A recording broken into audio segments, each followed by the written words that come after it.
to do things right. SoftBank has come in with an additional $2 billion investment. I wonder who else could be supported by the government in this way. Kevin Hassett this morning said that the government may take stakes in other firms. And it's whether or not you would ever see, they've already tried to push back, you wouldn't see it on a TSMC or a Samsung or a company that they've persuaded to build it. Exactly, and they're the ones that actually they want to not have to rely on so much. You want to be able to rely on Intel as a US domestic manufacturer rather than TSMC.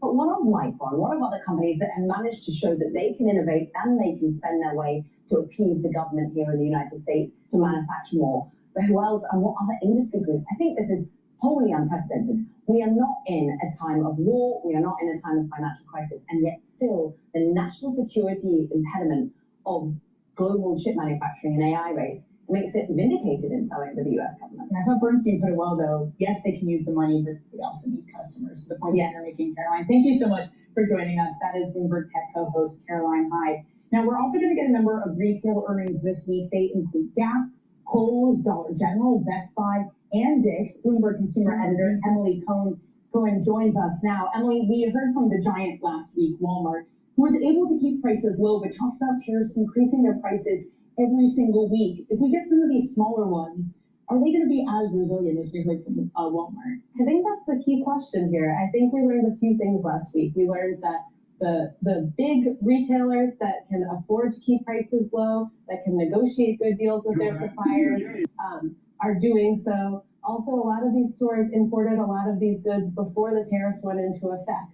So what they saw in the last quarter is consumers are resilient. Also, where there are deals, shoppers will follow. So those are the kinds of themes that we're looking for this week. Are these retailers passing along the cost of tariff yet, or is that still to come? And how are shoppers feeling? How are they doing? What are they gravitating towards? And those are the big questions. Right, because the outlooks we get now are going to be all about back to school. For a lot of these companies, that's huge, right? Best Buy, for example. And the question isn't, I think, only are they going to pass along costs in terms of raised prices, but are they going to be offering discounts? Who's going to discount the most into September? Yeah, we heard from Walmart last week. They saw a strong back to school shopping season. Why? Probably because they have the best deals. So we'll be looking to see who else is touting those same wins or who else might have lost to other retailers. Are you excited? Yeah. Another week of sweet retail earnings? Emily Cohen runs our retail coverage for us here at Bloomberg News. Let's get a quick check on what's going on in terms of futures after rock and roll Friday. Really, we were up more than 1.5 on the S&P 500, almost 2% on the Dow Jones Industrial Average. We added like 900 points. Yeah, best day since May. On the Dow on Friday. Now futures are down a little bit. You can understand maybe a little bit of profit taking there. Also, maybe a bit of a reality check in terms of what's going on with the jobs market versus inflation. Yeah, but we are 0.1% away from all-time high. It's kind of a bummer not to get there today. Well, you never know what happens throughout the day. That is true. Yeah. We certainly could get a turnaround. This not helping, though, coming up on the show. Furniture stocks are plunging. The Trump administration investigating imports as part of its tariff regime. So we'll have that for you next. You're watching Bloomberg Open Interest.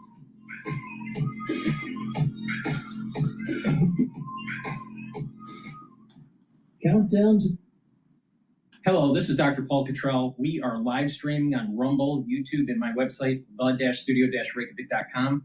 Also simulcasting on X Spaces. If you would like to join the show live and ask questions or talk about your opinions on the particular news that I'm covering today, please ask for the mic on X Spaces. So we are doing this live stream on August 25th. I'm going to republish this on all the different channels. I have 4 channels on YouTube, Brighteon, Bitchute, and Rumble for the ones that cannot follow on the live stream.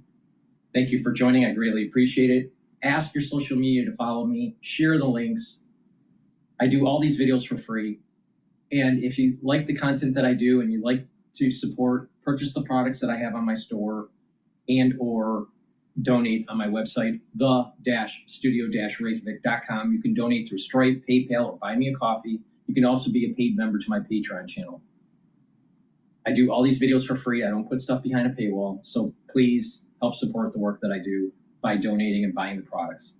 For the ones that are international, I don't ship international. If you'd like to help support the work that I do, please share the links, ask your social media to follow me, and donate. I greatly appreciate your patronage.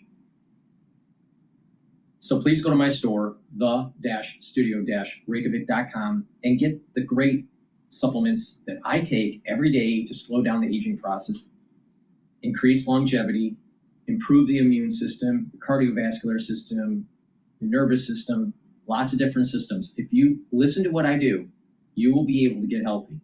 But it's a holistic approach. It's about taking the proper supplementation and changing your lifestyle. If you do that, you will get healthy.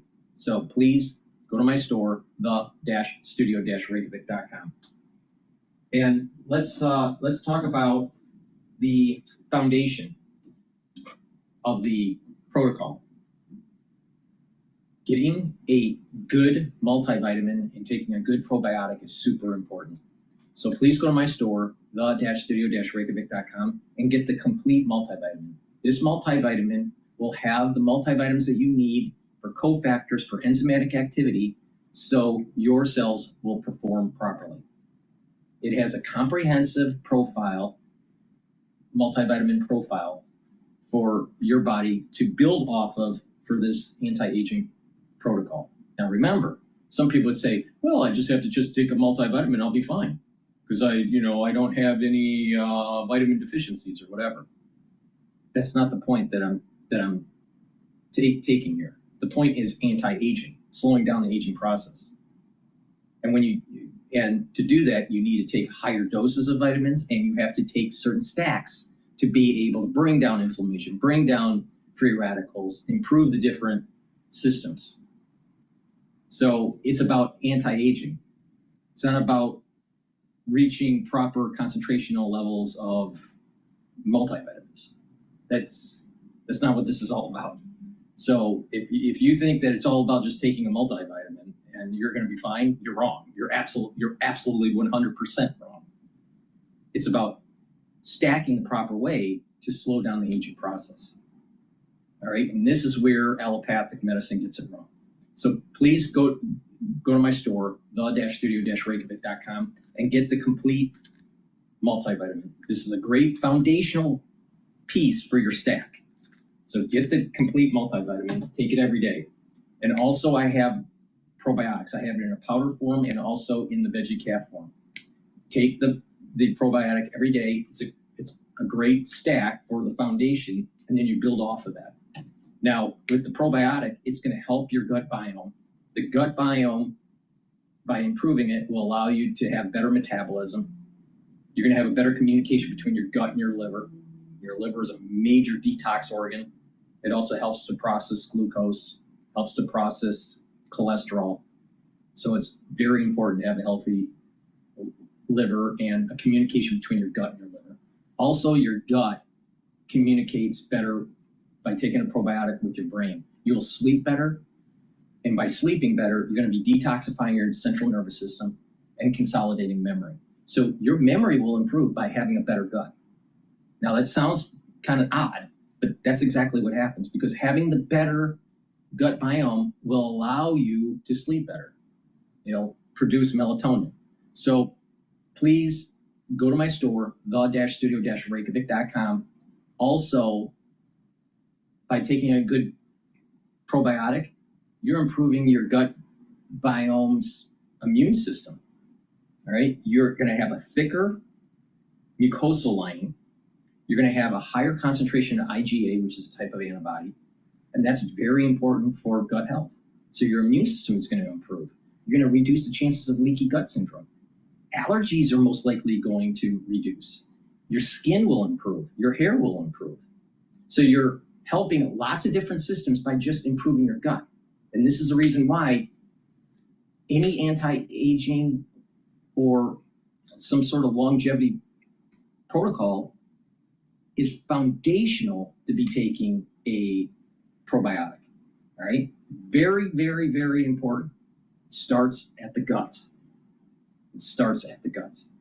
So get the probiotics. I have it in powder form or veggie cap.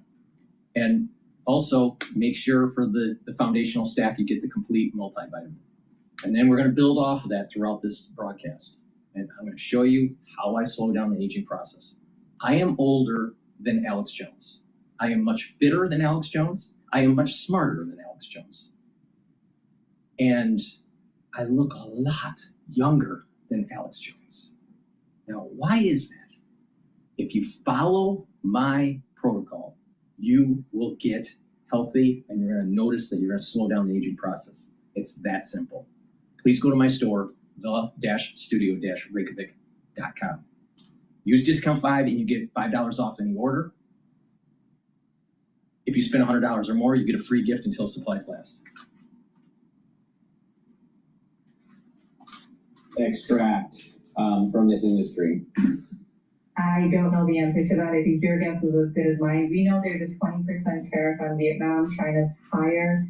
So, for this to be alarming, it probably needs to go above that 20% threshold because we're already there in most countries, but we haven't heard any numbers just yet. So we don't know what it will be yet, and consumers are probably seeing this and also unsure. What kind of pull forward effect could we have then? I think there will be some pull forward. I think there has been pull forward all year, quite honestly, which is why retail sales to some extent have held up so strong through the first half of the year. That said, there are deals. Like, when I go onto Wayfair right now, the Labor Day deals, they're pretty aggressive. So for an industry that's worried about prices going up on furniture, they're still offering quite significant deals to get the consumer to shop. And we do think the consumer has an appetite to still shop right now. All right, Brian, thank you so much for joining us this morning. Bloomberg Intelligence's Ian Goyle on Wayfair stock sinking. One stock that's rallying in the pre-market is Intel. This just out from President Trump on Truth Social saying, I paid zero. And this is another thing that people need to pay attention to. When tariff costs start to titrate into the consumer price, instead of just the PPI, the CPI, it moves into the CPI numbers. Retailers are going to be at a fork in the road. If the buyers balk and they don't buy and they just leave, then the retailers are going to have to lower their prices. So you're going to see, especially during the holiday season, major discounts because the retailers are afraid. So they're going to mark it up and then they're going to mark it down. So the savvy buyer will wait until the retailer brings down the price during their sales. Now, if you look at major outfits like Macy's, Bloomingdale's, Brooks Brothers, they're doing 35-40% discounts already. And we're not even in to the holiday season shopping. Retailers are worried. So if you buy on sale, then not only are you offsetting any tariffs, you're getting you're getting even a better deal on top of it. Because obviously tariffs aren't going to be 40% increase of the price of the good. That's not going to happen. All right. For example, a very expensive item like a laptop, pre-tariff may have gone for $1,500. Post-tariff, it's going to go to about $1,625. So obviously that's, not a big increase. All right. But it is an increase. Now clothing, it's not going to go up 40%. So you're going to get a better deal by just waiting it out and let the retailer sweat and worry. All right, let's go to MSNBC. I want to hear about their take on the Bolton issue with the FBI raid.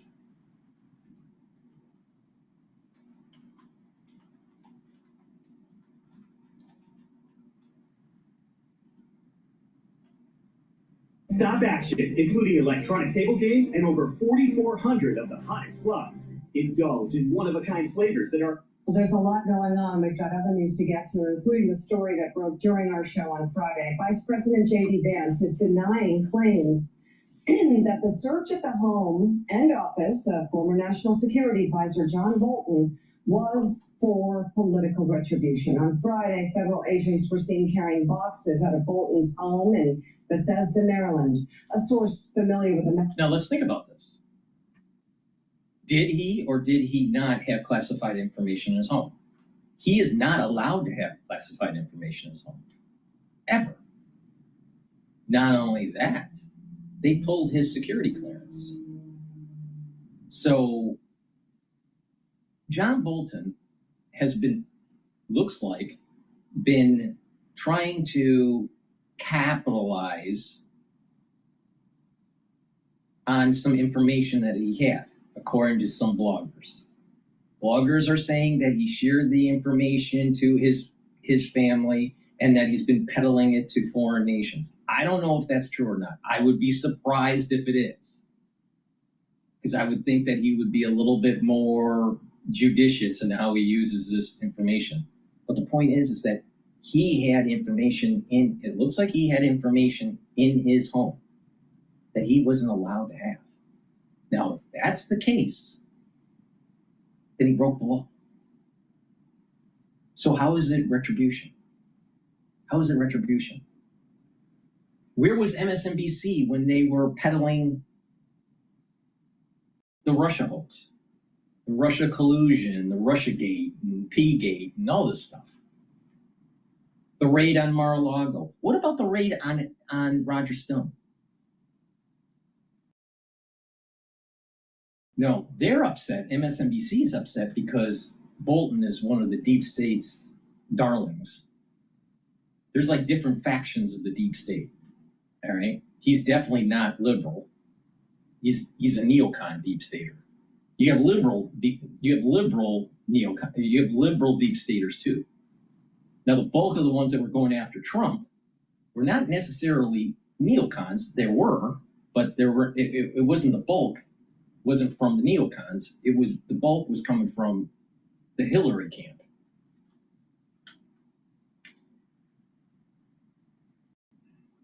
So how's that retribution? And so there's creating this narrative. Oh, it's retribution against Bolton. But then they go after McCabe or go after Shifty Shift or whoever that's tied to the Russia collusion hoax.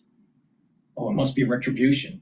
What about the actual FBI doing their job and holding people accountable for actually a coup that took place?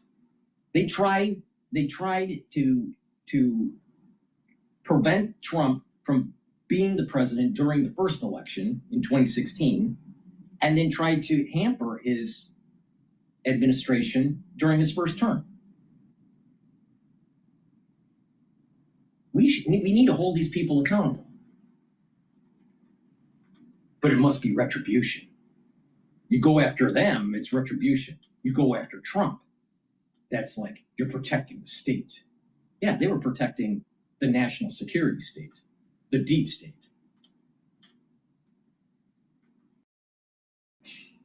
Amazing. For tells NBC News, the FBI is investigating Bolton for the mishandling of classified information. The source says CIA Director John Ratcliffe provided FBI Director Kash Patel with information that was the basis of Friday's search warrant. Bolton has been an outspoken critic of President Trump despite serving in his first administration. He was fired in 2019 and later published a scathing memoir about his time in the White House. The Wall Street Journal's editorial board is writing about Friday's search. The piece, entitled Trump's Vendetta Campaign Targets John Bolton, reads in part, quote, President Trump promised voters during his campaign for a second term that... I listened to the audio version of his book. He was just whining that Trump doesn't have a strategy. Trump, it wasn't like that. It's not really that memorable. He wanted to cash in. Now, I don't know if it's true or not, but people are saying that he's worth $90 million. I don't know about that. That seems a little high. But how does someone of his stature reach that level of income level if he's just a public servant. It sounds like he was making some money on the side in the international arena, and that may have been the problem that's going on here. He had bigger things on his mind than retribution against opponents. But it is increasingly clear that vengeance is a large part, maybe the largest part, of how he will define success in his second. What's wrong with going after people that broke the law? See, the thing is the national security state, the deep state, these people that we're going to be seeing on the mainstream news, they broke the law, but they thought that the government was going to protect them because they never thought that Trump would ever get back in. And they were so worried that most likely they tried to assassinate him.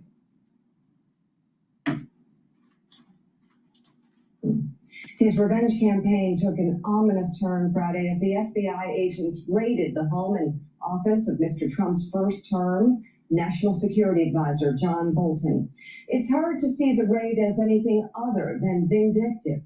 Mr. Bolton fell out of Mr. Trump's favor in the first term and then wrote a book about his experience in the White House while Mr. Trump was still president. Let me get this straight. It's the Wall Street Journal, which sounds like now the New York Times. But it must be vengeance. It must have been vengeance. Now let's think about this. Let's step back a bit. What if they hate Trump so much right now, not because he is vengeful, but because he's trying to de-escalate Ukraine's war, the war with Russia, the Russian-Ukraine war, however you want to phrase it. Isn't it odd that right when we got out of Afghanistan, Ukraine starts having a problem? Now, there are people out there that have been watching this over multiple years. And they are saying, some of these people that are tied to the financial markets, they are saying that the UK, the United Kingdom, is pushing for some sort of an event that's going to take place in the Balkans if the Ukrainian war dies down. All right, now write this down. It's August 25th. If the Ukrainian war dies down and there's some sort of peace agreement, the UK is going to start poking the bear to have military rumblings and conflict in the Balkans. Why? Because they need to have, for two reasons. One, to constantly have a war footing against Russia. Two, it's the military-industrial complex. And they need the spending to be taking place, right? Now, what's happening in the UK right now? Bond yields are going up, unemployment. It's getting so bad that the Bank of England has to lower rates. They're in trouble, and they need to have conflict to divert attention of their population to something bigger than their own economy. And then they just reinflate, give them a reason to reinflate. So give a reason for the central banks around the world to have to inflate for a war effort, right? It's not by accident that Ukraine flared up right after we got out of Afghanistan. All right? So it's important to pay attention to this. So write it down, August 25th, 2025.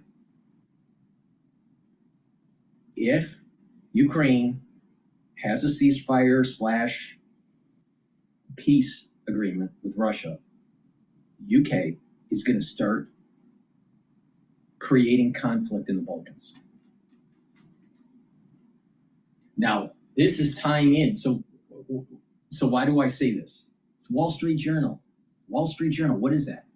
That's the US version of the Financial Times. So you need to start listening, you need to start reading the Financial Times and what they're printing. All right? Now, so the financial markets are involved in, oh, there's this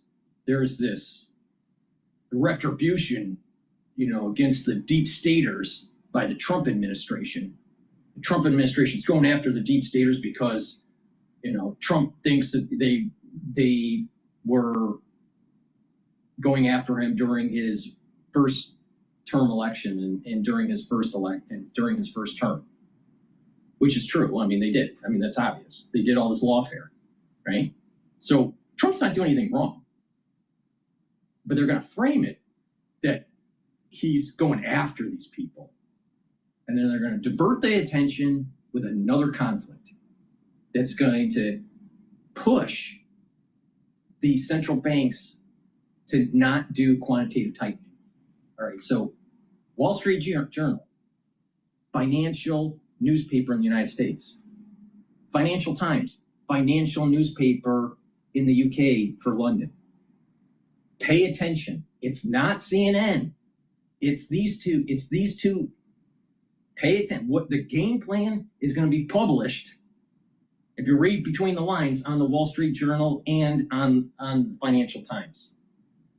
And there's just going to be it's just going to be reverberated off of MSNBC and CNN and BBC. All right? But it's about quantitative tightening. Trust me on this. Now, what does that mean?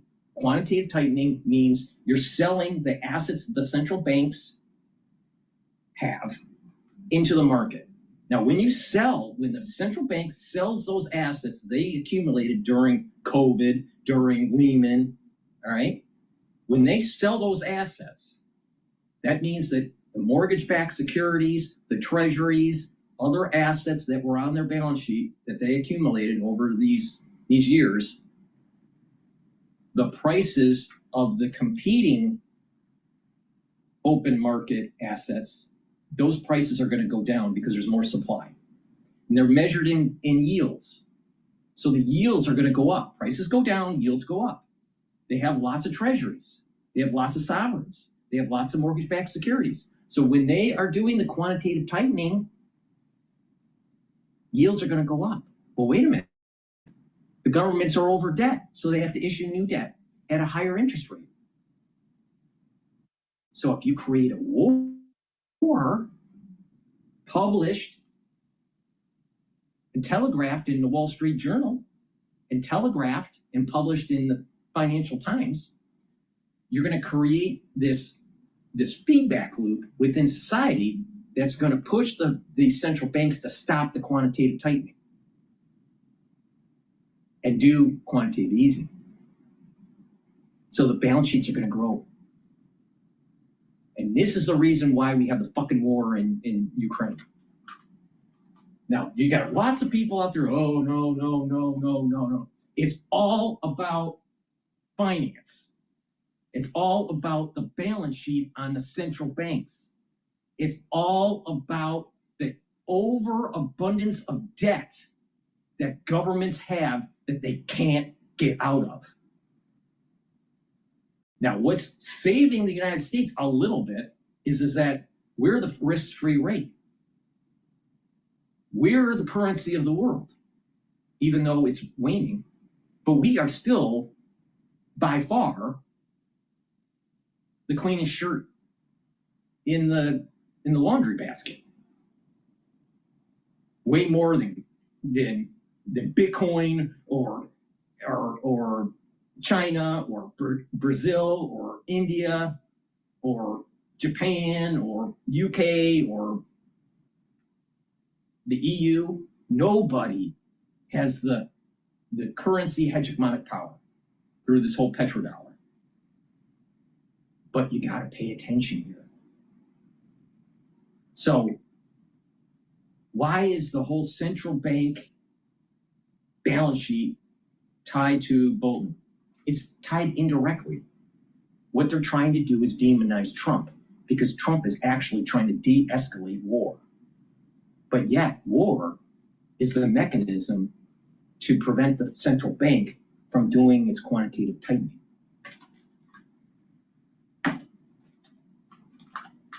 Tried and failed to block publication. The president then claimed Mr. Bolton had exposed classified information, though the book had gone through an extensive pre-publication scrub at the White House for classified material. Whether Mr. Trump ordered the FBI probe or not doesn't matter. Mr. Patel knows what the president thinks about Mr. Bolton. And the president's minions in Trump 2 don't serve as a check on his worst impulses the way grown-ups did in the first term. The presidential id is now unchained. Mr. Trump made clear that he was out for blood. So according to the Wall Street Journal, who were the grown-ups in the room? All the deep staters that got fired when they weren't actually doing what the president wanted. And oh, guess what? If you're a cabinet member, you're supposed to do what the president wants. That's your job. You give him your opinion. You give them you give them options, and he or she makes the decision, not the cabinet member. And the problem that Trump had during his first term is he surrounded himself with a bunch of deep staters because he was naive. Bolton, when he pulled the former advisor's protective detail after his re-election. Mr. Bolton is widely known as a defense hawk, and in 2022, the Justice Department charged an Iranian national, it said, planned to murder him. Mr. Bolton has had to pay for his own personal security, though he had served at the behest of the president. This is the kind of gratuitous viciousness that has increasingly defined Mr. Trump's return to office. Mr. Bolton has continued to speak candidly about Mr. So the deep state didn't have gratuitous viciousness during the lawfare while he was running for president of the United States?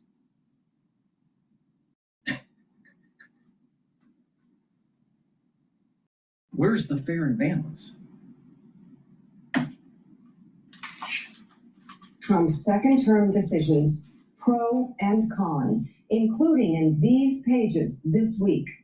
The president may also hope the FBI raid will cause Mr. Bolton to shut up, though knowing him, we can't imagine that working. The real offender here is a president who seems to think he can use the powers of his office to run vendettas. We said this was one of the risks of a second Trump term, and it's turning out to be worse than we imagined. That's the Wall Street Journal. Also, it is what Trump said many times when he was running. He promised. Demonize Trump as he's de-escalating the wars, especially with Russia and Ukraine, because quantitative tightening cannot happen. And quantitative tightening doesn't happen when you tank the economy and or if you're in a war. The central banks are going to be pushed to zero-bound interest rates. This isn't about Trump. This is about debt.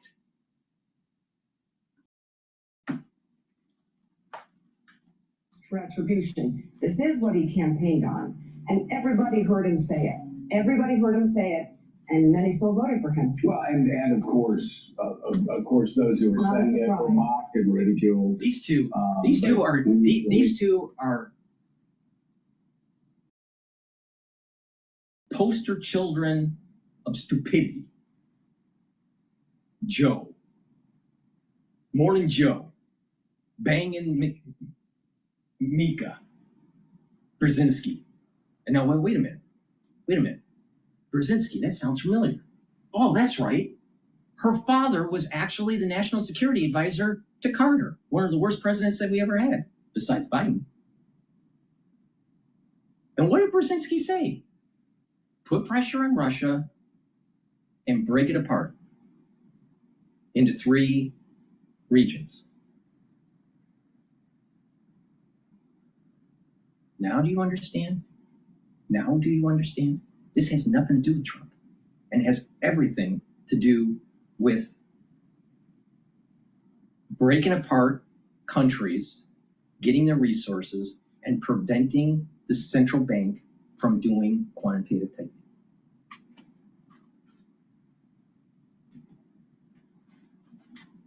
You start your campaign by saying, I'm your retribution.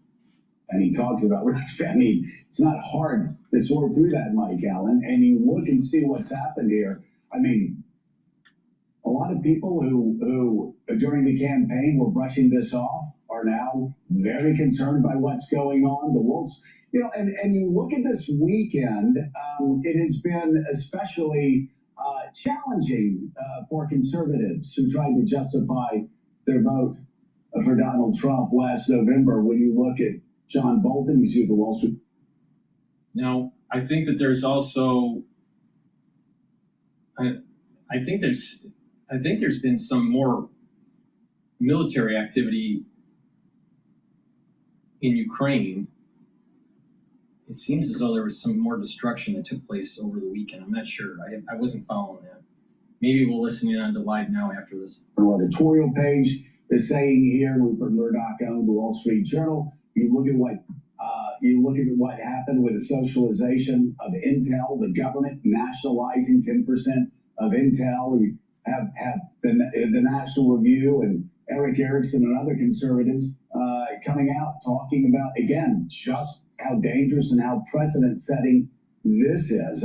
It has been quite a weekend. Things have seemed to accelerate exponentially. No, Joe, that's a great point. And we forget in the day-to-day coverage these tectonic changes, starting first with Bolton. I talk to people in MAGA world, and these are not like Paul Ryan Republicans. These are Donald Trump Republicans. You said that raid, which unfolded live on your air on Friday, made them uncomfortable, that this seemed like, even for President Trump, this seemed like new territory. Now, important to note that we don't yet know the reason for that search. We have not seen the documents that were behind it. Axios' Mark Caputo has reporting that part of what they are looking for here had to do with the sharing of classified information. And so there may be more to this than we know. There's reporting out there that it goes beyond the book, so we just don't know. But I can tell you that even MAGA Republicans uncomfortable about it. Second, the command econ. What about the neocon Lindsey Graham being held accountable for him pushing the Russiagate hoax at the very beginning? Because he was always anti-Russia until it was proven that, you know what, it was actually a big conspiracy. And then all of a sudden he realized that he had to switch his tact and move towards the Trump camp. But Lindsey Graham at the very beginning pushed it. Now, what's about Lindsey Graham? What's common about Lindsey Graham? He loves war. Now, why? Well, he's a neocon. But isn't there a little bit more? There's more to it. It's about the military-industrial complex and how it's involved in the banking industry and how they can't do quantitative tightening. Lindsey Graham's a part of the fucking problem. But he's on the side of, quote, Trump now. I'll tell you, Trump is swimming with sharks, man. In his own party. The involvement of the American government in business, such a change, and it's the deal-making mindset of the president. And we've seen this time and again. We saw this in the U.S. getting a cut of NVIDIA chips that are sold in China. We see the golden share that the U.S. has that gives control as part of the steel deal. And then we see here 10% of Intel. Such a change. We talk again and again about how the Republican Party has changed, and we talk about Russia, we talk about trade. Talk about the deficit. This is a huge one. Well, this is a huge one, and this is what started in Great Britain after World. FDR was doing this when he was moving towards a war effort. Why do you think we need to move manufacturing to the United States? One, to improve our economic clustering. And by improving our economic clustering, our GDP will go up. So our debt to GDP ratio will go down. That's one. by doing things, you're innovating. When you don't do things, you don't innovate. It's really simple. All right. So you can't outsource and say that you're an innovator, because the ones you outsourced it to are doing, and they're the ones that are innovating, not the one that they're in. So let's just make that really clear. You need to increase the economic clustering for a war effort, especially in shipping. This is part of the reason why I named the show Yard Wars, because we're going to be building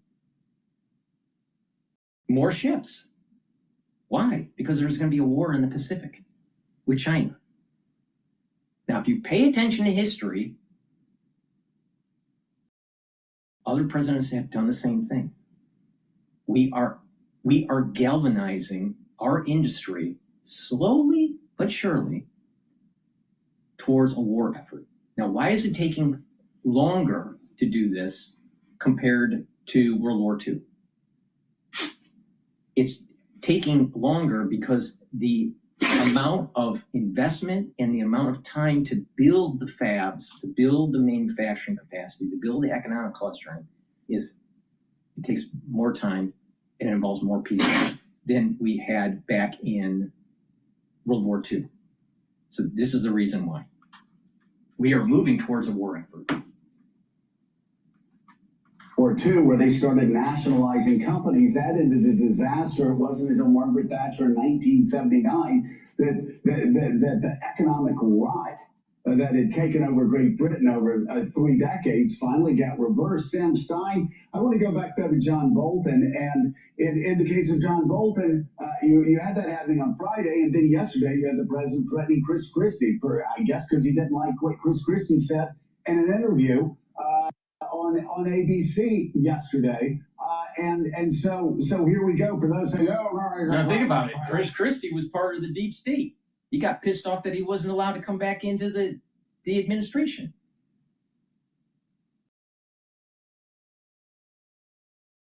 And the infighting between Kushner and him, because it was Christie who put his father away. And you think that Chris Christie is all up and up? No, of course not. Why? Because he's from New Jersey, and that's where the mobs are. And second, you know what? He was the poster child. He was another poster child for people to demonize Trump to try to prevent him from winning an election. Literally, Trump is one of the best presidents that the United States has ever had. And I'm not just saying that because I voted for him. You just look at the history. Not only that, he has a soul root that is tied to many different, very prominent presidents. Washington, JFK, Reagan. There's a similarity about him, right? But he's a composite. He has different elements of these people. He's the right man for the job at this time. Would he have been the right man for the job in the Civil War or during the Revolution or let's say in the 1970s or what? No, probably not. Would he be the right man for the job in 2035? Probably not. But he's the right guy now. And that's the key. See, if you take a president and put them in a different era, most likely they wouldn't have been a good president. It's the time and the circumstances and their personality and experience that makes them a good president of the time. Christie was trying to prevent him from coming in. He was part of that deep state takedown. Really? Because he's threatening Chris Christie now because he doesn't like what Chris says on this week. And you just sit and wonder that the people that are sitting in the administration right now. People don't understand. People don't understand. The real issue is quantitative tightening. This is a sideshow. But if we focus on the sideshow, the important element of the sideshow is Trump is a wolf. And he was being hunted, and now he's hunting. Now, you can call that retribution or whatever, but if these people did something wrong, then it is the obligation of the president to take them down. They thought that he did something wrong by, this fake dossier. All right, go after the people that pushed the fake dossier. Go after the FBI. Go after the CIA. Go after the politicians that were promulgating this horse shit. You wonder, perhaps, as they were doing the quantitative tightening right before COVID, and then all of a sudden COVID happens, and then there was a massive stimulus, fiscal and monetary stimulus. Perhaps COVID was to take down Xi, to take down Trump, and also to force quantitative easing. So it was done on purpose. Do they not understand that what goes around comes around? 90% of traders fail. The first mistake is what we call the strategy trap. You can give the best strategy to a poor trader. That what goes around comes around? If they were so shocked and stunned and deeply saddened by what happened over the last 4 years, they're doing it this 4 years. What do they think is going to happen when Democrats get back into power? Like, dude, do we really want this cycle to continue? Well, do they think Democrats will get back into power? I mean, that's the question, right? That's Yeah, what Bill well, Maher they was are. talking about. Democrats will. Let me just assure everybody right now, they will get back into power. Independents will get back into power. And people that are doing this. Morning, Joe. Morning, Joe. Good morning. Get your coffee. DrPaulCottrell is never wrong. All right? The Democratic Party are a bunch of mobsters. The Democratic Party will lie, cheat, and steal to get power. They're doing that on the census. So if they're going to do that on the census every 10 years, don't you think that they do some other nefarious things that are a lot worse behind the scenes? Of course they do. That we're going to go back to normalcy if the Democratic Party comes in? Yeah, right. It's going to get worse. So Trump needs to hold these people accountable. And if they did something wrong, if they did something illegal, they need to go through the judicial process. Look at the lawfare that took place the last 4 years against Trump. And it was all trumped up bullshit. And guess what? It was even the judges that were sitting for the case were against Trump, coming up with,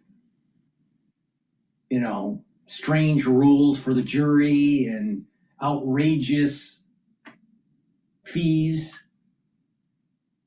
and punishment that had to be appealed, and eventually Trump wins. You say that there wasn't lawfare against Trump? There was a coordinated takedown of Trump by the deep state. So the FBI should follow where the facts are and go after them. Let's listen into the DC attorney, Janine.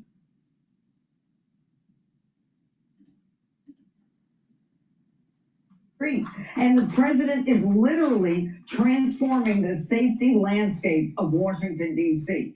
And last night we had another 10 guns removed from the street, another 86 arrests. We're up to 1,007 arrests, along with, I believe, 111 guns have been removed from the street. What does that mean? They can't be used to shoot people, to kill people, and on top of all of that. What it means is that when you compare Biden's administration running DC and Trump's administration running DC, guess what? You clean it up. Now, do you think that a developer would do a better job in cleaning up an environment than lifelong politician like Biden? Which one would you put your bet on? If you went to Las Vegas and you said, who's going to clean up D.C., Trump or Biden? Or Trump or, some sort of Democrat leader like Nancy Pelosi or Gavin Newsom or even AOC? Where would you put your chips on that? All right, let's continue with Mika and her father trying to take down Russia.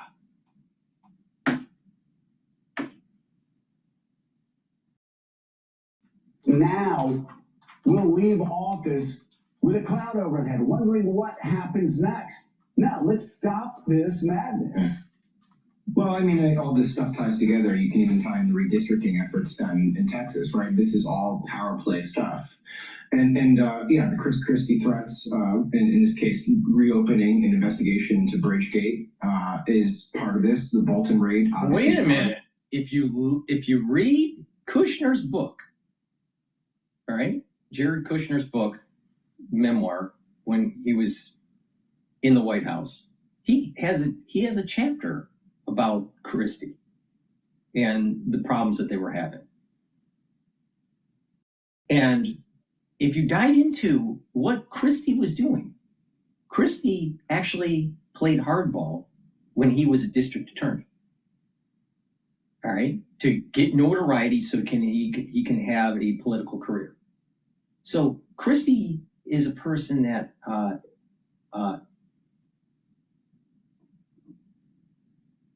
may not necessarily be trustworthy when he's going to benefit in the long run. All right, now read the book and you'll get an idea of what I'm talking about here. All right, he's not an above board person. He's not a nice person. And he eats too many Big Macs. So maybe karma's a bitch. Maybe Christie is getting what he deserves because he dished out this crap for decades. He just thought that he would never get caught. He would not get the system going after him because he thought that he was protected by the system.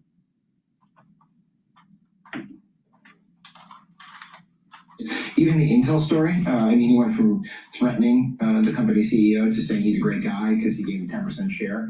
And then another story over the weekend involving Westmore, saying, look, we might withhold the money that was passed, congressional authorized money passed for the Francis Scott Key Bridge reconstruction, because Westmore had the audacity to tell the president, hey, come to Maryland and walk the streets with me so I can show you that the progress we're making with respect to crime. All of this is part of the same theme, which is Trump incredibly pushing the boundaries, flagrantly pushing them of the presidency to get his will, and oftentimes in vindictive ways. And we're in incredibly uncharted territory here. You mentioned D.C. and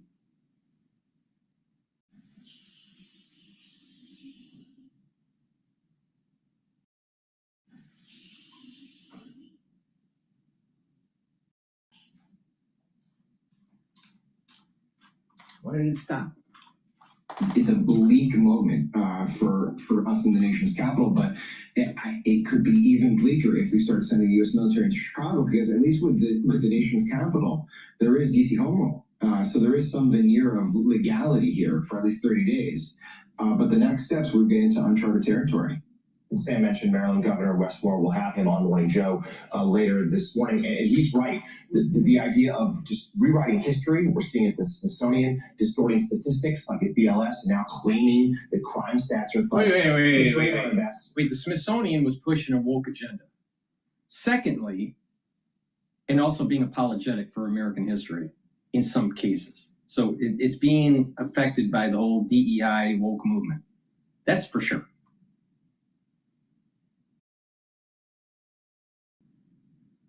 What was the other one? It was the Smithsonian, and then steps would get into uncharted territory.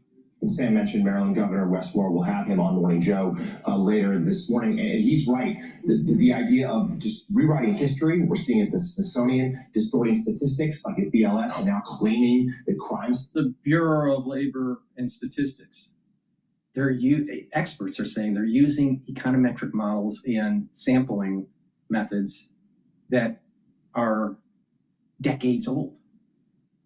One, the models need to be reparameterized, and two, the method of collecting the data is faulty.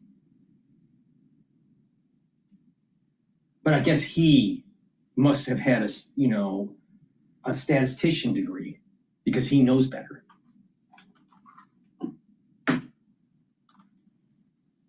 Fudge. This raid on Ambassador Bolton's home is deeply dangerous, and it comes much like the threats with Chris Christie. It comes after. Did they do anything wrong?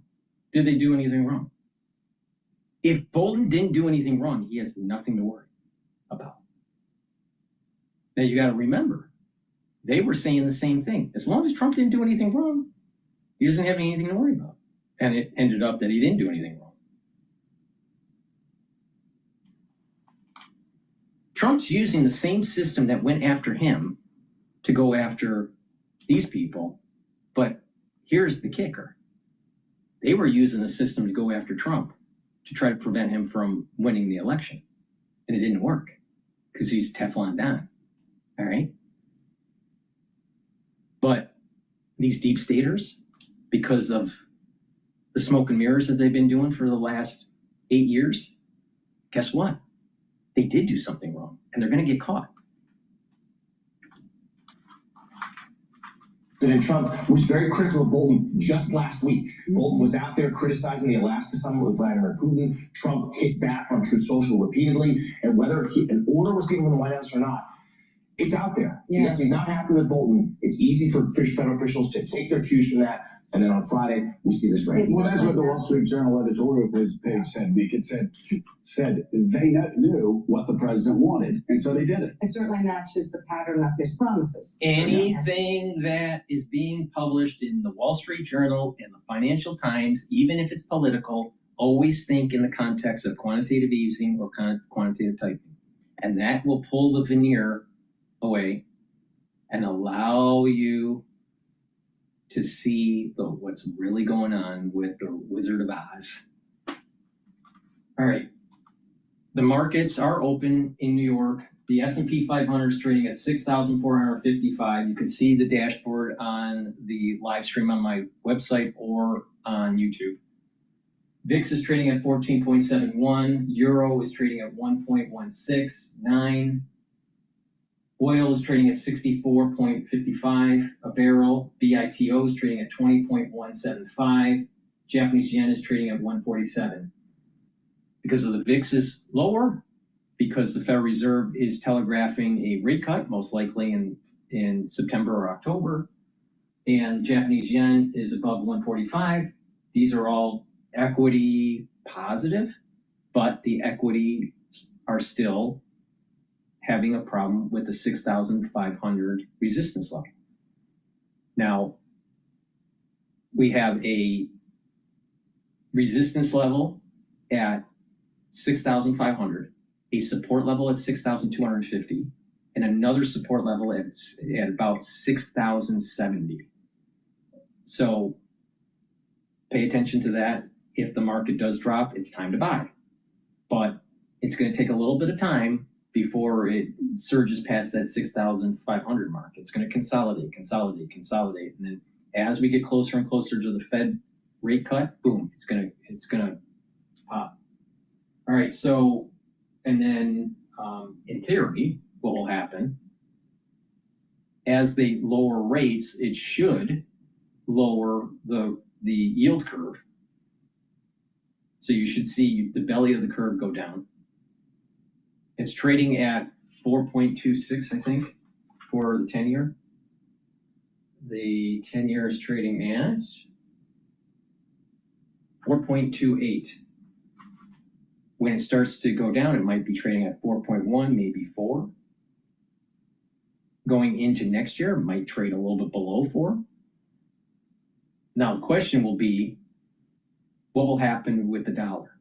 Now, one part of the thinking is that the dollar is going to weaken.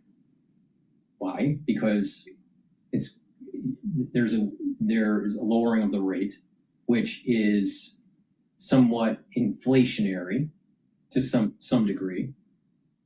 They're putting more money into the system to help employment. Well, one can make the argument that should be weakening the dollar. The problem is that other regions of the world are not doing as well. So it's going to be comparative, especially UK or Europe. They're not doing so well. China's not doing so well. So you might see a little bit of a rally on the dollar. But I personally think that what's going to happen is that we're seeing a trend of the dollar weakening,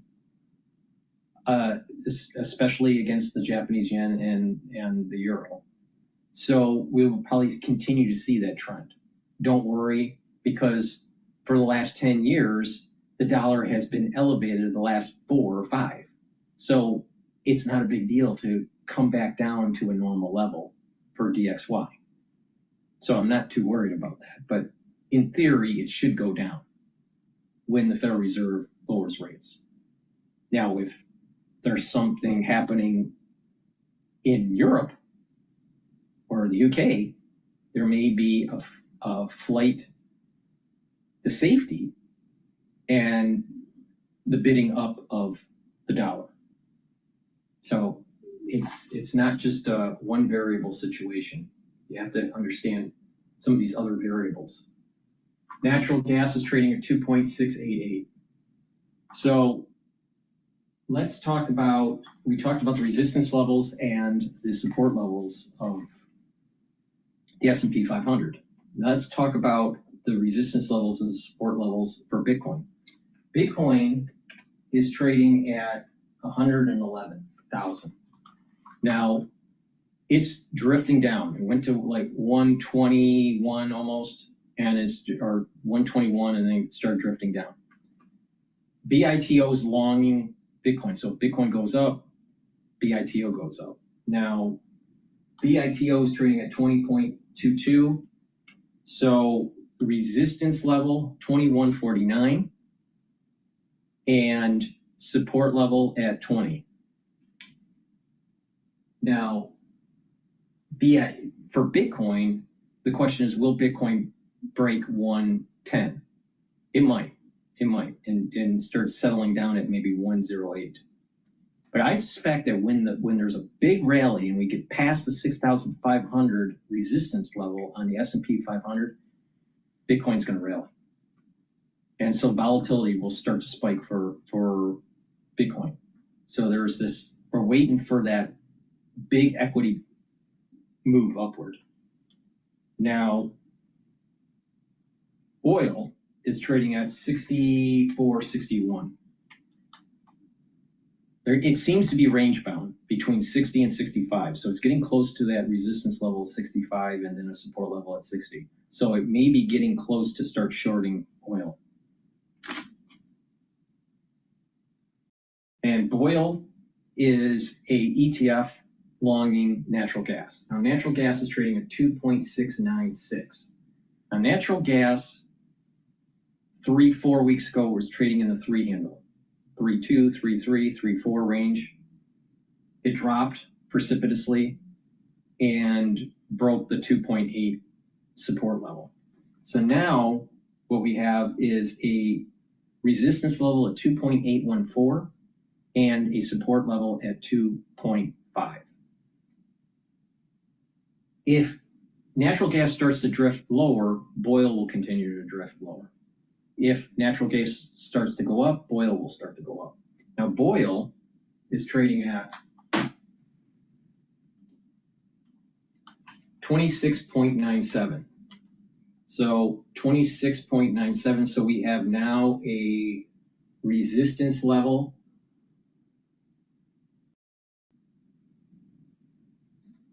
We have a resistance level at about 28.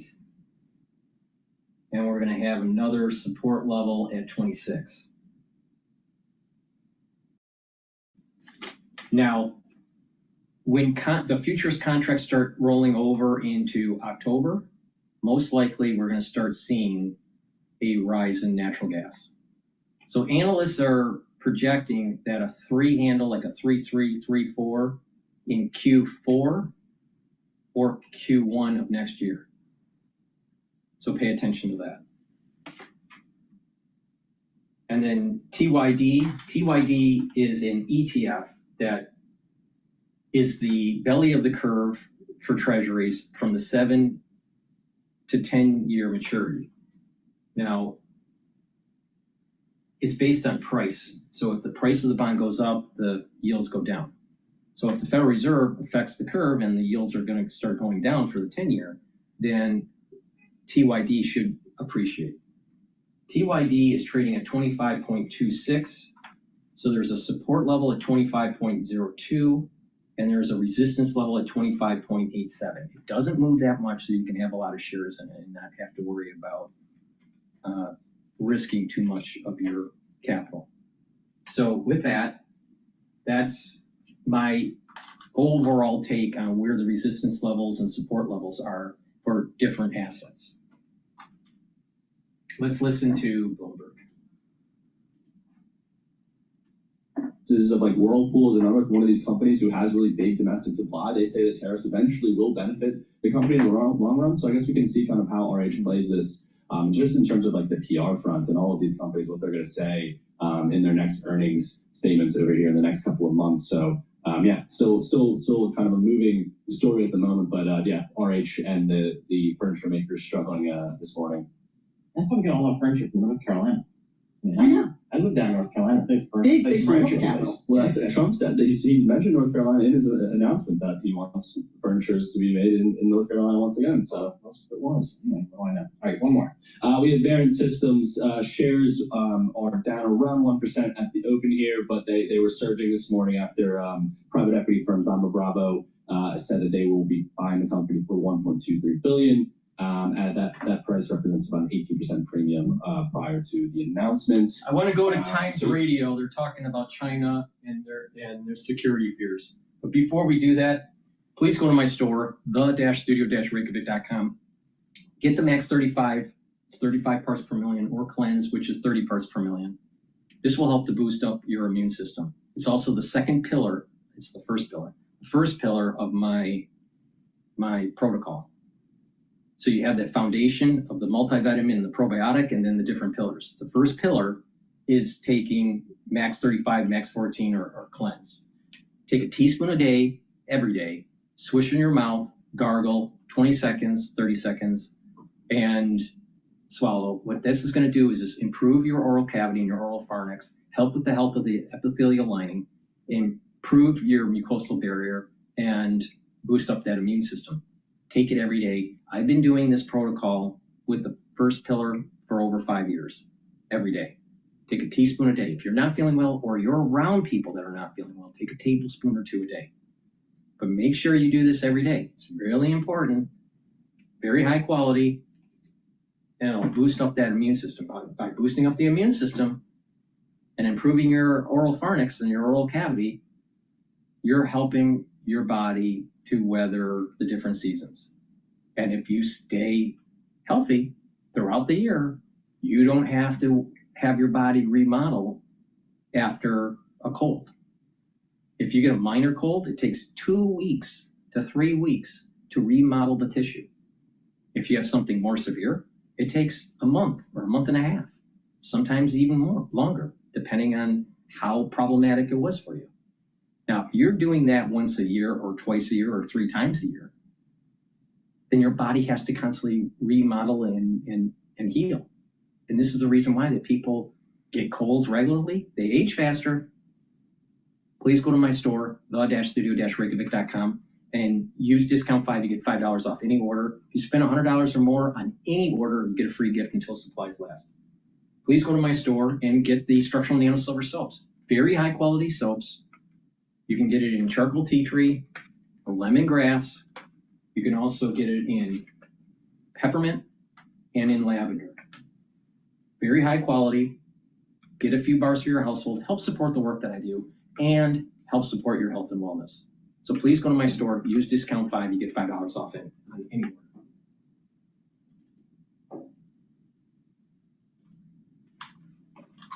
order. Aspects alone is not going to be sufficient.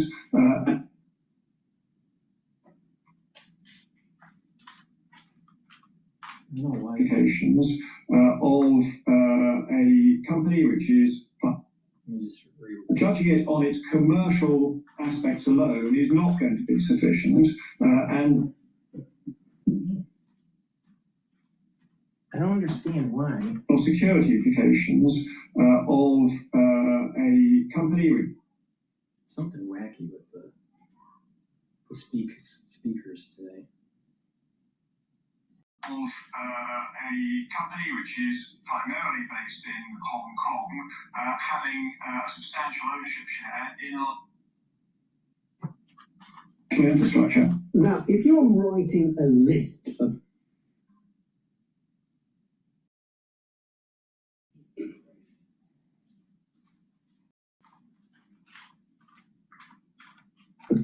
the bad vibes is their potential sale to a Chinese-controlled company.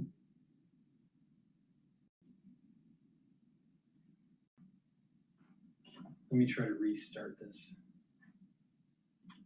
I apologize. Sometimes the speaker system doesn't want to work.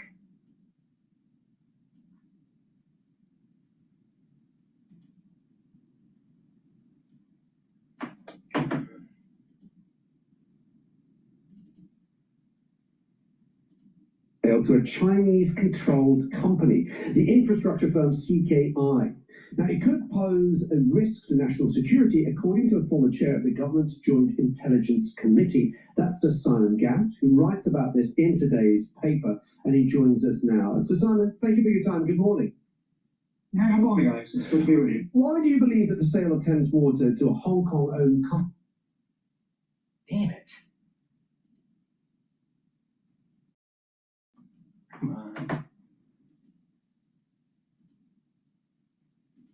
Interested in infrastructure projects in the UK and other places. What I'm really doing is drawing attention to the government's own concern about the water sector. In 2021, the government passed a National Security and Investment Act, which required notification to the government where acquisitions of companies in the UK in sensitive areas had to be notified so that they could be assessed for their security implications. The government has now gone out for consultation and has proposed adding the water industry to that list of sensitive sectors, and its own language draws attention to the potential risks that investment can make in something which is really one of the most critical parts of our national infrastructure. So the point that I'm making is not that this deal is necessarily a bad one. I'm simply making the point that judging it on its commercial aspects alone is not going to be sufficient, and that by its own statements, the government will want to take a view about the national security implications of a company which is primarily based in Hong Kong, having a substantial ownership share in our national infrastructure. What specifically, though, worries you, other than that it's a national infrastructure, and you're quite right to point that out, water important as are other utilities, but are you concerned about sensitive data the water company holds about its customers? Is that creating a worry for you? Well, absolutely.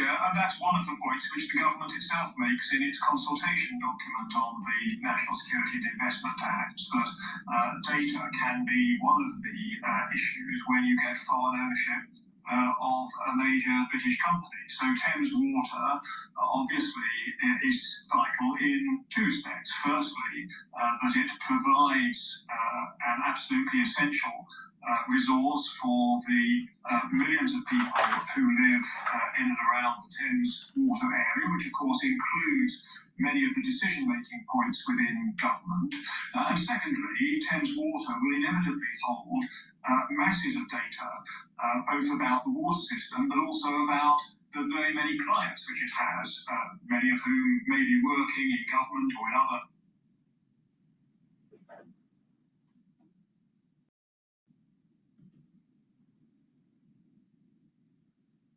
will, I think, need to look at this from a national security viewpoint and satisfy itself, if this bid materialises, that... It's driving me nuts.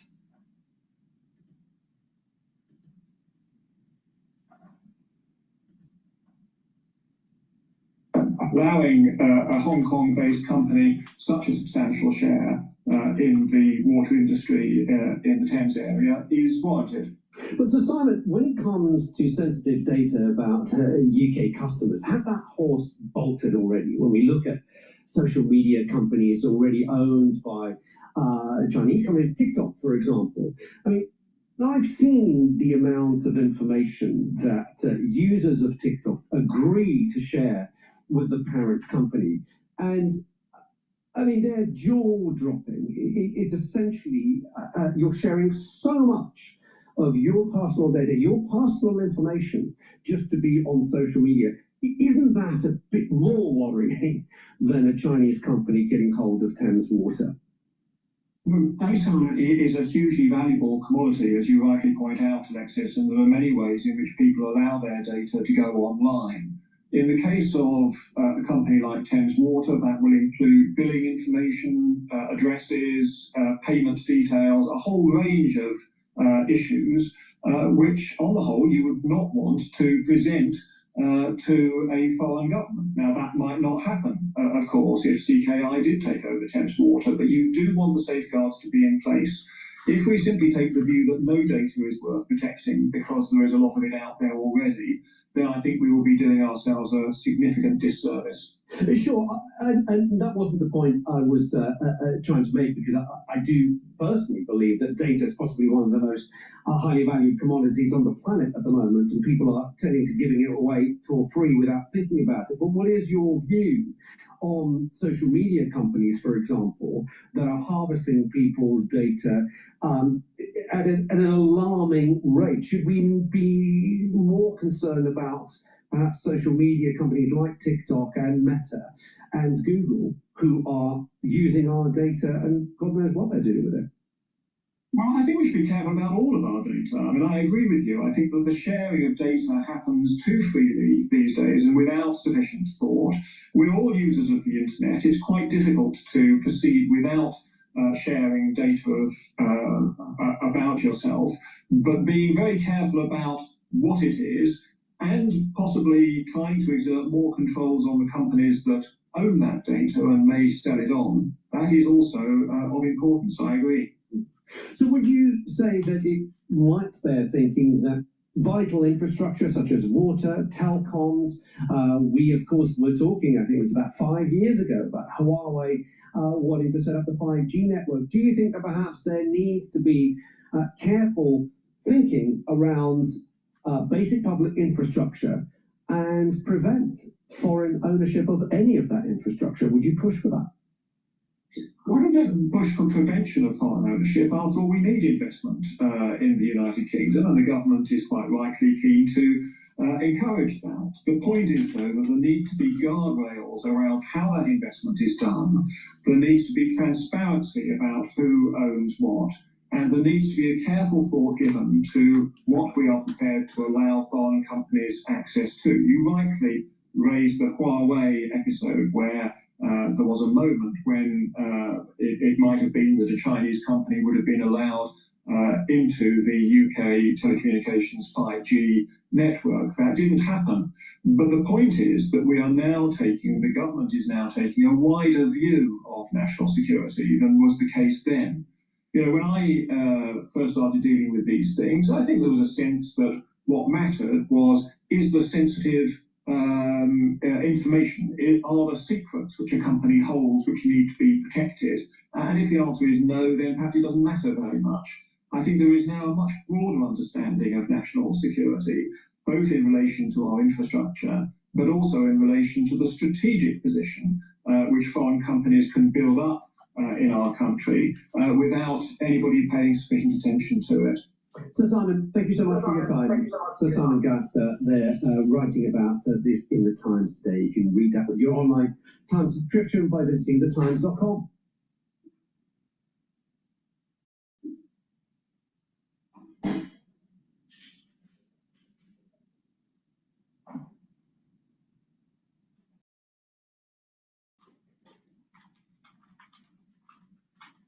When too much work bogs you down, Asana helps you handle it. AI But in emerging markets where the cost basis or the entry level point, you're giving them something new, something cooler, perhaps in a new color, that's what brings in more people to the ecosystem. And then over time, they can go from the base model to the Pro model or the Pro Plus model. What about this foldable iPhone? I know that Samsung did it with the Galaxy, but that was like 5 or 6 years ago. So Apple's a little late to the game. That happens sometimes. Apple's not always the first to market, but it sort of takes over the market once it enters it. So what can we expect from this foldable phone? Yeah, but that's not going to happen till next year. I mean, Mark Gurman said that that's the base, or the slim model is the base of the foldable phone, which is going to come out next year. So Apple's still behind on that end. But Apple has an argument that they will not go unless they are absolutely sure. They don't want to give the users a bad experience. And their big issue has been that when you fold that phone, there's a slight crease in the middle, and they really don't want that level of technology. Another thing they've done is using their own modem in this case, rather than the one they're using from Qualcomm. Apparently, that helps them to slim the design or the size of the phone, and that again puts the base for next year's foldable phone. There was a time when people would get excited about new product launches from Apple. That feels like 10, 15 years ago. All people want to know about is AI. What's the AI strategy? What's the nuance from recent discussions with Apple about kind of their AI strategy? Will Siri get any better, please? Please.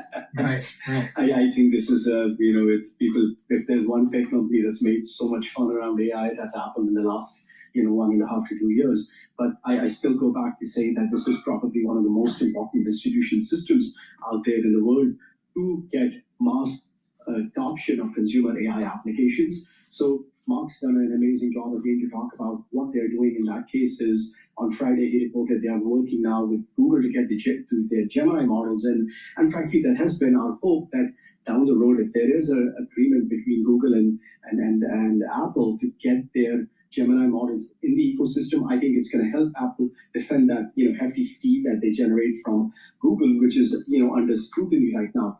But it seems to me that based on what Mark has said, that they're going to be working with OpenAI, Anthropic, and Google, and these are the 3 companies with the top models right now. So whether they use it in one particular area, whether it's whether that's the headphones or whether it's on device, whether it's sending stuff to the cloud, I think if they can't build it themselves, they have the capacity to outsource it to one of these experts.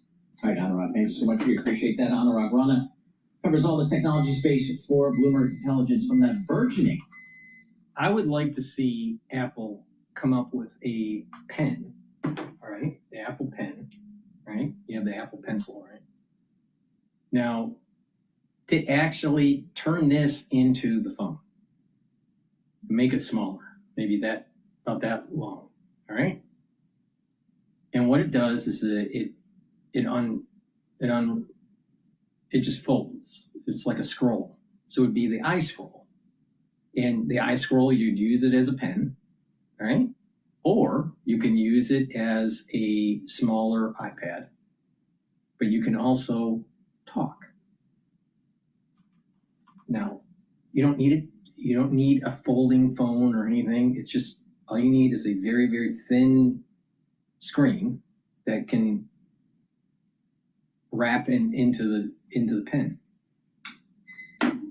Now, why they don't come up with something like that, I don't know.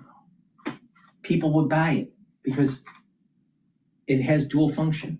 You can use it as a pen. You can use it as a small iPad. You can use it as a phone. It'd be tied to your earbuds, so you'd be able to listen. It'd be voice activated, right? Siri would be built in. You can use it, with this whole Siri AI type stuff. And it's small. People want small. They don't want something heavy. But no, you got a bunch of stupid people over in California that don't know how to make stuff that people want. Please go to my store, the-studio-reykjavik.com. Get the magnesium and zinc.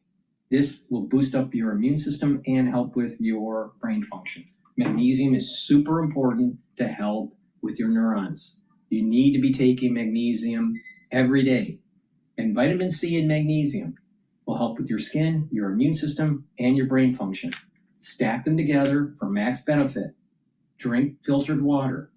Take it every day. Very important to boost up that immune system and help with brain function.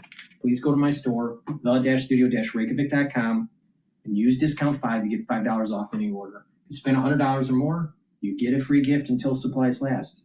And why don't you, instead of worrying about Jeffrey Epstein, start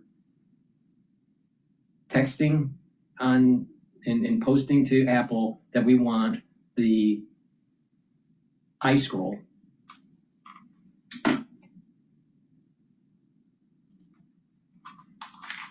Hedge fund-like strategies and macro-type strategies that are not maybe easy to market and package.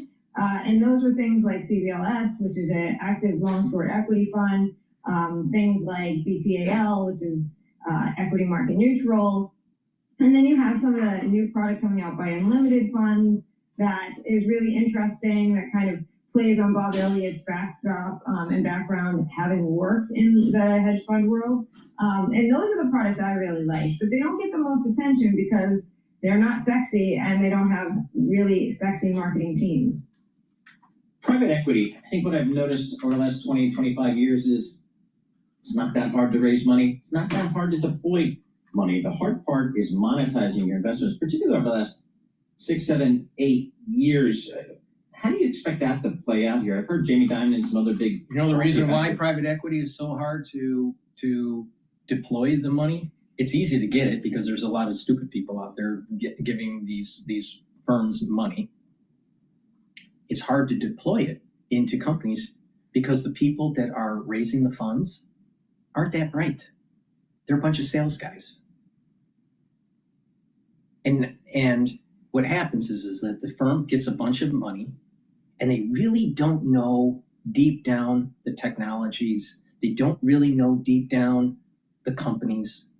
They may understand it on a balance sheet. They understand the potentiality of the leverage buyouts and how they may be able to make money out of it. They really don't know the industry to make it more profitable and more self-sustaining and build that economic cluster. Because remember what private equity does. It brings in money. It goes and buys a distressed company that is having issues with its revenues and its cost structure. It has assets. They use the assets as collateral to get a loan that the company has to pay. And then they take some of those proceeds from the loan and pays back the private equity infusion and restructures the company up to a certain point, and they get additional funds back to the shareholders. And the company may stay afloat, may go bankrupt, but they don't care because they already collected their money. That's private equity. They don't know the business. They just know how to get a loan from a bank and how to extract funds from that loan. Make it seem as though they're really restructuring a company. Now, sometimes they're successful, but many times they're not. Many times they're not. And then you add in derivatives, where these banks will take these private equity loans and they'll package them into like a private equity obligation and sell that into the market, earning a certain rate of return. So it's all smoke and mirrors. It's not really building businesses. So don't be surprised that private equity bankers, they're just a bunch of sales guys that aren't engineers, aren't physicists, aren't anything other than sales guys. All right, let's listen in to Petraeus on ABC. Looks like he's complaining about Trump here. The Lego Marvel Brickverse with the greatest superpower is your imagination.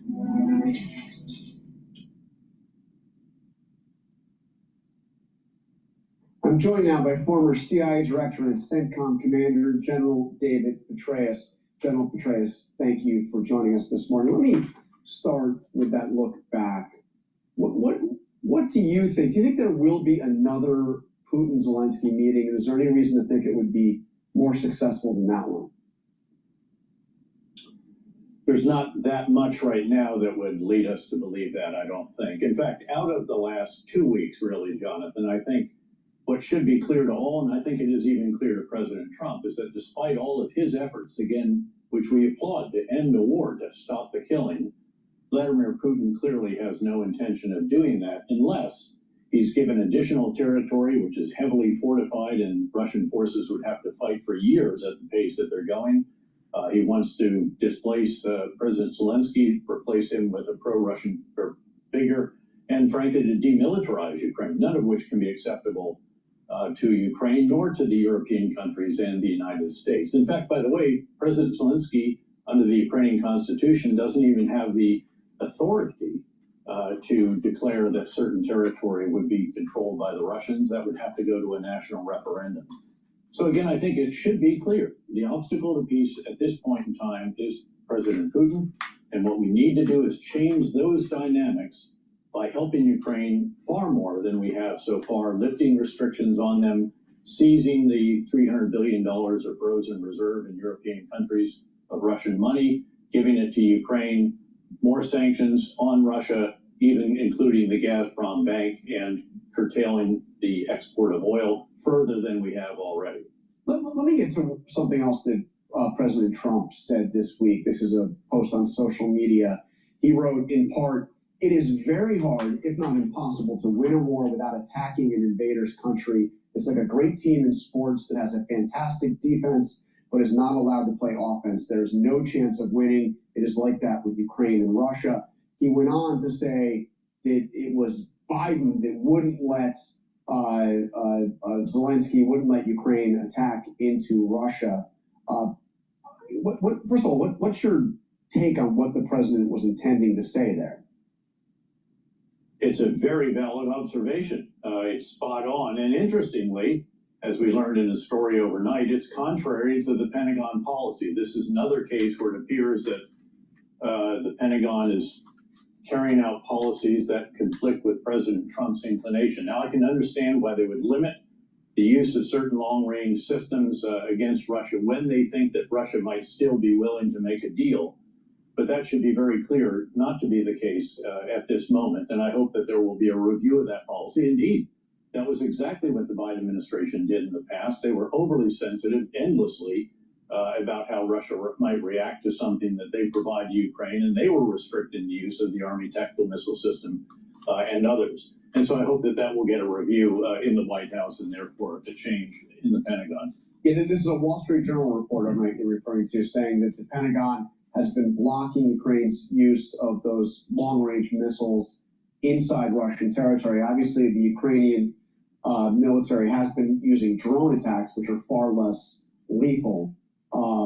But let me get your sense of the human cost of this war, because I know this is something you've spoken about, and I find astounding. Upwards of 20,000 just on the Russian side getting killed every month.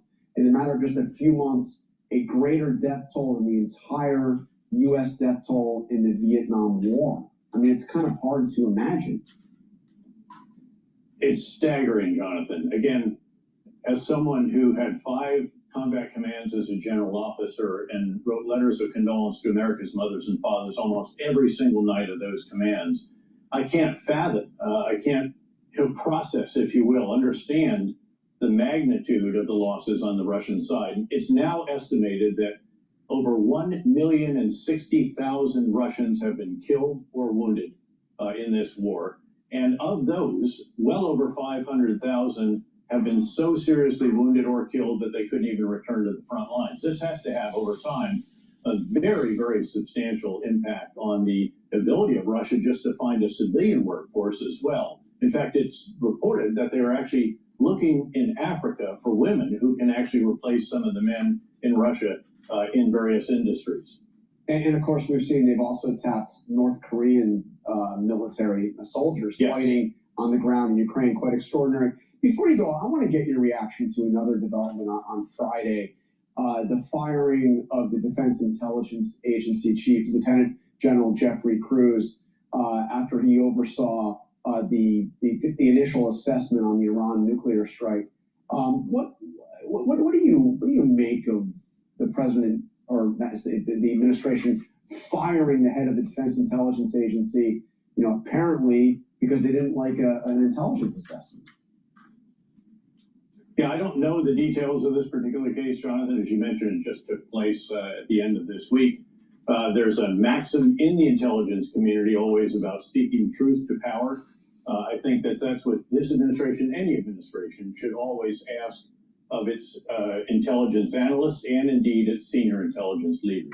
And very quickly, we'd also just shown on the screen, there are 16 general officers that have been either fired or reassigned since Trump became president.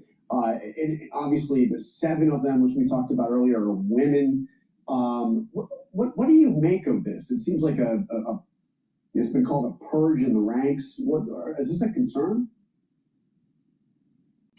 I think it has to be a concern. Obviously, it's unprecedented. There's never been anything like this. There have been cases in the past where individuals who've gotten crosswise with the president or with the Secretary of Defense, certainly, usually on a policy issue in which they should not have spoken out and indeed were replaced. But the numbers here obviously are much more significant than that. All right, General David Petraeus, thank you very much. Always good to talk to you. Appreciate your time. You know your business better than anyone, right? So why? Except a private equity guru. I'll tell you, people that are in private equity, these guys are shysters.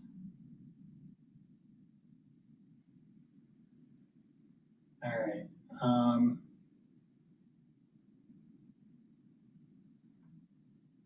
Let's listen to Sky News about John Bolton. Now let's talk about the raid on the home of... But before we do that, please go to my store, the-studio-reykjavik.com, and get the omega-3. Omega-3 brings down systemic inflammation, helps to prevent your red blood cells from over-clotting, and omega-3 helps to bring down LDL levels and increase your HDL levels. By taking omega-3 every day, it's going to help your cardiovascular health. Super important to take. Two of the biggest diseases in the United States, diabetes and heart disease, and cardiovascular disease. You can stop this. All right, so please go to my store, get the omega-3, get healthy. Now, also exercise and eat properly, very important.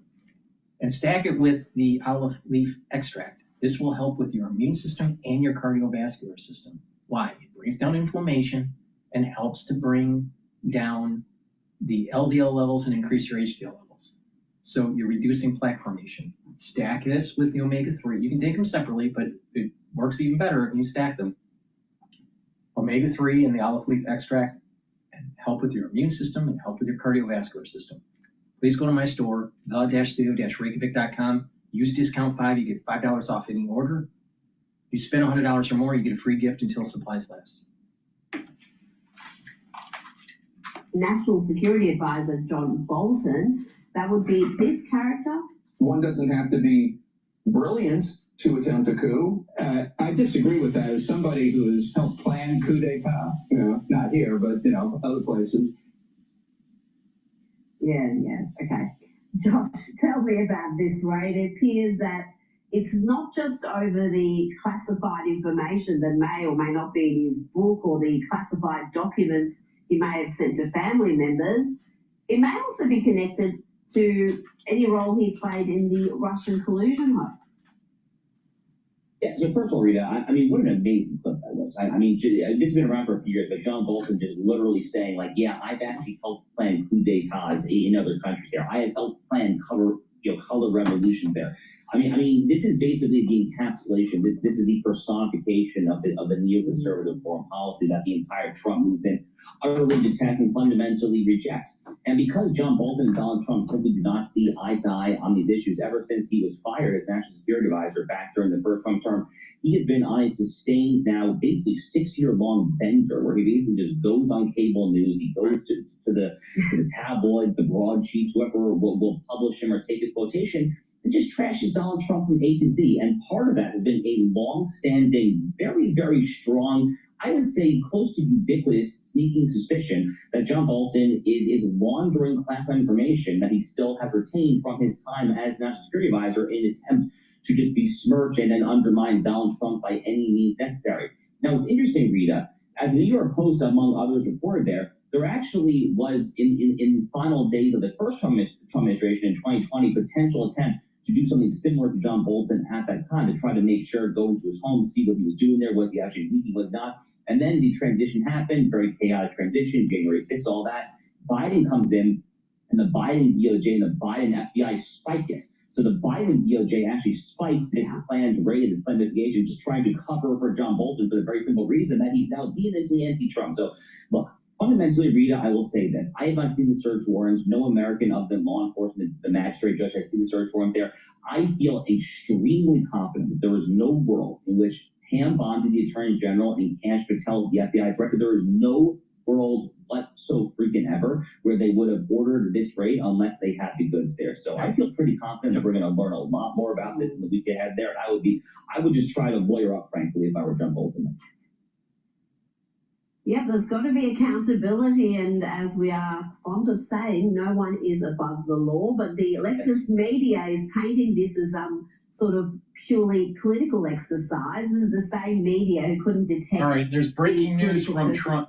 Trump is saying, what is going on in South Korea seems like a purge or revolution. We cannot have that and do business there in South Korea. So and the South Korean president is coming to the White House. So something is happening. Let's go to live now about it. Strains to confront rapid geopolitical changes. The New York Times also commenting on this highly anticipated discussion as they say Trump to sign executive order ending cashless bail, threatens to revoke federal funding in LAX jurisdictions. They say, quote, obvious threat to public safety. So as you can see this Monday, the commander-in-chief has a very booked schedule. And of course, we will be following it in full right here on Live Now from Fox. If you notice, you have the mainstream media, like MSNBC, CNN, they're always saying, oh, Trump looks so tired. Trump looks so tired. This guy is doing 4 or 5 times, maybe even more, than anything that Biden or Obama did. This guy is like nonstop. Of course he's going to get tired, but he's working.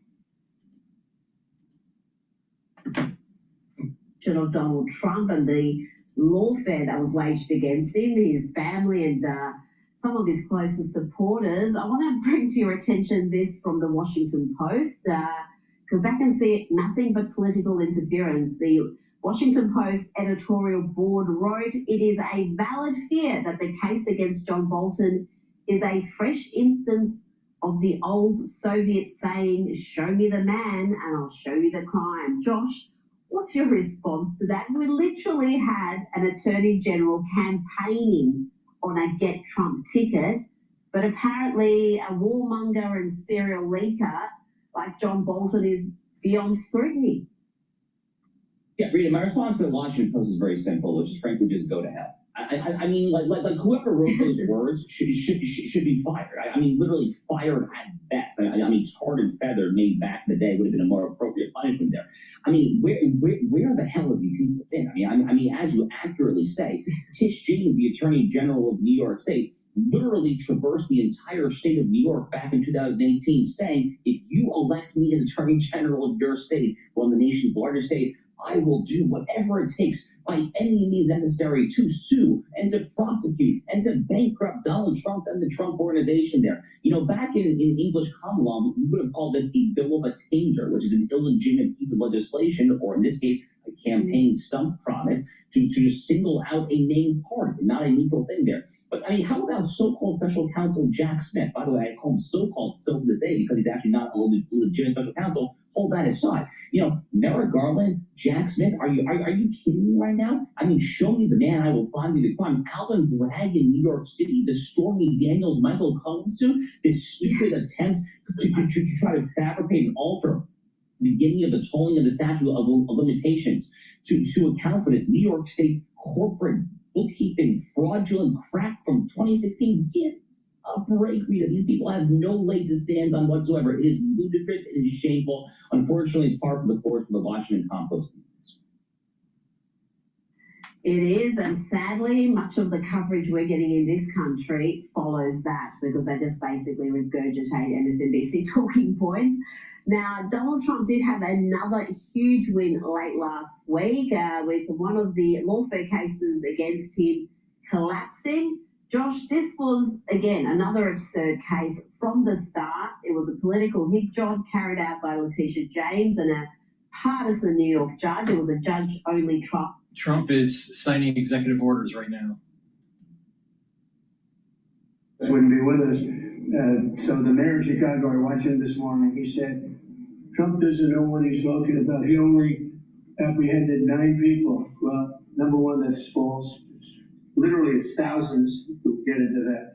But more importantly than anything, we took guns away. We have some of the worst career professionals out of the country already. They've been taken out of the country, and some are in solid confinement because these were killers. We arrested some very bad people. And in the last 11 days, again, I hate to say it because it sounds so ridiculous, but in the last 11 days, we've had no murders. And that's the first time that's taken place in years, actually years. We always have a murder a week. They call it a murder a week. You come here from Iowa, you come here from Indiana, you come here from Idaho, because you're so proud of your country, you love your country, and then you get murdered, your son gets murdered, your daughter gets murdered, you get murdered. See the media, you get murdered. Many of you have been mugged in Washington, you just don't want to talk about it. And I know that every time I do this with you, you almost fool everything, but every time I do this with you, people are saying to yourselves, he's right, and then you write a negative story. But we are doing an incredible job. The people behind me are amazing. We're working very well with the Washington police, as you know. The DC National Guard is unbelievable. We're also getting tremendous help from Secret Service. And we are at a point where Washington is booming again. People are pouring in like we haven't seen for years. Nobody wanted to come here. They didn't want to come here and get murdered. I have a friend of mine who is a very successful son. And I said, where is your son going to be this weekend? He said, he's going to Washington with his friends. I said, really? Yeah, he's wanted to do it for 4 years, but he couldn't do it because it was so unsafe. And he's a tough kid, too. It's so unsafe. And he ended up staying 3 nights, going out to restaurants all 3 nights. He said it was so beautiful, so peaceful. Because all the criminals are either arrested or they're hiding. And we're finding the ones that are hiding. So I want to thank Pam Bondi. I want to thank our vice president. I want to thank everybody standing behind me. Because they are really, Gaddy has been unbelievable, by the way. They have done an unbelievable job. They're working 24 hours a day. And Washington, D.C. is now in great shape. I'm going to be working with Clark Construction, which is by far your biggest construction company. And we're going to also beautify Washington. We're going to rip down the broken medians, fix them. We're going to put asphalt on the roads. We're not ripping them apart like these stupid people do. They rip a road down to the dirt, and then they spend 5 years in building the new one, and then it starts settling. You know, the whole thing is so crazy. And they'll spend hundreds of millions of dollars on a road. I'll spend about $2, and it'll look better. So we're going to be replacing medians. We're going to be replacing much of the asphalt in the road, which is in the city, which is in bad shape. We have great stripers. We have great contractors. But we have to let them do the thing. The Congress has said that they'll give us whatever money is needed to fix up the Capitol. This is the Capitol. And we're not going to spend a lot. It's going to go fast, and it will be spotless. And we want it spotless for the World Cup and for the Olympics. You saw the World Cup was here the other day. And come to think of it, there's your trophy for the World Cup. In fact, it's solid gold. That's actually solid gold, so heavy that some of the people in this room wouldn't be able to lift it up. I think what I'm going to do is place it right above the angel, right over there. That's solid gold, too. We're going to put it right up there. Look at that. This is a solid gold trophy. They know how to get to me, you know.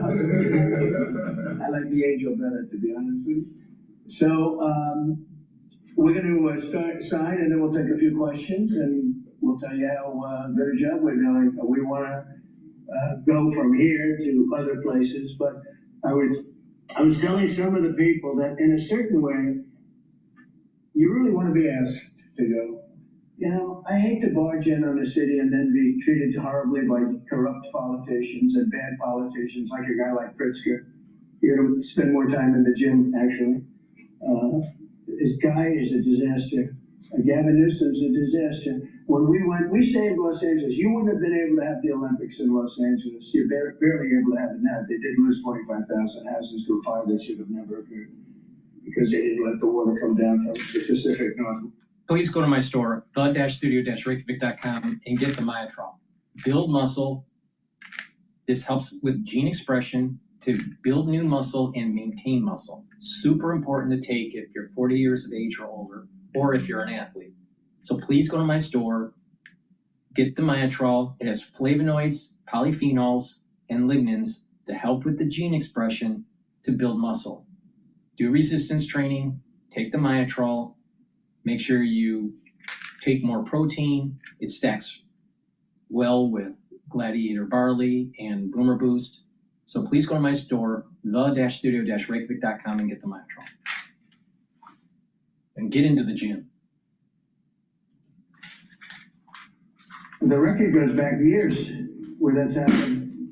They haven't seen that happen in years. And then people stand up and instead of thanking us, which they should do, and she's not that bad.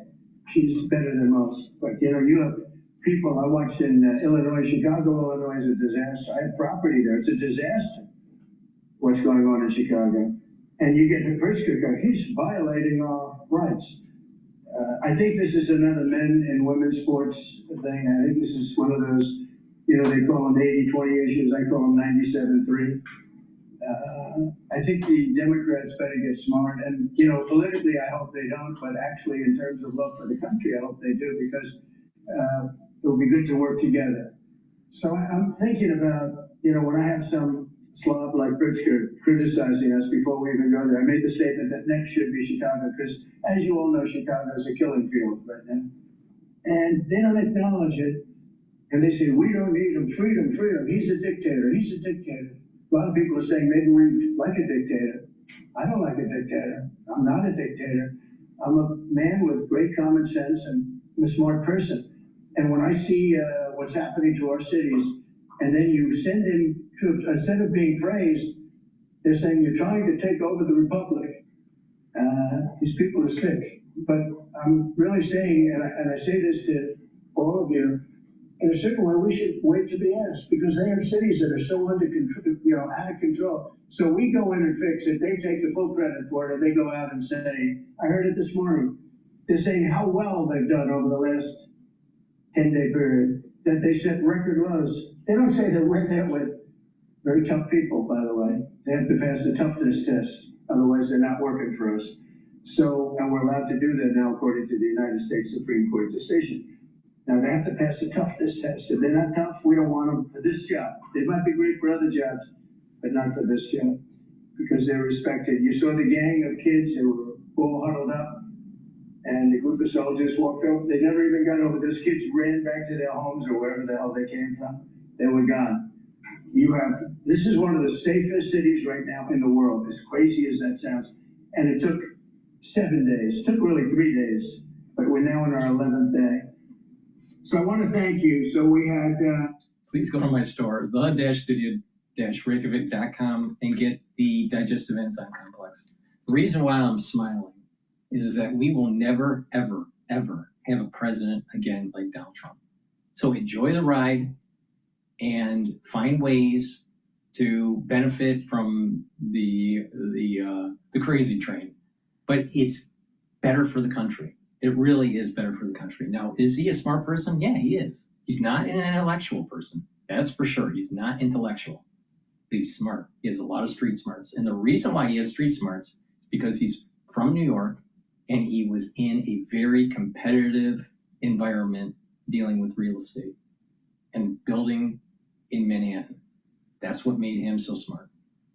Please go to my store, get the digestive enzyme complex. Very important to reduce the load on your pancreas. Break up carbohydrates, proteins, and lipids by taking this.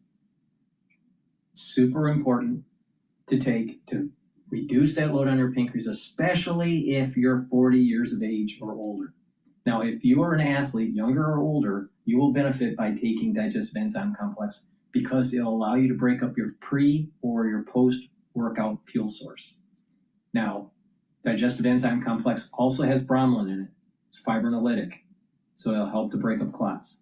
Please go to my store, the-studio-reykjavik.com, and get the digestive enzyme complex. And vitamin B complex, another very important supplement to take if you're 40 years of age or older. Vitamin B complex will help the health of your mitochondria and build up more energy. The more energy you have, the better your cells and tissues will perform. Now, vitamin B complex, the first 4 B vitamins, help the electron transport chain within the mitochondria to boost up ATP. Vitamin B complex will rev up your metabolism, and vitamin B12 will help to protect your neurons. So it's neuroprotective, super important. So a great stack is to help with your neurons and rev up your metabolism and boost up energy levels, and digestive enzyme complex to help with your pancreatic health and break up your carbohydrates, proteins, and lipids. Please go to my store, the-studio-reykjavik.com. Use discount 5, you get $5 off any order. If you spend $100 or more, you get a free gift until supplies last. To ensure that we're only supporting the people who have reasonable common sense policies around crime. So what area does it cover? Potentially anywhere that has a cashless bail policy, so some of the largest cities, some of the most left-wing states in America. Almost all of them, right? Illinois would be a great example of that, sir. Oh, they have a great cashless bail. You don't even have to go to court sometimes. No, Illinois, I love that state. It's a great state, but it's run so badly by Pritzker. They threw him out of the family business and he becomes governor. Now he wants to run for president. I don't think that's going to happen. Okay, we'll stand right here, right? Sure. So important. And this isn't Republican, Democrat. This is, and by the way, most Democrats agree with us.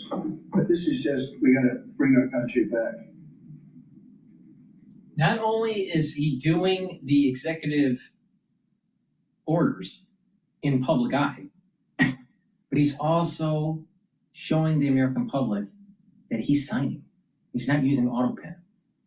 You notice that? DC in particular, the objective is holding as many criminal defendants in federal custody and subjecting them to federal charges as possible. That means that they'll be held pre-trial in federal jail as opposed to just being cut back out on the streets due to a cashless bail policy. Okay. And we have the roof. And by the way, the prison they have in DC is horrible. It's horrible. People were subjected to live in that dog trap for so long, so unfairly. I have stories you'll be hearing about them. The prison is horrible. Okay. This is an executive order that contains a number of additional measures relating to crime and law enforcement in Washington, D.C. It charges, for example, your Secretary of Defense with establishing specialized units in both the D.C. National Guard and National Guard units around the country, specifically trained and equipped to deal with public order issues. It charges all of your various federal law enforcement agencies with hiring additional personnel to allow them to surge personnel to Washington, D.C. to deal with the current emergency here. It does a number of other things in that space, and it also asks the Attorney General to look at D.C. Metropolitan Police general orders that have currently impeded law enforcement efforts in the city, and to potentially look at unwinding those that are stopping the police from doing their job effectively. And are we gonna ask this to be codified by Congress, all of these things? I think we could potentially, yes, sir. I think so. I think we should. I think we'll get it. I think Democrats will vote. Well, it's hard to believe that they might not, but I think Democrats will actually vote for this.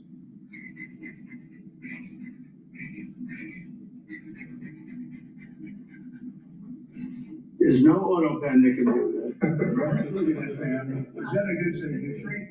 Seriously, is that a good signature? Who can write like that? Nobody. I don't know. That's the other thing. I assume we're looking at the whole auto pen scam. Because the person that ran it said he spoke to it briefly twice about nothing. That means that all those pardons that he gave to some very bad people, very unpatriotic people, very evil people, it looks to me like those pardons are worthless. Because number one, you shouldn't use an auto pen very specifically. But if you do, it has to be a very good reason. And they have to know that the president wanted it. The president didn't want this. The president didn't know he was alive, okay? He never approved any of this stuff. He wasn't for open borders and all the other things. He was never for open borders. I've known Biden a long time. He was never very sharp, but he was never in favor of open borders and all of the other things he did to destroy our country. Lastly, sir, this is an executive order on flag burning that charges your attorney general. Would you listen to this? This is flag burning. All over the country, they're burning flags. All over the world, they burn the American flag. And as you know, through a very sad court, I guess it was a 5-4 decision, they called it freedom of speech, but there's another reason which is perhaps much more important. It's called death. Because what happens when you burn a flag is the area goes crazy. If you have hundreds of people, they go crazy. You can do other things. You can burn this piece of paper. But when you burn the American flag, it incites riots at levels that we've never seen before. People go crazy. In a way, both ways. There's some that are going crazy for doing it. There are others that are angry about them doing it.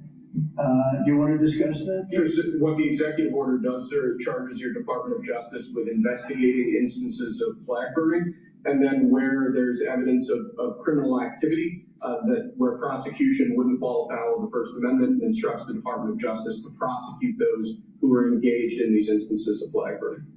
And what the penalty is going to be, if you burn a flag, you get 1 year in jail, no early exits, no nothing. You get 1 year in jail. If you burn a flag, you get, and what it does is incite to riot. I hope they use that language, by the way. Did they? Incite to riot. And you burn a flag, you get 1 year in jail. You don't get 10 years, you don't get 1 month. You get 1 year in jail, and it goes on your record. And you will see flag burning stopping immediately, just like when I signed the Statute and Monument Act. 10 years in jail if you hurt any of our beautiful monuments. Everybody left town. They were gone. Never had a problem after that. It's pretty amazing we stopped it. But this is something that's, I don't know, in a certain way, it's equally as important. Some people say it's more important. Because the people in this country don't want to see our American flag burned and spit on. And by people that are, in many cases, paid agitators. They're paid by the radical left to do it. You talk to these people, they don't even know, half of them don't even know what they're doing. They say, I don't know, they gave me money to do this. I see the same things that you do. They're bad people that are trying to destroy our nation. That's not working, because I think our nation now is the most respected nation anywhere in the world by far. You saw that with the European leaders on Friday. You saw that with NATO, where they agreed to go from 2% no pay to 5% fully paid up, trillions of dollars paid, where they respect your president to a level that they jokingly call me the president of Europe. They call me the president of Europe, which is an honor. I like Europe, and I like those people. They're good people. They're great leaders. And we've never had a case where 7 plus really 28, essentially 38 countries were represented here the other day. 38 European countries were represented. European and other countries were represented. And it was a great meeting. But your country's respected again. I say it all the time. 1 year ago, our country was dead. everybody said it. We had a dead country.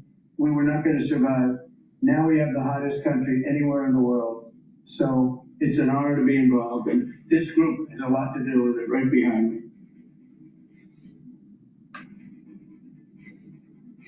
Does anybody behind me have anything? I have always been pissed off with people that burn the American flag. It's totally disrespectful and unacceptable. Please go to my store, the-studio-reykjavik.com. Get the clarity factor. This will help you to concentrate on tasks at work or at school or at home. Get rid of that brain fog and support memory. By taking clarity factor regularly, what's going to happen is that you're going to get proper dendritic connections, improve cognition. So that means that you're going to think faster, you're going to have better recall of your memory, and be able to concentrate. Go to my store, the-studio-reykjavik.com, get the clarity factor, drink it with filtered water. Very high quality product, stacks well with C60, resveratrol, NAD+, and ubiquinol. Good night formula has tryptophan, melatonin, and GABA and passion flower to help you to get into those 3 to 5 cycles of REM sleep and deep sleep. When you are in these cycles of REM sleep and deep sleep, you're detoxifying your central nervous system, you're going to be well rested in the morning, and you're consolidating memory. If you are sleep deprived chronically, you are increasing the chances of early onset of dementia, and you are speeding up your aging process. What you want to do is slow down the aging process and detoxify your central nervous system and consolidate memory. You do that by getting proper sleep. Go to my store, get the Good Night formula, take it every night. And resveratrol.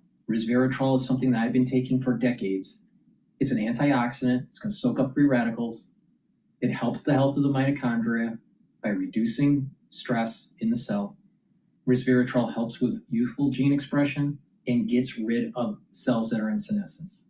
It's super important to take, and it stacks well with C60, clarity factor, NAD+, and ubiquinol. So a great stack to help with youthful gene expression, resveratrol. To help with sleep and to detoxify your central nervous system and consolidate memory, Good Night formula. Clarity factor to get rid of that brain fog so you can concentrate and help with your support of memory. Please go to my store, the-studio-reykjavik.com, and take this stack. It's a powerful stack. Use discount 5. You get $5 off any order. If you spend $100 or more, you get a free gift until supplies last. Click the link that's in the description to get to my website, the-studio-reykjavik.com. Well, I think we could have done it. They were dead. So we didn't send in the troops. Los Angeles was dead. The Olympics was gone. The World Cup was gone. Everything was gone. We did a great job. And Newsom got an he's an incompetent governor. But I think people should want us to be there because otherwise all they'll do is complain as we do our job. So we'll have to think about that, okay? We go in, like in Washington, we go in and the people that are here that have been doing, I don't want to say terrible because she's a nice woman, yes. I don't care about if she's nice, I really don't care. I want her to do, I'd rather have her be horrible but do the job. But we come into Washington and we have the 11 best days they've had here in 2 centuries. I mean, they've never seen anything like it. Let's go 2 decades. In over 20 years, they haven't seen anything like what happened. And now they're out there saying, we don't have crime in Washington. Well, that's true. For 11 days, you don't have crime. But before that, everybody was getting hit and mugged, and you people could not walk to your office without security. That's how unsafe it was. So I think we should really let them have their city, let their city go to hell, and when they come and beg us to help. The only problem is we want to save it for the big, because the people want us there. The people here, 95% of the people here want us. The real people, not the people you find. I don't know where you find these people. You have one person has a broken nose, where do you get it? Well, I was mugged. Do you want to see Trump here with? No, I don't want. Woman has a broken nose. She got mugged. But she's saying she doesn't want any protection. It's all made up fake news. It's just fake news. I don't know where you find these people. Anyway, would you say a couple of words, please? And then I'm going to ask JD to say something. You have done an unbelievable job in a short period of time. Thank you, Mr. President. Highly recommended by you know who, right? Yes, sir. You want to say his name? Mr. Youngkin. Governor Youngkin. Yes, sir. We stole you from He called me. He called me, Glenn Youngkin called, and he said, I have somebody who's really fantastic.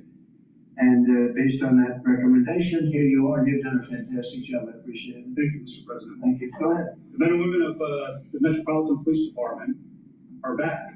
They enjoy doing their job again. They feel the ability to go out and be law enforcement officers. They feel that they're connected to their communities again. They are making a difference. Thanks to you, Mr. President, and our federal task force, you are making DC safe once again. Thank you, sir. It's going to get better and better. Well, it can't get much better. There's no crime. I read where crime's down 89%. I said, really? Who are the 11%? Okay, there's no crime. JD, please. Yes, sir. Well, thanks, Mr. President. Thanks to the incredible team here. You know, I was happy with something the president said where you say there have been murders in a couple of weeks in D.C. It doesn't sound good, but then you talk to local law enforcement, and I didn't realize this, that this town averaged one murder every other day for the last 20, 30 years, which means that in 2 short weeks, the president and the team have saved 6 or 7 lives, people who would have been killed on the streets of DC, who are now living, breathing, spending time with their families because the president had the willpower to say, no more. We're not going to give the streets of DC over to vagrants and robbers and murderers. And the last point I want to make, sir, to your point about we want people to welcome us, to ask us, because look at Governor Pritzker in Illinois, or Governor Newsom in Los Angeles, or Governor Moore in Maryland. They are angrier about the fact that the President of the United States is offering to help them get their crime under control than they are about the fact that murderers are running roughshod over their cities and have been for decades. Why are Democrat governors angrier about federal law enforcement helping clean up their streets than they are about the fact that those streets need to be cleaned up to begin with? It shows a real sickness in the head. And I agree with the President of the United States. I think most Democrats, rank and file, nobody likes crime. Republicans don't like crime. Democrats don't like crime. Independents don't like crime. Why are Democratic governors doing everything in their power to make crime easier to do in their cities? It doesn't make an ounce of sense to me. But, Mr. President, I appreciate you being willing to help. And I hope these governors take you up on the offer because we should clean up all of America's streets. It's the right of every American to live in safety and comfort in their community. And we've got the people to do it. They're signing up like they've never signed up before. Our military, as you know, during the campaign, nobody was signing up. We were way short of their goal, we were understaffed. Nobody wanted to be in the military. Nobody wanted to be a policeman. Nobody wanted to be a fireman. They didn't want anything to do with the country. We had an incompetent, grossly incompetent president who frankly should not have been there. They should have never been there. The damage he did to this country is incalculable. I mean, just what he has done. So much of our effort are getting murderers and jailbirds and people out of this country who are drug dealers at the highest level. So much of the energy of people that he let in, it was an unforced error. But I don't think they think it's an error. But I don't believe he believed it. It was the radical lunatics that surrounded this guy at this desk, who are brilliant people, but with the wrong philosophy. There were some brilliant people, but they're evil people, and they're going to be brought down. They have to be brought down because they really hurt our country. But we're getting it back very quickly. And I'll tell you something, our country's now it's stronger. I think we're more respected than we've been respected in 100 years. It's a whole different ballgame. JD, could I ask you, you gave a stat on murders here. What were the numbers? You said in a short period of time, how many people were murdered? Local law enforcement told me, sir, that in the past 20 or 30 years, DC has averaged a murder every other day. That's 200 murders a year, 150, 250, but about every other day a person has been killed on the streets of Washington, D.C. We've been doing this for 2 weeks. 0 people killed. That's real lives saved. That the media and frankly the entire Democratic Party should be saying, thank you for saving lives instead of attacking the President of the United States for doing so. You know, when a person, unfortunately, will probably happen at some point, when a person's murdered in D.C., it's going to be the biggest story maybe in history. Right? Yes, sir. somebody was murdered in DC, Trump is failing. No, we're not failing. We have a safe city. This is maybe the safest city in America right now. That's how good it is. And it would be nice to be appreciated. These people eventually, they're gonna have to be appreciated for what they're doing.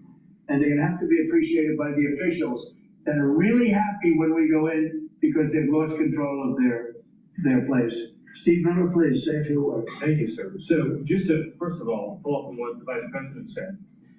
No police officer working in the city can remember a time in their lives when there has been no murders. You can work with the police for 20 years, 30 years, your whole life.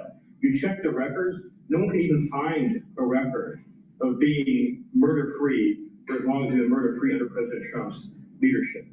Additionally, the President spoke about this before, we've uncovered, in the process of uncovering, a massive scandal in Washington, D.C., with the doctoring of crime stats, and the Department of Justice under the Attorney General is leading the effort to uncover this. But when we ultimately share the results, it will stun you.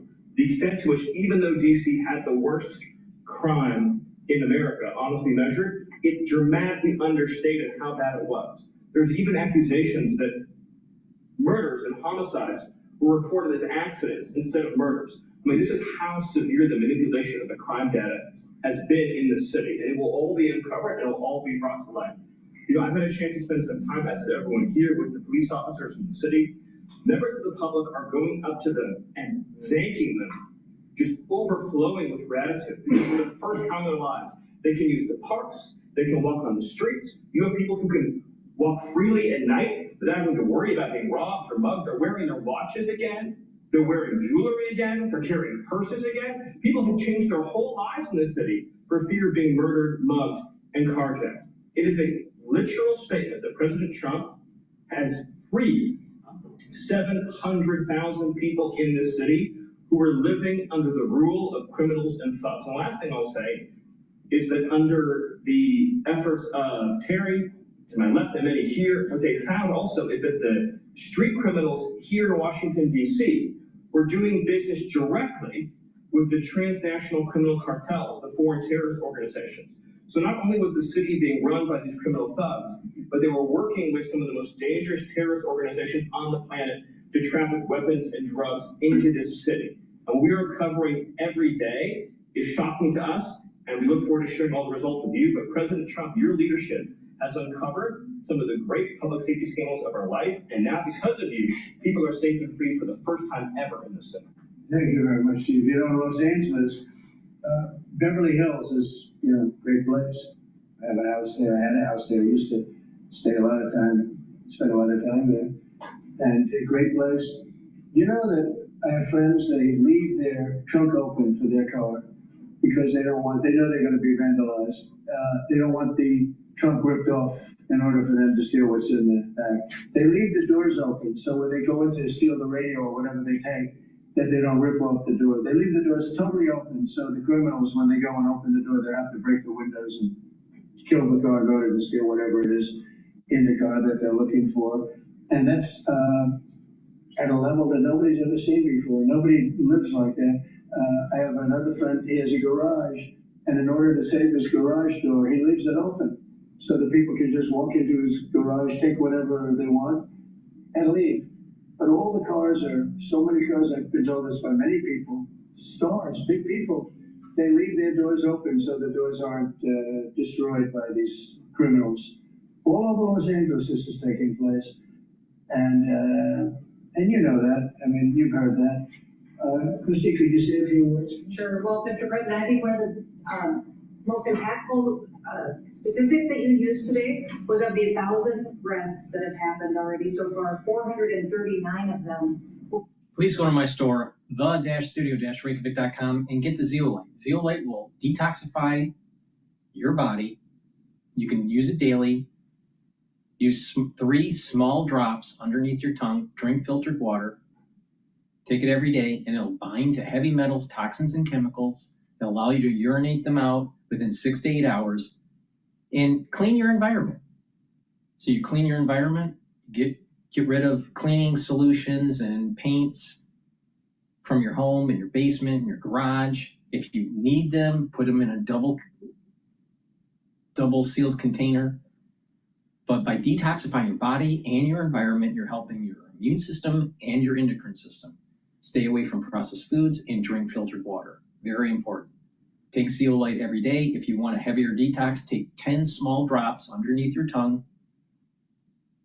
Drink the filtered water and do that until the bottle is done. Do that once or twice a year. But I recommend to take it every day to detoxify your body. So please go to my store and get the zeolite. Super important to detoxify your body. Help with your immune system, help with your endocrine system. Lignans helps also your immune system and endocrine system. It brings down inflammation and it will soak up free radicals because it's an antioxidant. Ashwagandha root. Ashwagandha root will help you to control your glucose levels and your cortisol levels. By taking these together, you can help your bringing down inflammation, help with your immune system and your cardiovascular system. So please go to my store, the-studio-reykjavik.com, and for a stack to detoxify your body, help with your immune system and your endocrine system, take the zeolite, the ashwagandha root, and the lignans. It's a great stack. Use discount 5, you get $5 off any order. If you spend $100 or more on any order, you get a free gift until supplies last. China is killing us, we're not killing China. We are leading in space by a lot because of Space Force. So we're very proud. But everybody wants to go in. We went from not, and you know how bad that is for the spirit when every story that you were writing a year ago was that nobody wants to go into the military anymore. And if you're in the military, you know how deflating that is. You go home to your family. Nobody wants the job that you have. Well, now it's the opposite. Everybody wants to be there. And that includes police and fire and everything else. You did a great job. Thank you, sir. You stopped for a while. All right, I'm gonna go to Secretary Bassett unveils bold plan for America. This was Fox Business. Scott Bessent says that the Trump administration is using tariff revenue to pay down national debt, dismissing the idea of a rebate check disbursement within the next few months. The secretary telling me recently that he's expecting that tariff revenue to exceed $300 billion this year alone. The national debt currently stands at $37.25 trillion. Joining now is the president for a committee for a responsible federal budget, Maya McGinnis. Maya, good to see you. Thank you so much for being here, and you've been so great in terms of itemizing the budget and telling our viewers what the main issues are. What is your expectation in terms of tariff revenue, and what is your reaction to the fact that we're talking about real money now? I mean, you know, Bessent is talking about up to $1 trillion in revenue from these tariffs over the next couple of years to go toward cutting debt. Indeed, this is turning out to be a very significant revenue stream, and that is good news because we need it. We need everything that we can get that will bring our structural borrowing down. So there are a lot of questions about the tariff revenue. Which tariffs will stay in place? How long will it be collected? Will that base of tariff that the tariffs are put on, will that shrink? But so far, the numbers indicate that the revenue is coming in very strongly, and this is going a tremendous way to offset the additional borrowing that came from the tax cuts that were just passed. And furthermore, his additional news that they're not going to give this money back, but instead use it for deficit reduction is absolutely the right priority. It's very important that we keep that there and help get the government finances back in the right direction. It's not getting us on track. We still have a huge amount of borrowing that they've inherited, but this would offset a lot of the tax cut borrowing that was just put in place. So by all accounts, it's a big fiscal improvement if it stays in place. So what are your expectations in terms of spending and getting spending under control? You know that the Republicans have talked about another reconciliation plan at some point later this year. The Economic Policy Innovation Center is circulating a new memo with key congressional GOP figures. And a source told Fox News Digital the conservative roadmap is targeting Medicaid and student loans for the next president's big, beautiful sequel. So, Maria, I have to say I've been somewhat shocked and disappointed how little willingness there is to address spending so far. We have Republican president, Senate, and House. And it was my sense that that would mean that there would be a real focus on controlling spending. What we saw in the reconciliation bill was a huge willingness to cut taxes, but a much more concentrated willingness to reduce spending, with many members saying, oh, I don't want to touch that. I don't want to do Medicare. I don't want to do Medicaid. All of these things that we know need to get under control. We need to look at how that spending works. And so I am worried moving forward. What we do need is another reconciliation bill that focuses on generating savings. For instance, the spending fell about $600 billion short from what the House had asked for. The very least they could do is pass a spending bill that cuts about $600 billion in spending. That won't be enough to improve our fiscal situation in any way that's significant, but it will be at least keeping to their original promise. But there have been so many promises of what not to do when they talk about reducing spending. So yes, I hope they will focus on Medicare, Medicaid, student loans. There were some areas of improvement already in both Medicaid and student loans. They need to build on those. We will be eager to put out lots of ideas where there are useful improvements to be made. But you know, politics, turns out that nobody wants to cut spending that much. Politicians like to cut taxes and raise spending, and that's the equation that really doesn't work.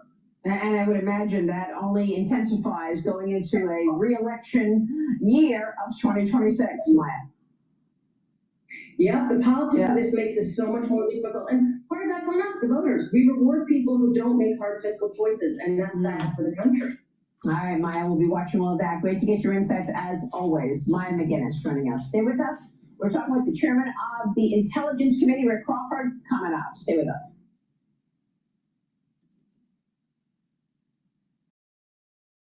YouTube Premium is ad-free YouTube and video downloads.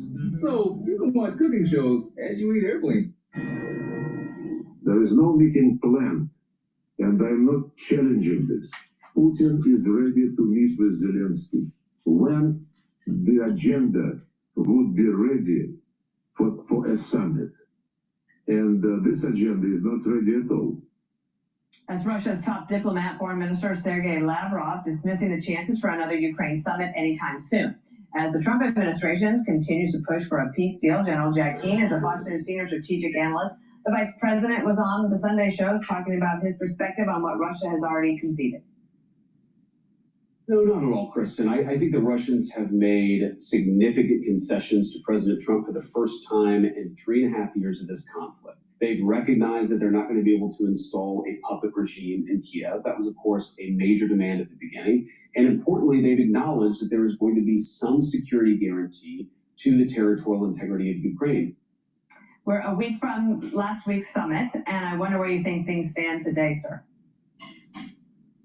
Yeah, well, that's a good point going back to the summit. Certainly, the president in discussions with Putin, I think the major takeaways he conveyed to us, you had to deal with, he was willing to meet with Zelensky, and that was a move in the right direction.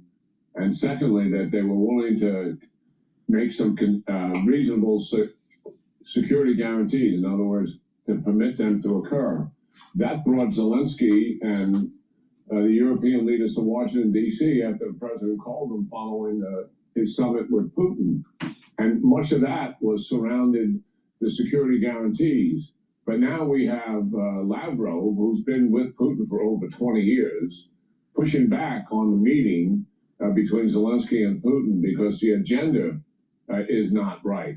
And what he's really saying is that he went right after, he and his people went right after the security guarantee, saying there'd be no Western troops in Ukraine once a permanent agreement is concluded. I'm a fan of Trump, but I think that he failed in international policy during his second term in two areas. The first, he didn't take the opportunity to kill the Ayatollah when we bombed the nuclear facilities. He was afraid. The second, he's not being forceful enough against Putin because Putin is not willing to take the off-ramp. I understand that Trump wants peace. We all want peace. But the thing is sometimes you have to kill your enemy. Now, I was not for the war in Ukraine. But if Putin doesn't take the off-ramp, Putin needs to be killed.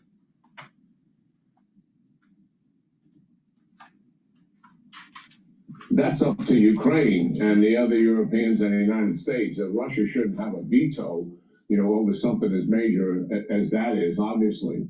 And the other thing is they're still insisting on taking the Donbass region, the terrain they have been unable to conquer, for 3.5 years, and going all the way back to actually 2014. They want Ukraine to give them that terrain. So it sounds to me, that we're back in a position where Putin talks nice, provides incentives for us to continue those negotiations and to look like we're moving in the right direction, and then stalls and delays.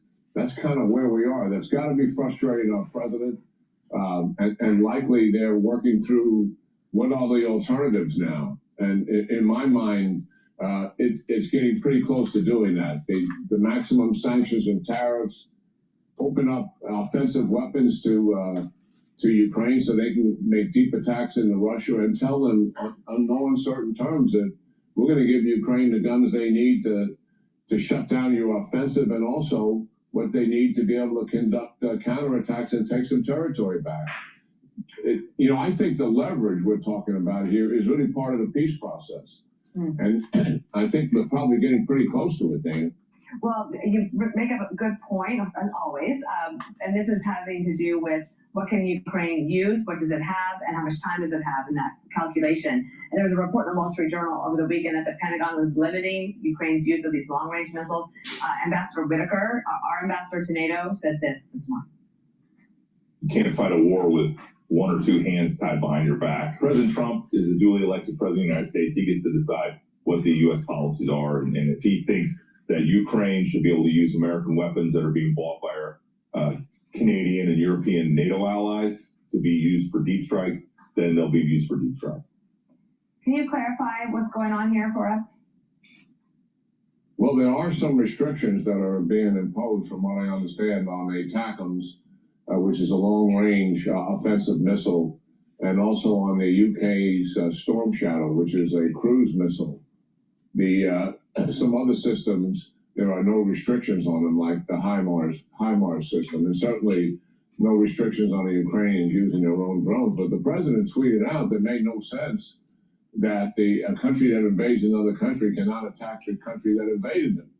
And those restrictions were imposed initially by the Biden administration. I think the administration's got to clear this up. I mean, the president is saying certainly Ukraine has the right to conduct deep attack inside Russia, given what they're doing inside of Ukraine.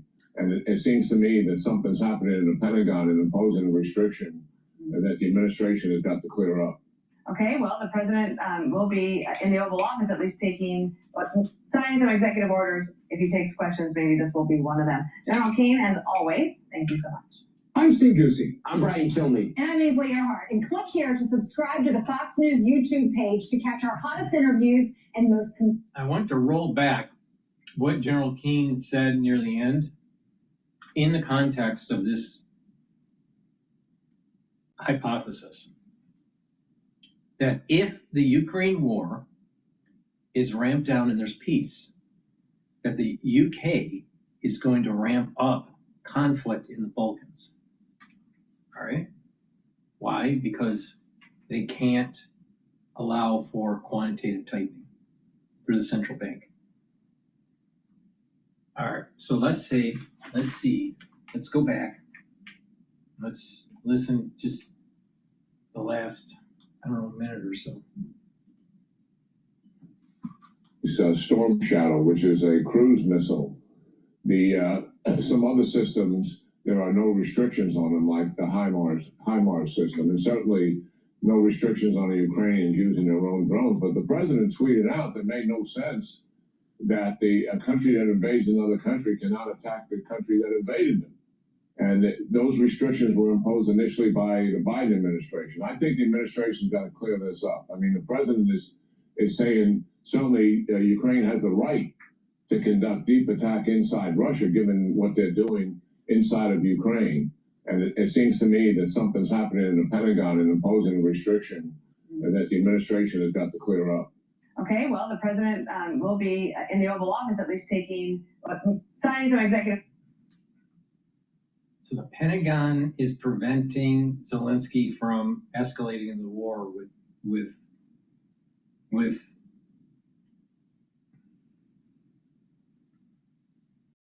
Russia. I want to hear this again. There's something here. There's something important. Hey, what's going on here for us? Well, there are some restrictions that are being imposed, from what I understand, on the ATACMS, which is a long-range offensive missile, and also on the UK's Storm Shadow, which is a cruise missile. Some other systems, there are no restrictions on them, like the HIMARS system, and certainly no restrictions on the Ukrainians using their own drones. But the president tweeted out that it made no sense that a country that invades another country cannot attack the country that invaded them. And those restrictions were imposed initially by the Biden administration. I think the administration's got to clear this up. I mean, the president is saying certainly Ukraine has the right to conduct deep attack inside Russia, given what they're doing inside of Ukraine. And it seems to me that something's happening in the Pentagon and imposing a restriction that the administration has got to clear up. Okay, well, the president will be in the Oval Office, at least signing some executive orders. If he takes questions, maybe this will be one of them. General Keane, as always. My understanding of what he said was the U.S. and the U.K. that's banning this. So the surface understanding of that is that they're concerned that they would continue to escalate the war if Zelensky fires into Russia with these long-range missile systems.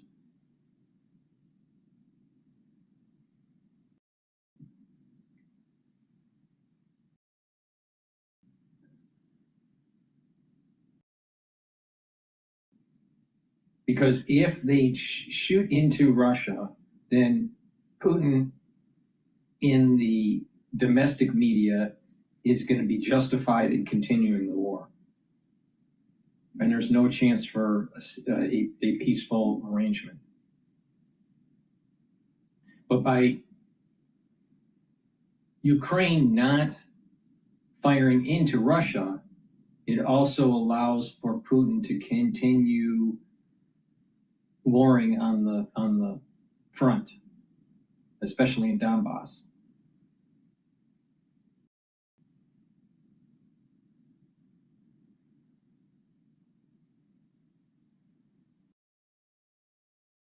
If there's a peace agreement that is allowed to start to take hold, then the UK can move their operations into the Balkans.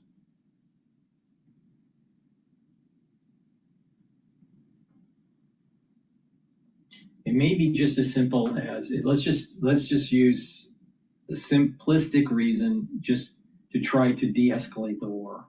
And there's nothing here. But there's something, there's my little gut sense is saying that there's something here about the Balkans. Okay. Let's listen in to the press asking questions with Trump. This better some.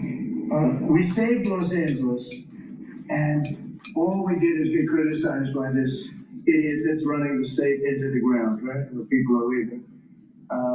He should be thanking us, and he should be requesting us to be there. And the governor of Illinois should be. Chicago's a disaster, and the governor of Illinois should say, President, would you do us the honor of cleaning up our city? We need help. They need help. They need help. We may or may not. We may just go in and do it, which is probably what we should do. The problem is, it's not nice when you go in and do it, and somebody else is standing there saying, as we give great results, say, we don't want the military. They need help badly. Chicago desperately needs help.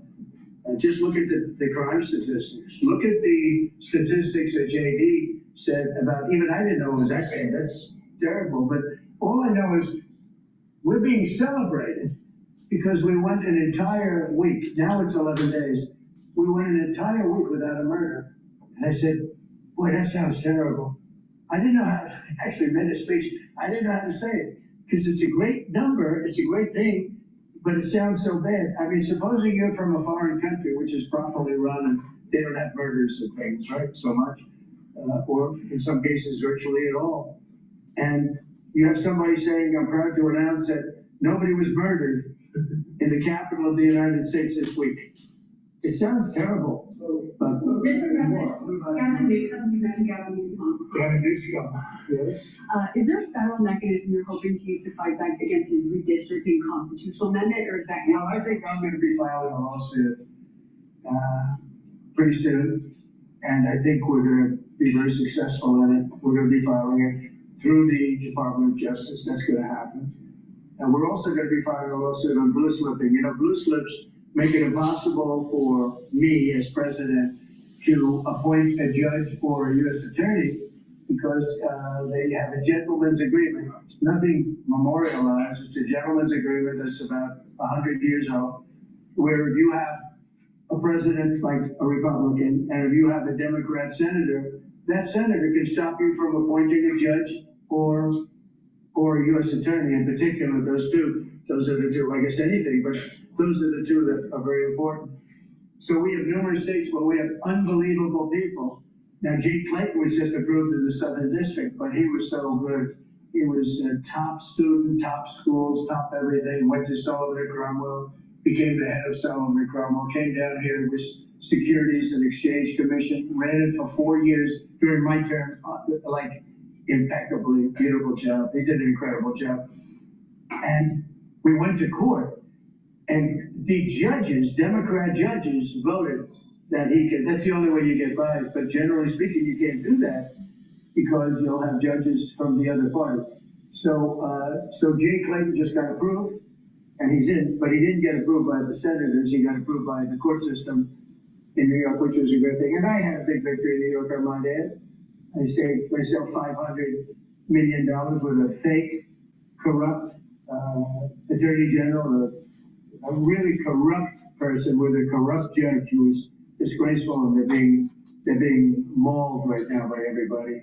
It's so corrupt, and it kept business out of New York, stuff like that. But the appellate division vacated all of that stuff that you read about, and we're going to do a big number on that whole thing. You can't have a corrupt court system. You can't have that. You have to have borders, and you have to have a free press. Otherwise, you don't have a country. But you'll be hearing about the blue slipping, because if you have not, you don't need two senators. You just need one Democrat senator with a Republican. The only person that I can get approved are Democrats or maybe weak Republicans, but we don't want that. But the only person I will be able to get approved in any of those states where you have a Democrat, I can't get a U.S. attorney. I can only get a Democrat U.S. attorney. And this is based on an old custom. It's not based on law, and I think it's unconstitutional, and I'll probably be filing a suit on that pretty soon. Yeah, please. During the campaign, you called Kamala Harris a communist. For the Biden-Harris administration, they never call for nationalizing a private company with the federal government like you're proposing with Intel. What do you say to some who say this is a bit hypocritical? And is this the new way of doing industrial policy? Yeah, it sure is. I want to try and get as much as I can. People come in and they need something. As an example, as a real estate person, if I have an agreement and I have any form of a stopgap where I can stop somebody from doing something, right? I have a covenant and an agreement, and they come to me and they say, would like to do something, but you have us restricted. If I do that, they usually have to pay. Now, in the case of Intel, was interesting, but I hope I'm going to have many more cases like it. Intel came in. I met with the gentleman. I had a lot of respect for him. He came in under a little bit of a cloud. I liked his story. I thought he was good. I think he really means to do a good job with Intel. I said, I'd like to ask whether or not you give, because the kind of story, a lot of people said I invested in Intel. I didn't invest. But I invest my heart in it and my soul because I want the country to be strong. But I said, I'd like you to give 10% of Intel to the United States of America. Not to me, to the United States of America. And I said, if you have them as a partner, you have the United States as a partner, I think that would be a very good thing for Intel. And he thought about it, a little bit different, and he said, I like that idea very much. We have a deal. And I just made $10 billion or $11 billion for the United States of America. And yeah, there will be other cases. If I have that opportunity again, I would do that. And then, you do have stupid people say, oh, that's a shame. It's not a shame. It's called business. If somebody's willing to give you 10% of a company and you're not paying for it, and I will tell you, with a company like Intel, as you know, it's had difficulty. I want them to do well. I want them to do well anyway, but I want them to do well in particular. But isn't public ownership of a private company a new way of doing business in the business of the United States? Isn't that what you were sort of projecting? So it does. So as you know, the stock market went up almost 1,000 points on Friday. And it went up not because of this very, I think, terrible, hello, who is that back there? Get out of the room. It went up because of something much different. It went up because it was announced, CBO announced the numbers, and as you know, they gave no credit to tariffs. They said they made a mistake, that the trade deficit will be reduced because of Trump's tariffs, will be reduced by $4 trillion, right? Is that what they said, right? They said $4 trillion, and the market went up like a rocket ship because the tariffs are good. Well, tariffs aren't that usual. The 7 wars I stopped, 4 of them were because of the fact that I had tariffs and trade. And I was able to say, well, if you do this, if you go fight and if you want to kill everybody, that's okay. But I'm going to charge you each 100% tariff when you trade with us. You know what? They all gave up. I stopped 7 wars. Numerous of them was because of tariffs. So, you never knew the word tariff. It didn't exist really, essentially, in this country until actually in the 1870s up till 1913 it existed. And we were the richest country. We were richer then, proportionately, than at any time in the history of our country. And then, stupidly, in 1913, they said, let's go to the income tax way of life. Let the people pay instead of foreign countries. No. We're taking in trillions of dollars in tariffs, and we're stopping wars because of tariffs. So that's not so normal either. But you know what? Other countries did it to us, and now we're doing it to other countries. You ruled out boots on the ground in Ukraine, but how would air support as part of security guarantee be any different? Those U.S. Well, you really went from one question to the next. I expected him at least challenge you. Now we're talking about boots on the ground. But U.S. air assets over the skies of Ukraine as part of a security guarantee, would those U.S. airmen also be? Well, you don't know what security guarantee is because we haven't even discussed the specifics of it, and we'll see. Number one, Europe is going to give them significant security guarantees, and they should because they're right there. But we'll be involved from the standpoint of backup, we're going to help them. And I think if we get a deal, and I think we will, but if we get a deal, they're not going to, I don't believe they're going to have much of a problem. But we'll back it up because I want to stop seeing people being killed. When Biden was here, he gave $350 billion. You know this from covering business. $350 billion to Ukraine. I said that Zelensky's the greatest salesman I think I've ever met, better than P.T. Barnum, because he'd come to the country and walked out with $50 billion every time. He actually came here once, he walked out with $100 billion. We're up to $350 billion. I got $1 trillion worth of rare earth that we have from the country because I felt badly for our taxpayer, but I did something else at the NATO meeting. They are wealthy countries, but they weren't paying, and we don't pay any money to Ukraine anymore. Do you know that? In fact, it's the opposite. They request through NATO, we deal with NATO. We don't deal really with Ukraine. NATO requests missiles. They want Patriots. They want missiles. We give the missiles to NATO.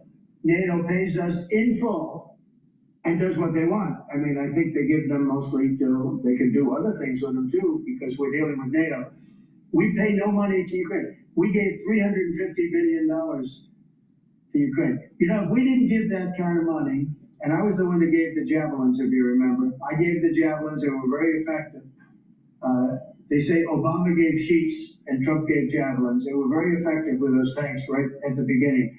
But you would have never had a war if I were president. You would have never had a war. Just to finish, We spend no money on Ukraine anymore. We were getting fleeced by a president that didn't know what he was doing. To be honest, I don't blame Ukraine. I mean, if they come and ask for $100 billion, then they get it. But we were in for $350 billion. Now, we make money. I don't want to make money on Ukraine. I want the war to end because I want to save all those lives. I want to just say, but just so you understand, we're no longer losing money on that thing. We were losing money hand over fist. And now we don't lose any money. Now we sell weapons to NATO. Because NATO agreed, because of me, to go to 5%. They had 2% and didn't pay. Now they have 5% and they're all paid up. So they have trillions of dollars and they give us that money. But I really want the war to end, and we're going to get it ended. Mr. President, this is a historic summit here with Ukrainian President Zelensky, European leaders all met here with you at the White House. You said you wanted to get this done bilateral as soon as possible. Have you spoken to Putin since last Monday? Yeah. What is your conversation? Or can you share? Every conversation I have with him is a good conversation, and then unfortunately a bomb is loaded up into Kiev or someplace, and then I get very angry about it. I think we're going to get the war done. It's tough. I thought that would be, of the 7 that I settled, I thought that would be the easiest of the group. See, you never know what's going to happen. You're in war. Strange things happen in war. The fact that he went to Alaska, our country, I think was a big statement that he wants to get it done. That was not easy for him to go to Alaska, for him to come here. But the fact that he showed up on a very successful, that was a very successful day for other things. Because, we're also talking about missiles, nuclear. We're talking about a lot of different things. We're talking about limiting nuclear weapons. We'll get China into that. We have the most. Russia has the second most, and China has third. But China is way behind, but they'll catch us in 5 years. We would like to denuclearize. It's too much power. And we talked about that also. That's part of it. But we have to get the war over with. Thank you. On Baltimore, you said that you are going to have to reconsider bridge funding. Is that contingent on Baltimore cleaning up the streets? No, we were very generous to him on a bridge. A boat ran into a bridge and the bridge came down like I've never seen it. The boat was just shows you the mass of that boat, the power of that boat. People were up on that bridge, painters. They were painting the bridge and they were watching it happen. And they thought they were very safe. They all died. They were painting the bridge, can you imagine? And they watched the boat. The engines were off. And they watched the boat. And the power of that boat, the mass of that boat, went right through that steel just like it was nothing. It's amazing. It's called mass. Mass is a big deal. But the mass of that boat, those people all... It's called momentum. It's mass and velocity. Please go to my store, the-studio-reykjavik.com, and get the cherry, the blueberry, and the honey and lemon drops in 100 count. Get a few bags for your household and mitigate that irritation in your throat. Take them right away, no matter what the season is. We're going into the fall and the winter. It's really important to have lozenges and drops available for your coworkers or even for yourself and your family members. I also have lozenges, which are larger than the drops, in elderberry zinc in a 21 count. Please go to my store, the-studio-reykjavik.com. Get the lozenges and the drops. Get a few bags for your household. Help support the work that I do and help support your health and wellness. The moment you have that irritation, take them right away to mitigate the problem. Very important.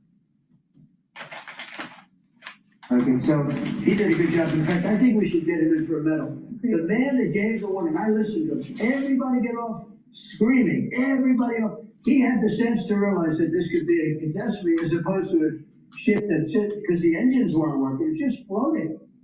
It's an amazing thing that a thing floating like that with no power just knocked it right down like it was nothing. Let's do that. Let's give him a medal. I'm thinking about it. Mr. President, do you plan to investigate Chris Christie? Say what? Do you plan to investigate Chris Christie? Look, Chris is a slob. Everybody knows it. I know Chris better than anybody in the room. I always felt he was guilty. But what he did is he took the George Washington Bridge, which is very serious. He closed down the George Washington Bridge. And you had medical people, you had ambulances caught up, this thing was closed down. And obviously he knew about it, but he blamed the young lady that worked for him and another person, and they got into a lot of trouble. She ultimately was, I don't know, exonerated, but she got out of it a little bit. But she went through hell. She was a young mother, nice person, I know her a little bit. And another man went to jail, and Chris got off. And so when I listened to Chris speak his hate, I say, oh, what about the George Washington Bridge? You know, tell me about the George Washington Bridge. He blamed other people, but he knew all about it. So no, I don't know if they want to look at it. It's not for me. If they want to look at it, they can. You can ask Pam. I think we have other things to do, but I always thought he got away with murder. Mr. President, do you plan to do an endorsement in the Texas Senate race between Ken Paxton and John Cornyn? Well, I'll make up my mind. I like them both. The worst situation I have is when I have two people that I get along with well. I hate it. And they all want the endorsement. You know, I'm almost 100% of the people I endorse win. It's a great honor. And I got, as you know, I got the largest vote in the history of Texas by far. Nobody's ever gotten more votes in the last election. I think in all the elections, the 3 elections, but they like me in Texas. So people are waiting for me, but I'd rather not comment on it right now. I like both guys. They're both friends of mine, and they're both good and very different.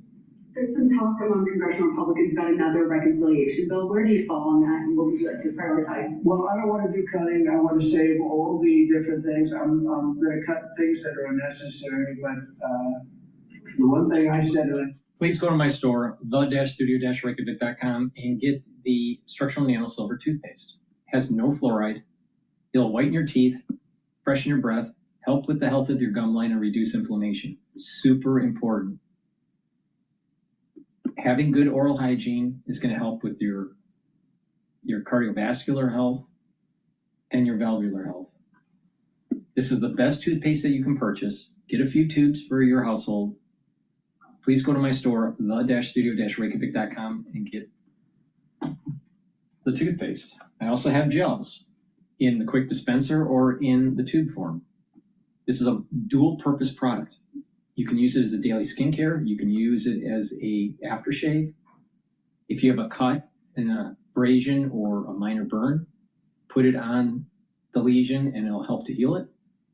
If you're not feeling well or someone around you is not feeling well, put it on your hands, around your mouth, around your nose, around your eyes, around your ears, and lightly coat your nostrils, and it'll stay active for 5.5 hours. So please go to my store, the-studio-reykjavik.com, and get the gels. Very high quality, and it's better to be prepared for the fall and the winter season. I'm going to go to News Nation about Mamdani, who's running for mayor of New York.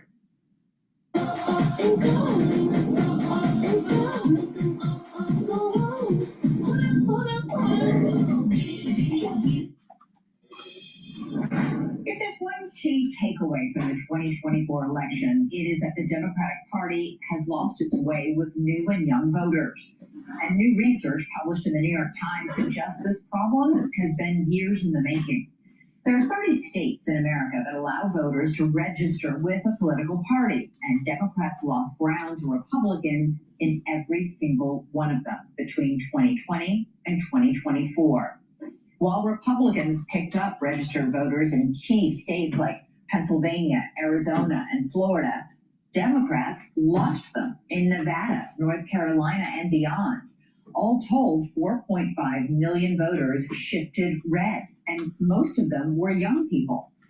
Now, whole books have and will be written on what caused this migration. Some will blame it on President Biden's cognitive decline, some on the cost of living. Others will blame it on years of so-called woke policies and messaging. Many of those young, newly registered Republican voters were kids during the years of peak woke and became de facto guinea pigs for its most ideological indulgences. Apparently, many did not enjoy the experience. While strident progressivism may have fallen out of favor everywhere in wide swaths of the country, left-leaning enclaves still remain. Take New York City, for example. A lot of the city did see a slight shift Republican last November, but the city is still overwhelmingly blue. Or maybe it's pink. Democratic primary voters there just chose a socialist for their candidate for mayor. Zoran Mamdani's policies are so far left that New York's most influential Democrats, like Senator Chuck Schumer, Governor Kathy Hochul, Minority Leader Hakeem Jeffries, still have refused to formally endorse him. And considering the trends we just mentioned, you can't blame them. Mamdani's charisma and social media savvy are top-notch, and his platform is simple to understand. Give out freebies, tax the rich. But when a 33-year-old candidate with hardly any experience tells you he's going to give you something for nothing, is it really smart to believe him? My old friend and colleague John Stossel thinks not, and he produced a whole video series hoping to awaken his fellow New Yorkers from their Mamdani fever. Here's a clip from part 2. The socialist politicians also say they'll make workers' lives better by raising the minimum wage to $30 an hour. That's popular. Last year, California's fast food workers celebrated the new $20 minimum wage. 18,000 fast food jobs vanished, while other states added jobs. Freeze the rent! Activists like that. But they only like it because they don't realize it creates shortages. Everywhere it's been tried. St. Paul, Minnesota imposed rent controls. The most stringent measure in the country. So in St. Paul's twin city, Minneapolis, socialist Aisha Chogtai said, I want us to follow their lead. She's now vice president of the Minneapolis City Council. But when I interviewed her, she didn't even know that rent controls stopped most apartment building in St. Paul. Builders still build in Minneapolis. Building permits were up 65%, but in St. Paul, they're down 60% because of rent control. You're not going to get more apartments by pushing this. Her silence reveals so much.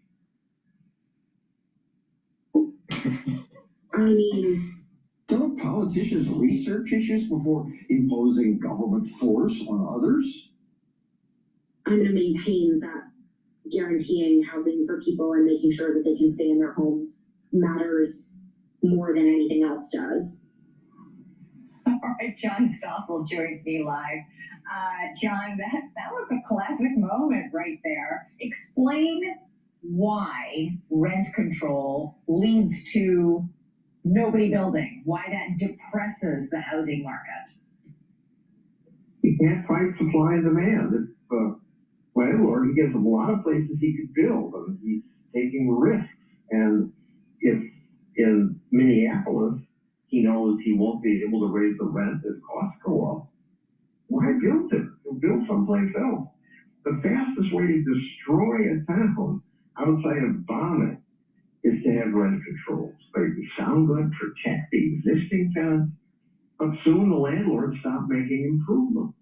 And the people living in their nice, big rent-controlled apartments never move. You don't have the normal market dynamism where young couples move into gradually larger apartments and old people move out. It freezes the market and makes it worse for everyone. And it also makes the units themselves, the buildings themselves, run down because landlords don't have the funds to keep them up, to keep them safe, to keep them up to snuff. Or incentive, because why renovate it if they can't charge more for the renovation? So I noticed in your clip you included those rallies where everybody's chanting "freeze the rent." I remember I live in New York City, seeing those Mamdani commercials play relentlessly, nonstop. I'm going to freeze the rent, And we saw at the end of that long pause with the council member in Minneapolis who wants to copy the St. Paul policy, even though the St. Paul policy tanked St. Paul. Everybody just loves the slogan. Yes, everybody wants everybody to have an affordable house. Nobody wants anyone to go broke trying to pay their rent. But taking that slogan and putting it into reality is a huge difference. It's a big leap. And nothing works as well as capitalism. People don't like it, but supply and demand is what has improved our lives. So, in New York City, polls show Mamdani continues to run away with this race so far. He's leading all the other. Give him 81%. Yeah. I don't trust the polls. Polls are garbage, but the betting is much more accurate. He's the 83% actually as of an hour ago favorite. Okay, so he's practically a shoo-in at this point. But John, New York City is not a city full of dunces. There are people who have very, big educations in this city. Why is nobody wondering why this doesn't add up?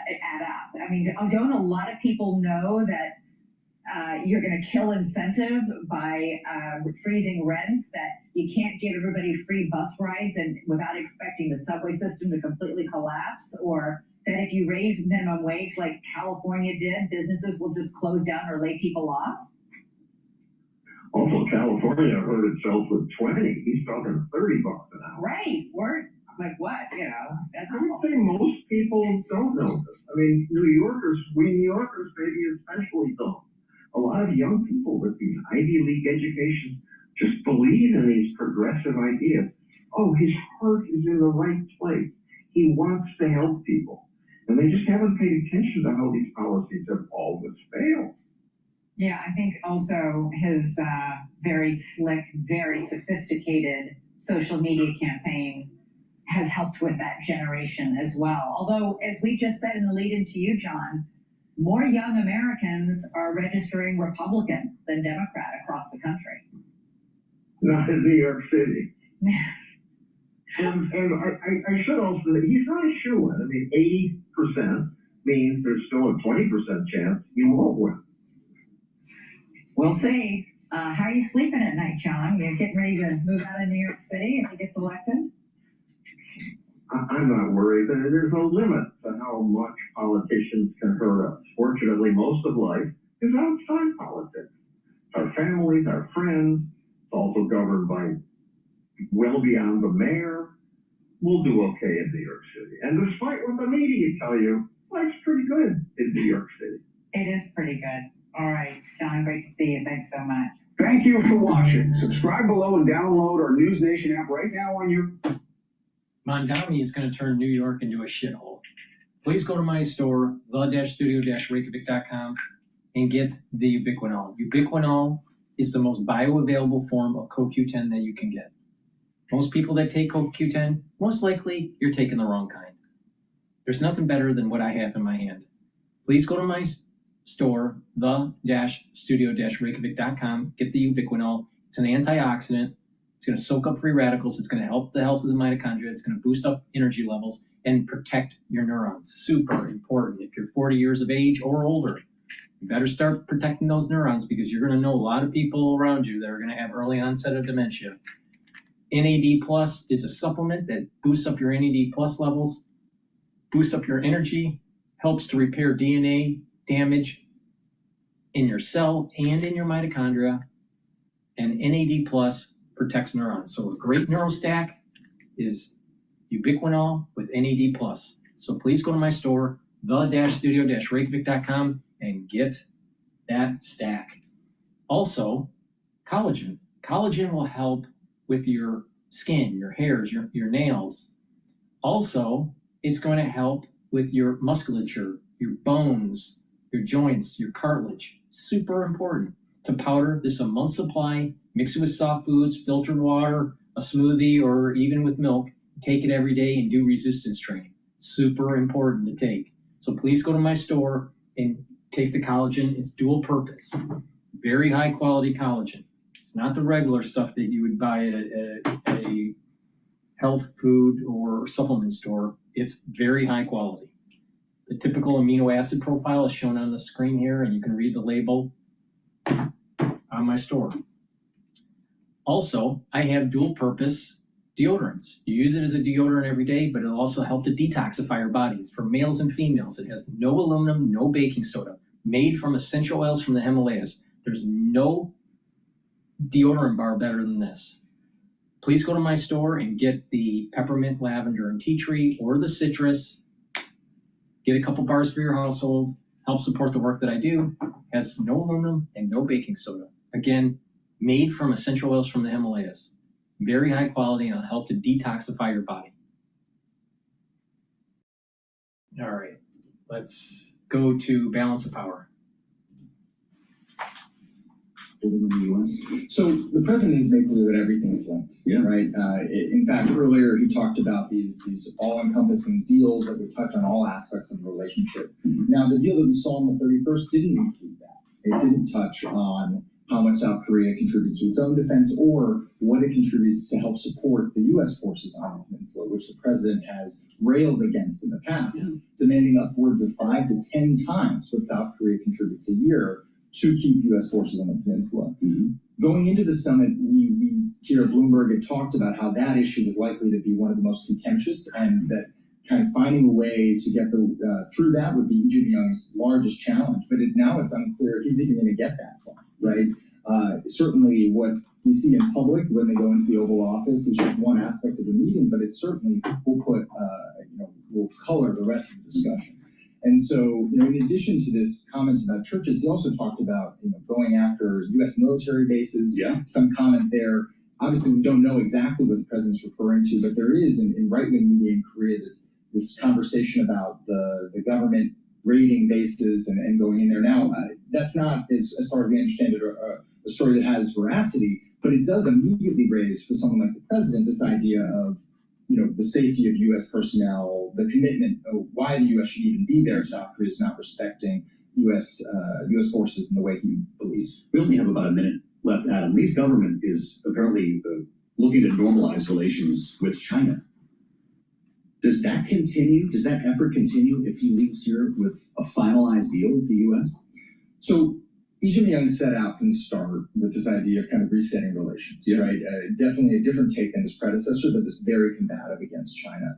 But at the same time, there are real limits on how far South Korea can go. Mm-hmm. Now, I think no matter what happens here today, we're going to see a less hawkish South Korea in relation to China. There's going to be more outreach, bigger desire to have Xi Jinping come to Korea for the APEC summit in November. Mm-hmm. But I think either way, we're not going to see a full rapprochement with Beijing, because China has a lot of influence in the South Korean economy, and the last thing South Korea wants to do is exchange the leverage that the U.S. has over South Korea for the leverage that China has over South Korea. Well, I hope you brought a good gift for the president. We'll find out together. Adam, come talk to us once the visit occurs, and we'll have a sense of your thoughts here when they turn this over to questions with the media, assuming there are questions. We'll bring in the Oval Office live for that bilateral meeting a short time from now. Straight ahead, Christopher Smart from our growth group will join us, get his sense of these deals and the idea of the government taking a 10% stake in publicly traded Intel.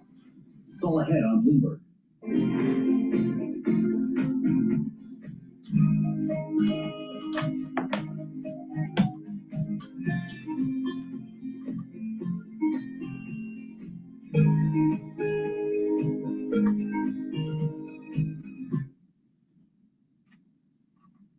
The Federal Reserve will finally cut interest rates next month, as President Trump has been urging for the past several months. This market is up 10% on the S&P 500 during Donald Trump's term from the beginning of the year, second time around. I caught up with the president of the European Central Bank, Christine Lagarde, at the Central Bank Symposium in Jackson Hole, Wyoming this weekend. And I asked her why she's been cutting rates at least 8 times by 200 basis points in the last 16 months, even as Jay Powell has declined to do so. Lagarde walked me through her reasoning for cutting rates while also assessing the global economy, including stiff regulation in Europe and why it can't seem to create the trillion-dollar companies that America has created, and a lot more. But I began with the war on Russia and Ukraine and what Europe can do to stop Vladimir Putin. I want to get your take on the impact on Europe, because the European Union and Western governments are overseeing this $300 billion in Russian assets sitting in Europe right now. And I know that the EU has said that the interest on that money and the profits from that money can be used to rebuild Ukraine. Mm-hmm. But what can you do as the president of the ECB in terms of stopping Putin from attacking Ukraine? Can you demand that $300 billion in Russian money does not get back to Putin and you use that to rebuild Ukraine? the Europeans, as you know, are financing a lot of the support to Ukraine, as do the Americans. And I think it's our joint duty to defend the values of democracy, of freedom, and of independence. There is Russian money, exactly central bank Russian money, that is currently being frozen in the accounts of a European institution. And I think so far what we've done is make sure that that money stays frozen and is not disposed of by Russia.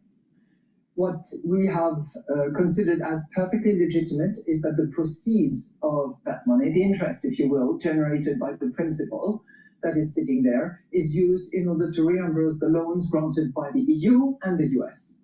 And that is not infringing of the principle of sovereignty over assets.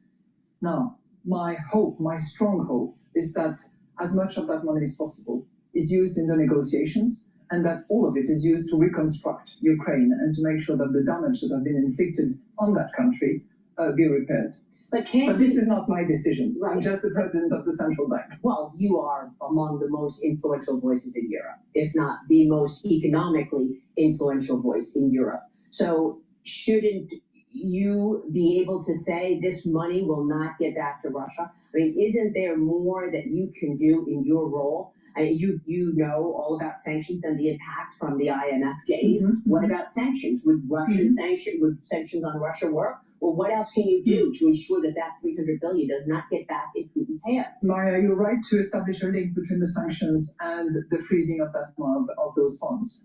And the sanctions have to be imposed and have to be constantly renewed and reinforced if necessary in order to force people to the negotiation table and to extract a peace agreement. But all I can do is give my views to the leaders of Europe in order for them to make the decisions. And I do that. In the same vein, Europe has been a major victim of this Russian aggression, right? And yet, you're not exactly embargoing Russia, right? I mean, Europeans are still buying Russian oil. What can you do about that? It has, first of all, Europe has suffered as a result, but the country that has suffered the most is, of course, Ukraine. We have been, in a way, collateral damage of what has been major damage in Ukraine. The massive increase in energy prices, the significant material reduction of gas purchases from Ukraine, all of that has inflicted significant damage and cost to Europe. And we had to face alternative sources. We had to buy a lot more from the United States, from Norway, from colleagues and friends around the world in order to substitute the gas that we were no longer buying from Russia. And this is a continuing process.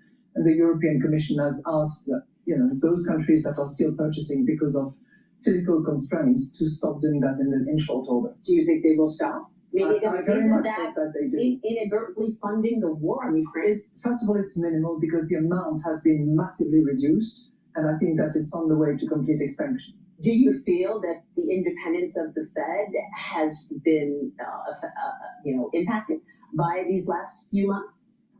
I think the independence of any central bank is critically important. I think we have to be accountable. We have to report back and to answer all the questions of either Congress in the US or the European Parliament for me. But it's vitally important that central bank is independent. In my IMF days, I have seen close hand what happens when a central bank stops being independent or when its independence is under threat. It becomes dysfunctional. It starts doing things that it shouldn't do. And the next step is disruption. It is instability, if not worse. So I think that it should not be debated. I understand that, and I'm with you on that. But so wait, let me get this straight. She's thinking that pre-Trump era, that the Federal Reserve was independent. What about the lack of independence during the Nixon administration, the lack of independence during FDR? What about the lack of independence during the Lehman crash? The lack of independence during 9/11? What about COVID? You think it was all independent when they were making these decisions? There were heavy influences that were political or military related, or the stress in the banking industry, and because the lobbying group of the banking industry led to certain policies of easing, the Federal Reserve very rarely is independent. When we say independent, independent from whom? From Congress? From the Treasury? From the President of the United States? The executive branch? What about the independence from the lobbying group of big corporate America? The Federal Reserve very rarely is independent. And so she's making the assumption that in the pre-Trump era, let's say during the Lehman crash, there was just independence of the central banks and of the Federal Reserve. Was there really? Was there really? And it bought all of this debt from the banks. And they were the ones that created these toxic assets. But they wanted to put the toxic assets on the balance sheet of the Federal Reserve.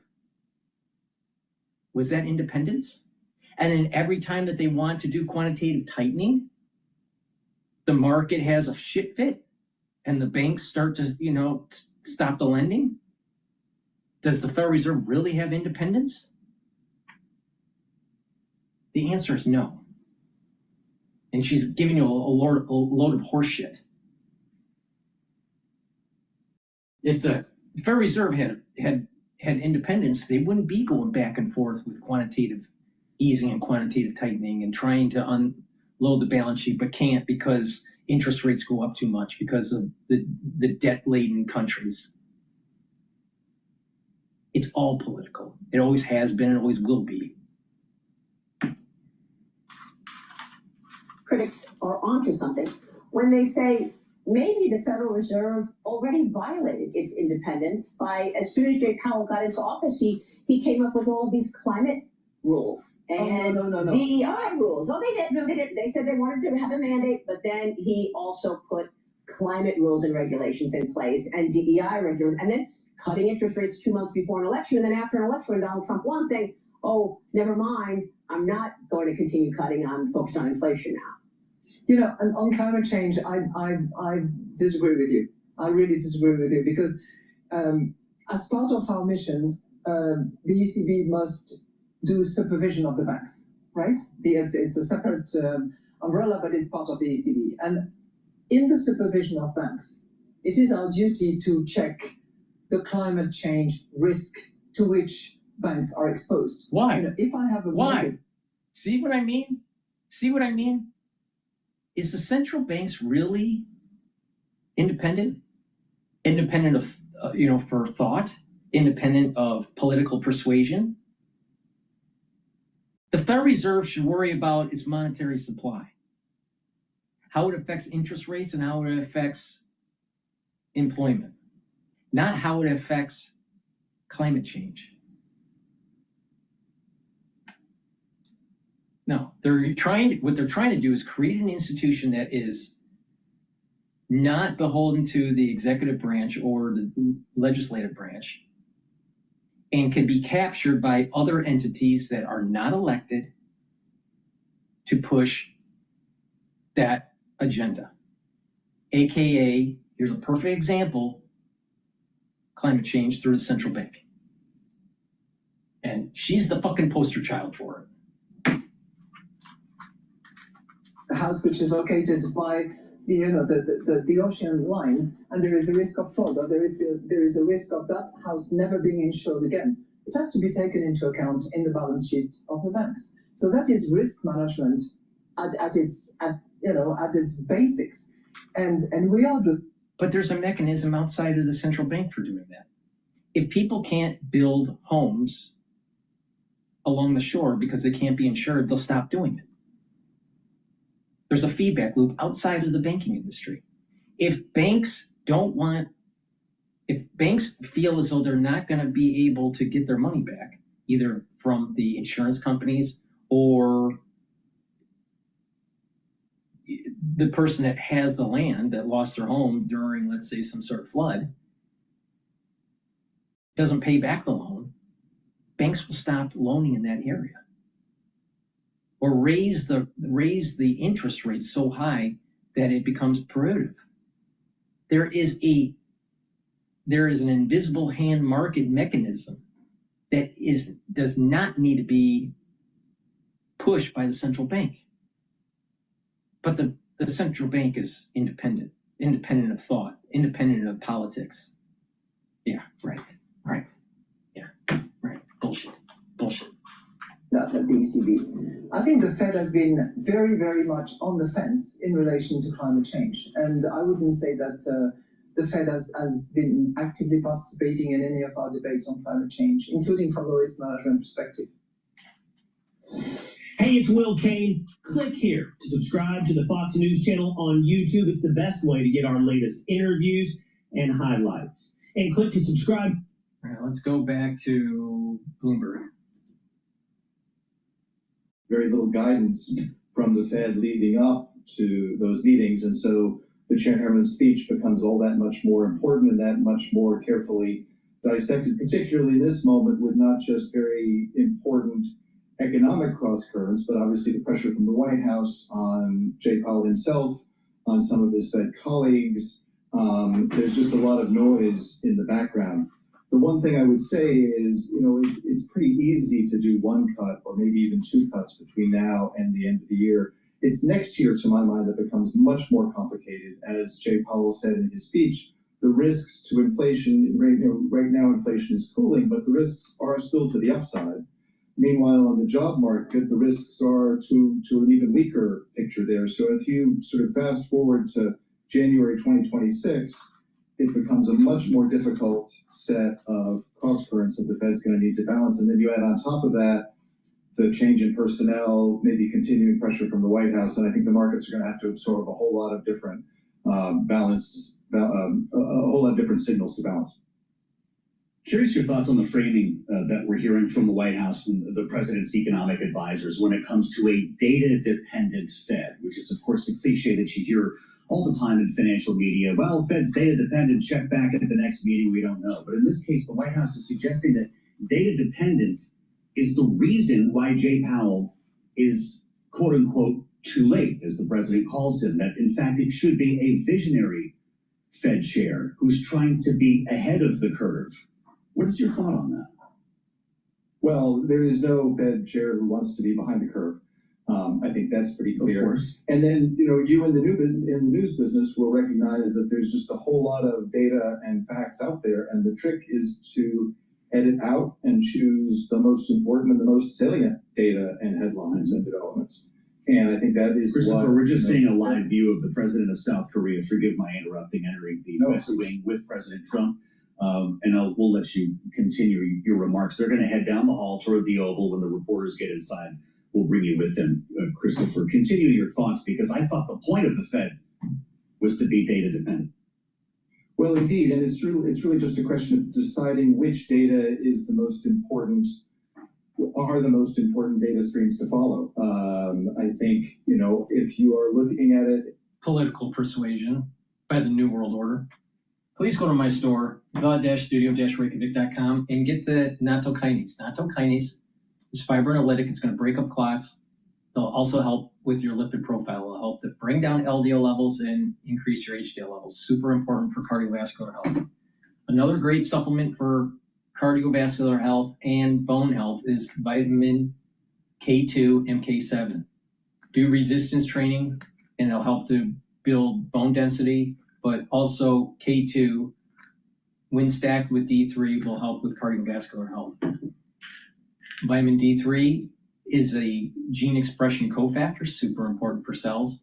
D3 also helps to absorb calcium, and D3 helps to get rid of cells that are in apoptosis. It's very important to take every day, especially during the fall and the winter season. Vitamin D3 stacking with K2 will help with cardiovascular health by helping to pull out some of that calcium depositing around plaque formation and reduce the actual calcium depositing. So it's important to take D3 and K2 together, and it's going to help with your bone density and your cardiovascular health. Do resistance training and take in calcium. Very important. And also, I have heirloom barley. Heirloom barley will detoxify your body, bring down inflammation, and soak up free radicals through superoxide dismutase. By bringing down inflammation, you're helping your cerebral system, because by bringing down inflammation in your brain, you're reducing the chances of stress on your cells, and you're maintaining the myelin sheath, super important. By bringing down inflammation at the vascular level, you're reducing plaque buildup. By bringing down inflammation systemically, you're helping your immune system. So please go to my store, the-studio-reykjavik.com, get the heirloom barley. It's a powder. Take it every day. This is a month's supply. Mix it with soft foods, filtered water, a smoothie, or even with milk, and take it every day. So a great stack is to take the heirloom barley to bring down that inflammation and detoxify your body, soak up free radicals. Taking the D3, the K2 to help with your bone density, and also stacking it with the nattokinase, and it's a great stack for cardiovascular health. So it's a great stack to get the nattokinase, the D3, the K2, and then stack it with the heirloom barley. So please go to my store, the-studio-reykjavik.com. Use discount 5, you get $5 off any order. If you purchase $100 or more, you get a free gift until supplies last.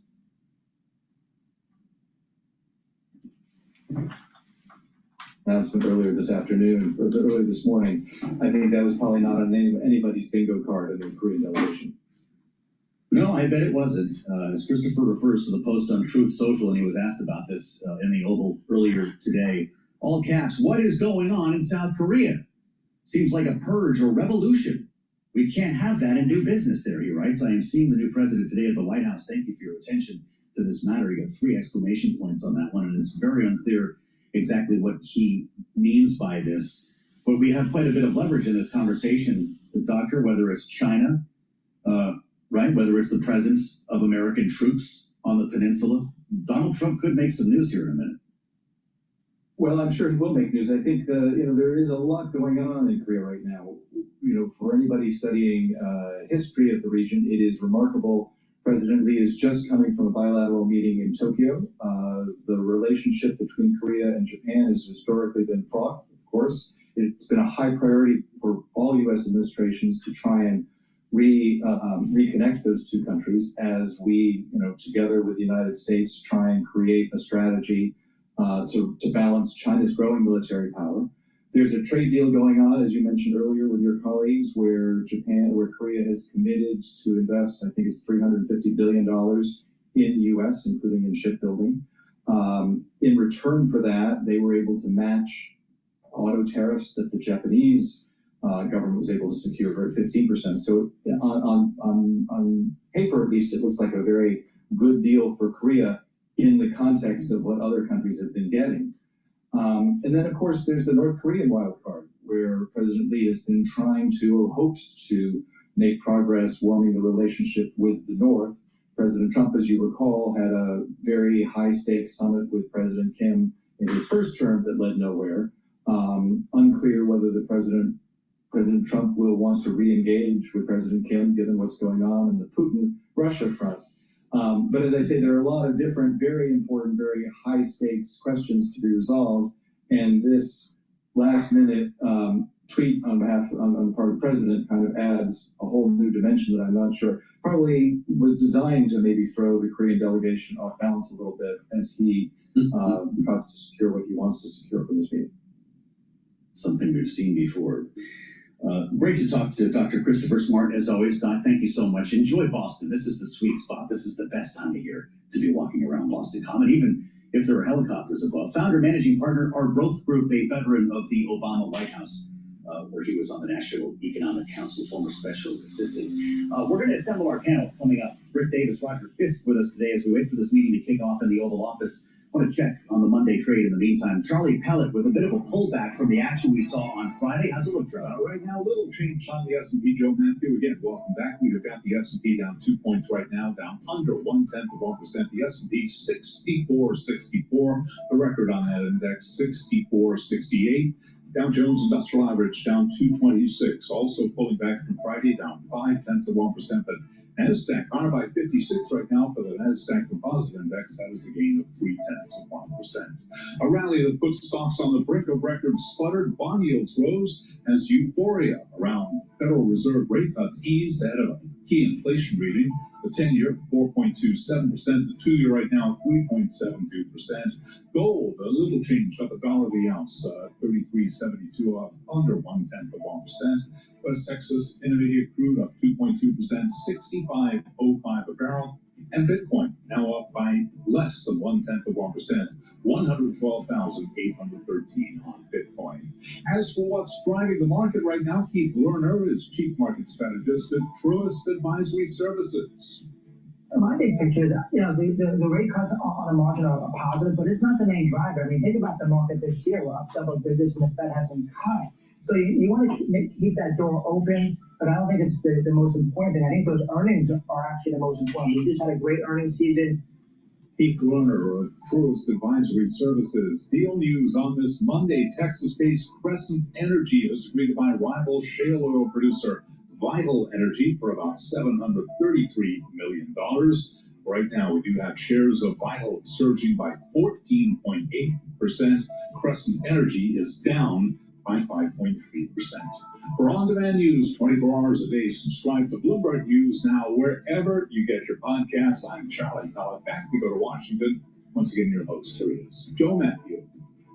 Okay, many thanks, Charlie Pellet. His read on Wall Street here at the lunch hour as we consider the potency of the sandwich guy. I wonder what Charles Dunn is doing right now on this Monday in August. Having lost his job a couple of weeks ago, well, it was just about a week ago, after he threw a sandwich at a federal officer here in Washington, D.C. Maybe you heard about this, maybe you actually saw it when it happened. This guy running through the streets, looked like maybe he'd had a little fun that evening. He got face to face with a federal officer and started screaming at him to get out of the city after he threw a Subway sandwich at the officer. A CBP agent who was patrolling Metro Transit Police alongside Metro Police in Northwest D.C. about a week ago. Sandwich guy was arrested. The sandwich guy also lost his job at the Department of Justice, and sandwich guy has become an icon. Are you seeing this on YouTube? They're showing up at protests with Subway sandwiches, holding them in the air. And look at the murals there in D.C. This is part of what you see when you walk around here now, not just uniformed federal officers and National Guard troops, but there, the sandwich guy, in a Banksy-style mural in Adams Morgan. They're showing up all over the place. And if you want to go Google it now, you can buy any number of T-shirts featuring sandwich guy or just the sandwich. Free DC whistles are going out, and the murals are making their way around. This is big for Etsy, right? They sell all of impromptu T-shirts. Producer James not with us today. He's out trying to get some sandwich guy T-shirts. He'll be back tomorrow. But it brings us to the matter at hand, and that is, of course, the deployment of federal law enforcement and, yes, National Guard troops on the streets of American cities. The federal city is one thing. The president has a certain amount of leeway here when dealing with the home rule law as it exists in Washington, D.C. Other cities in actual states become a bit more complicated.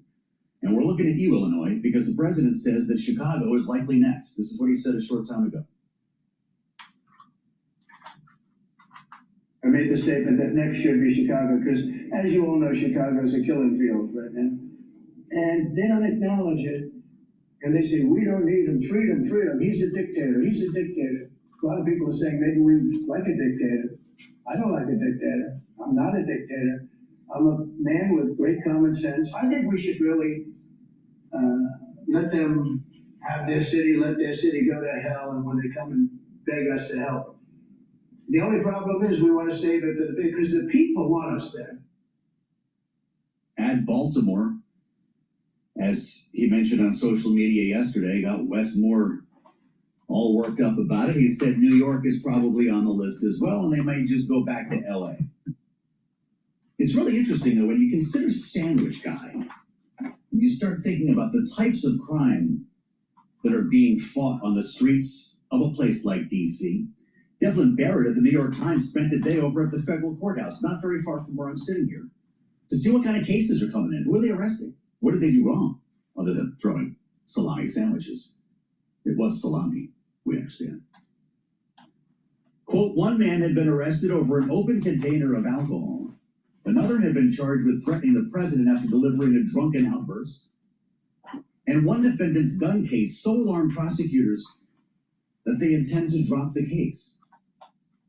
We also know that the White House is sending out video crews to get footage of the troops and the federal police cracking down and making arrests. Because, of course, a lot of this is about optics and deterrence, if you ask the administration. That's where we start today with our political panel. Rick Davis is back, Bloomberg Politics contributor, Republican strategist, and partner at Stone Court Capital, alongside Roger Fitz, former special advisor to President Barack Obama, and yes, by that I mean Democratic strategist. Gentlemen, it's great to see you both. Welcome back to Bloomberg. Here we go again. Rick, I don't know your thoughts on Sandwich Guy here, but at what point could the president be over his skis on this? He's right. A lot of people support this. This is playing well in terms of polling, at least outside of Washington, D.C. People like to see the crackdown, including some people who do live here. But if this includes Chicago, New York, and other cities, when does the blowback come? Yeah, it's kind of hard to tell what kind of blowback would come, but I would say, just for the record, it is disrespectful to society at large and to the police and law enforcement to do things like throw sandwiches at them. We can't be for that, right? That can't be a symbol of liberation. We rue the day that we start to lose respect for law enforcement, regardless of who the president is and regardless of what orders they've been given. These are good people who serve their communities, and they put their life on the line when they show up for work every morning. So, to me, that's a no-brainer. We should not glorify Sandwich Man. Two, this is an amazingly difficult issue, I think, for Democrats to grapple with, because there are severe limitations to their appeal to voters if you look at it politically on the issues of law and order. It's been a major bone in their contention, second only maybe to immigration, and no real work has been done from what I can tell to try and firm up post riots of 2000 their position on law and order. And so Trump is having a field day with this. One, let's assume that he actually believes that there's federal intervention can help save lives and make communities peaceful. That may be a big give, but let's just take it for a second and say, why in the world do you want to make it a political issue if you're a Democratic governor or mayor of a big city? You got to find a way to manage it. And actually, I think Mayor of District of Columbia has done a pretty good job of that, but Democrats writ large are going to be faced with this issue in the midterm elections.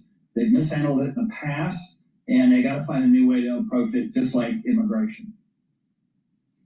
Roger, you've lived in this city for some time, and I believe you still do. When you hear Wes Moore says, get Baltimore out of your mouth, how do you think Democrats are handling this? Well, first I want to associate myself entirely with Rick's point. No one should be throwing anything at law enforcement officers or celebrating anyone that does, because it doesn't take much imagination to think if a projectile is coming at you, it has to be treated obviously worst case scenario. So I completely agree with Rick on that. I do think in the last 10 or 15 years, and it dovetails with immigration as well, that Democrats have missed the mark on crime when it was actually something that they pulled very well on in the 90s, specifically the Welfare Reform Bill of 96, and some of those things that happened during the Clinton re-elect that helped him pivot back towards the center. That's the genesis of the modern community policing grants and things like that have long since petered out, by the way. But and Joe, the premise of your question is absolutely right, which is Democrats need to thread this very, very carefully, because they need to come off as engaged and aware and acknowledging that crime is an issue for those suburban swing voters, but then they can't lean into it so much that it can be portrayed as the backlash that President Clinton got and Secretary Clinton then paid the price for in her presidential campaign, which was a perception on the part of minority urban communities that they had gone too far. So this is going to be difficult, and it's going to require much more art than science. Rick, the big headline in the last 24 hours has been the addition of weapons here in Washington, D.C. National Guard members are now carrying weapons, and detentions, quote, may occur leading to arrests. A statement from the administration over the weekend, which may confuse the involvement of the military here on city streets, but they're carrying M4 carbine rifles, M17 pistols. Should this be a big deal? Is this a cause of concern for you, or the National Guard should be carrying guns? That's what they do. Well, that's what they're trained to do. And so anytime you deploy National Guardsmen, you are deploying people who are trained in the use of those weapons and are used to carrying them, right? It's actually a bit of a duck out of water, if I can say that, to have them on the streets of Washington fighting crime without the ability to protect themselves. That being said, I thought even a bigger issue was the president's executive order on creating a specialized unit within the National Guard that would be used for these kind of urban operations. And that creates sort of a permanent capacity, not just one of these one-off things. We're going to send 100 troops to LA, a couple hundred to Washington, D.C., more to Chicago. This would actually create a training and command structure around the use of National Guard's people in urban environments. And so the exception now will become the rule.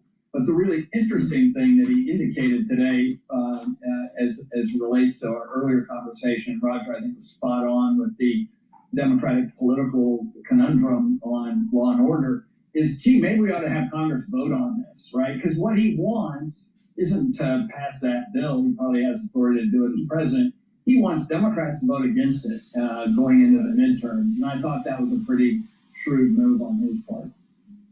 Oh, that's the political construct here, Roger. Democrats have a lot to think about. I will note, as CBS wrote as well, following some of the National Guard troops around to see what they were doing, seen in many cases with sidearms as they were patrolling at Union Station, the big train station here near the Capitol. Some troops have fed squirrels, it says. One Guard member helped a woman carry her belongings down the stairs in a train station. Others have been seen taking photos with passersby, standing around, chatting, drinking coffee, talking with tourists. Roger, does that reinforce the idea that this is in fact about optics and not about law enforcement? Well, the whole idea that they're parked down along the mall, I guess, policing how much. Didn't Trump say in the Oval Office that there's no deaths in the last 10 days or 2 weeks or whatever it was? And the crime is way down? So is it just optics, or is it actually results? I tell you, the host on... serious one. No one questions that the National Guard is trained. The host on Balance of Power is always demonizing Trump. He can never say anything positive about Trump. Never. He's condescending. So a lot of what police officers focus on now is keeping things from a boiling point, trying to bring in a female officer if it's a domestic situation so that they can split a husband and a wife and get them comfortable talking to the law enforcement officers that are trying to intervene. All these things that are based on de-escalation, search and seizure procedures, all these different things that the National Guard is not trained to do.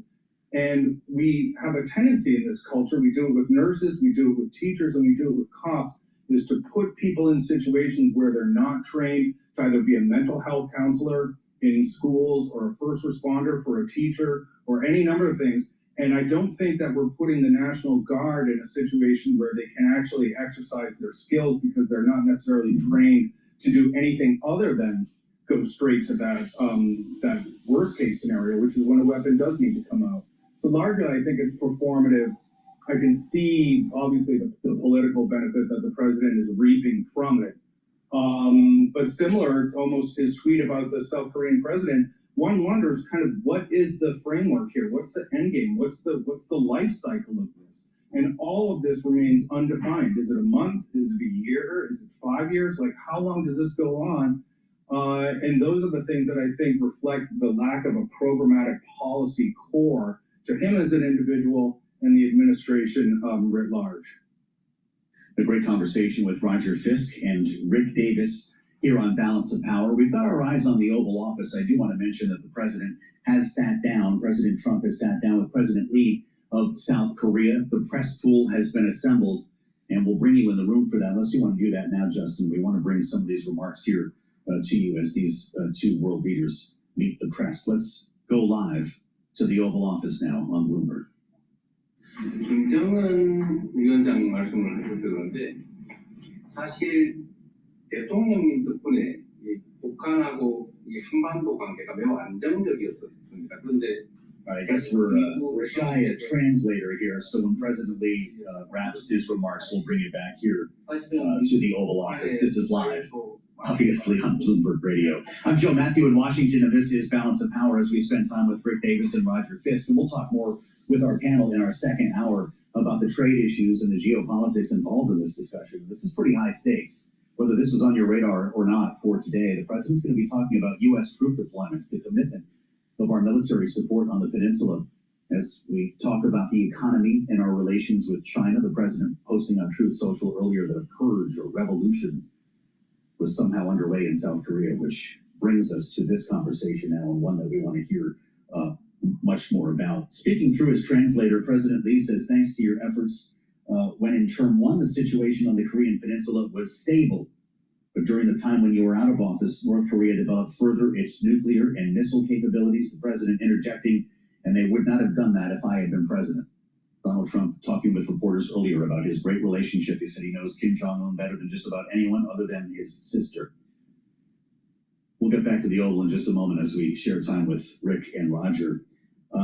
Rick, we've been talking about crime on the streets, and maybe Donald Trump will mention this, but this is a pretty important meeting when it comes to geopolitics, when it comes to trade and our cooperation economically in the face of China. There is apparently an overture here by President Lee to invest in American shipbuilding, which recalls some of the other overtures we've seen from nations who are trying to get in the good graces of President Trump. What do you expect to come from this session today?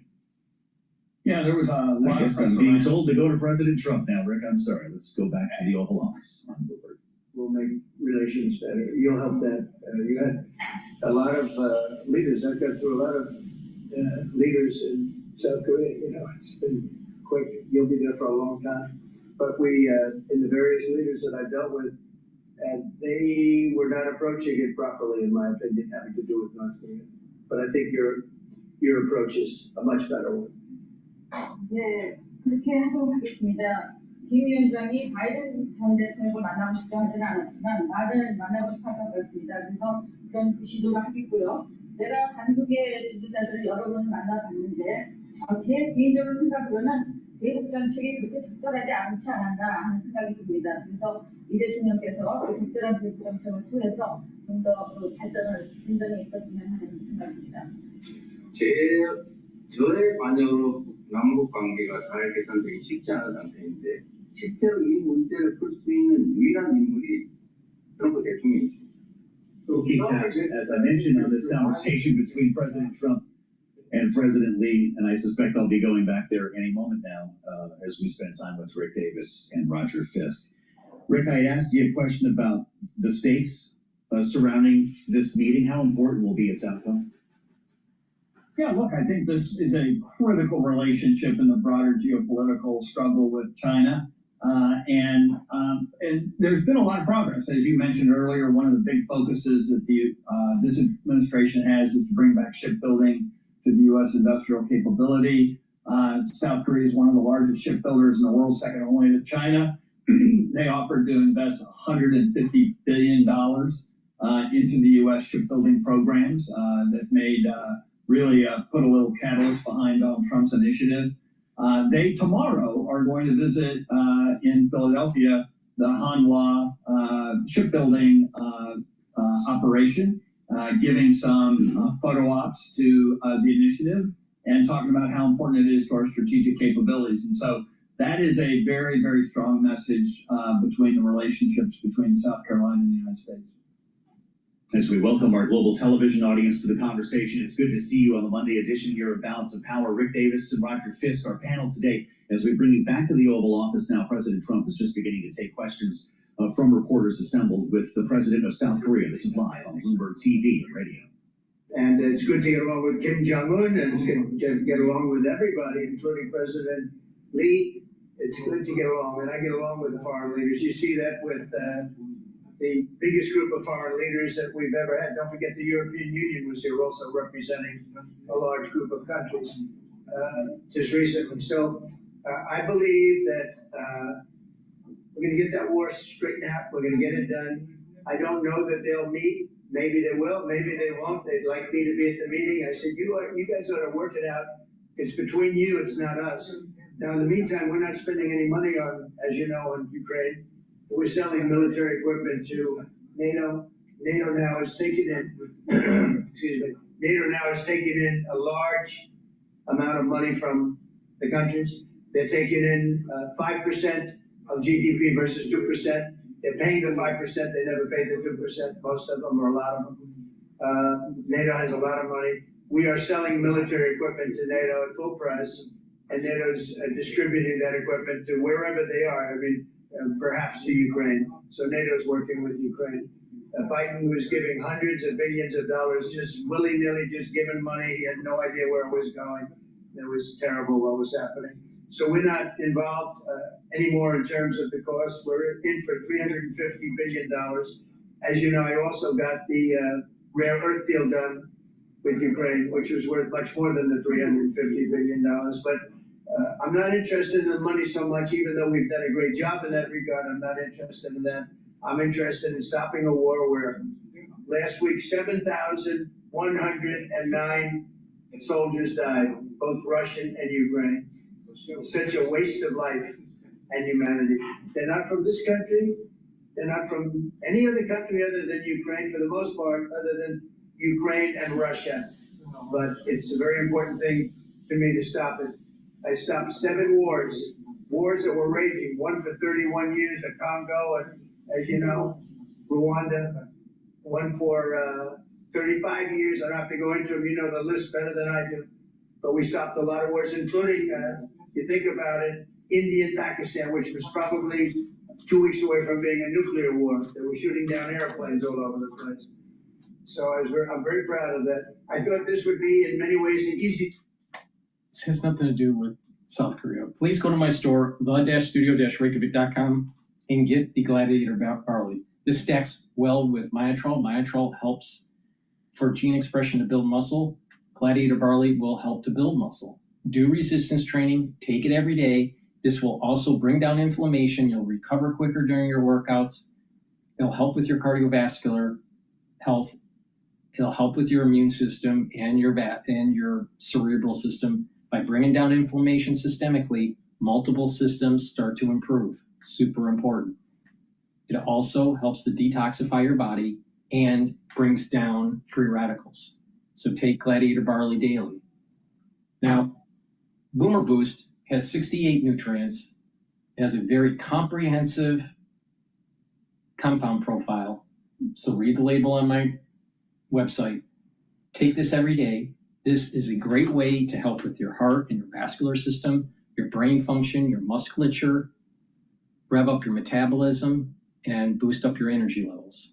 You should be taking this every day. You can stack it with heirloom barley or Gladiator barley. And this can help you to lose weight if you want to lose weight. To use this to lose weight, take this for your breakfast or for your lunch, either or. Take it with soft foods like yogurt or hummus or applesauce, and that's your meal for that part of the day, breakfast or for lunch. And then a balanced meal for dinner and for your other meal. Now, when you do that with proper exercise, that means cardio, resistance training, balancing, and stretching exercises. A little bit heavier on the resistance training. That way you're building muscle and you are losing weight safely. And by changing your lifestyle, by eating properly, restrictive calories, by taking the proper supplementation that will rev up your metabolism, you're going to have a steady burn of energy throughout the whole day. Now, if you don't want to lose weight, you can still take Boomer Boost. You just take your normal calories and you just mix it in soft foods, filtered water, milk, or a smoothie, and you drink it as a supplement. But this is very powerful stuff that helps you to get healthy. So please go to my store, the-studio-reykjavik.com, get the Boomer Boost. It stacks really well with Gladiator Barley and Myotrol. It helps to control your A1C levels, so it's great to try to bring down your blood glucose levels. So please go to my store, the-studio-reykjavik.com. Use discount 5, you get $5 off any order. If you spend $100 or more on an order, you get a free gift until supplies last. For whatever reason, it's unbelievable that he did. But we have a very good relationship militarily. They would say, but we gave you land. I said, no, you didn't. You lease us land. There's a big difference between giving and leasing. And maybe one of the things I'd like to do is ask them to give us ownership of the land where we have the big fort. You know, we spent a lot of money building a fort, and there was a contribution made by South Korea, but I would like to see if we could get rid of the lease and get ownership of the land where we have a massive military base. Thank you, Mr. President. How are you planning to make, I also want to ask this question to Mr. Who are you President. with? I'm Song-Mi-jin, I'm from South Korea, Thank you so much. So as mentioned earlier, the United States is South Korea's most important and closest ally. So in this point of view, I would like to ask you and also President Lee, what do you think are the key ways to make the South Korea-US alliance greater? Well, I think it's great now. I feel very warmly toward South Korea. I will tell you that I have a lot of people in business that I deal with that are from South Korea. They love Trump because they feel I've saved. I think you would have had a nuclear war if I weren't. I think you would have had a nuclear war, North Korea and South Korea. I think it would have been a disaster. You're only 60 miles away from Seoul. They don't even need nuclear. They have their cannons, howitzers. They have them buried in the mountain. You know what I'm talking about. And I think you would have had, if I didn't win that election, if Hillary Clinton, crooked Hillary won that election, I think you would have had a nuclear war. It would have taken place, and it would have been horrendous for everybody, including them. It would have been very bad for them because we would have had to enter the picture, and we are the most powerful nuclear country in the world by far. Russia's second, China's third. China's going to catch eventually 5 or 6 years. They're working to catch. One of the things we're trying to do with Russia and with China is denuclearization, and it's very important. One of the things I discussed with President Putin the other day, it wasn't just that, it was also other things, and I think the denuclearization is it's a big aim, but Russia's willing to do it, and I think China's going to be willing to do it too. We can't let nuclear weapons proliferate. We have to stop nuclear weapons. The power is too great. Okay? Thank you. I'd like to ask a further question about South Korea and US alliance. I'm Anna from the Korea Times. And I'd like to ask you about the trade deal that's on the table. You mentioned about the shipbuilding industry, and President Lee mentioned about the manufacturing industry. And what other areas or sectors that you intend to focus on this trade deal? Because Korea is bringing in many investments and create jobs as well. So I'd like to know the opinions of both, how to get beneficial outcomes for both countries through this deal. Well, we're going to get along great because we really sort of need each other. We love what they do. We love their product. We love their ships. We love a lot of the things that they make. And they love what we have. We're dealing with them on Alaska having to do with the oil. You need oil and we have it. So we have a big advantage in that way. We have more oil and gas and coal and energy than any other country in the world by far. No, for whatever reason, God was very good to us. He gave us the greatest. We didn't use it. We started to use wind. Wind doesn't work. They started to use solar panels that took over the land all over the Midwest, where the farmers said, what happened to my land? They'd have a 10-mile by 10-mile solar field that they couldn't farm. the most valuable land, farming land in the world, probably the most vibrant in the world. And they put solar plants all over the place. It's ridiculous. Big, massive black fields of solar. That all comes out of China. All plastic, all comes out of China. But we have the greatest amount of energy in the world, and we're dealing with South Korea, as you know, in Alaska. And we're going to be making a deal, a joint venture with South Korea. Japan is involved also, very strongly involved. So we have Japan and South Korea, and we're actually the closest. You know, it seems like quite far away, Alaska, but actually it's right up the little ocean, right up the little Pacific Ocean. It's actually pretty close, relatively speaking. But we have more oil and gas and coal than any other nation in the world by far, and we're going to use it. And that's the thing that South Korea, I think, most wants from us, I would think. Would you go back to the DMZ to meet with the North Korean leader? Say it. Would you go back to the DMZ to meet with the North Korean leader? I loved it. Remember when I walked across the line and everyone went crazy? Especially Secret Service, I would say they were. And I looked into those windows, you know, the windows of glass that you could only see if you looked direct, because there was all sorts of stuff. But I looked in and I saw more rifles pointing at me than you could. There were a lot of rifles in that building. The Secret Service was not happy. You know the buildings I'm talking about? The two blue buildings on each side. And I walked up the middle and I looked in the window and I saw more guns in that room than I've ever seen in my life. I looked at the other side and it was the same thing. And yet I felt safe. I felt safe because I have a great relationship with Kim Jong-un. I hope it stays that way. I think it will. I have a very good relationship. I understand him. I spent a lot of free time with him talking about things that we probably aren't supposed to talk about. And, you know, I get along with him really well. I think he has a country of great potential, tremendous potential. Is it possible you meet him this year or maybe next year? Well, I'm meeting a lot of people. I mean, it's hard to say that, but I'd like to meet him this year. President Xi would like me to come to China. It's a very important relationship. As you know, we're taking a lot of money in from China because of the tariffs and different things. And it's a very important relationship. We're going to get along good with China. I hear so many stories about we're not going to allow their students. We're going to allow their students to come in. We're going to allow. It's very important. 600,000 students. It's very important. But we're going to get along with China. But it's a different relationship that we have now with China. It's a much better relationship economically than it was before. With Biden, well, when he allowed that, I mean, they just took him to the cleaners. You know the expression? They took him to the cleaners. I'm sure they have an equal expression in South Korea, but they took that guy out for a ride like nobody's ever been ridden before. Terrible.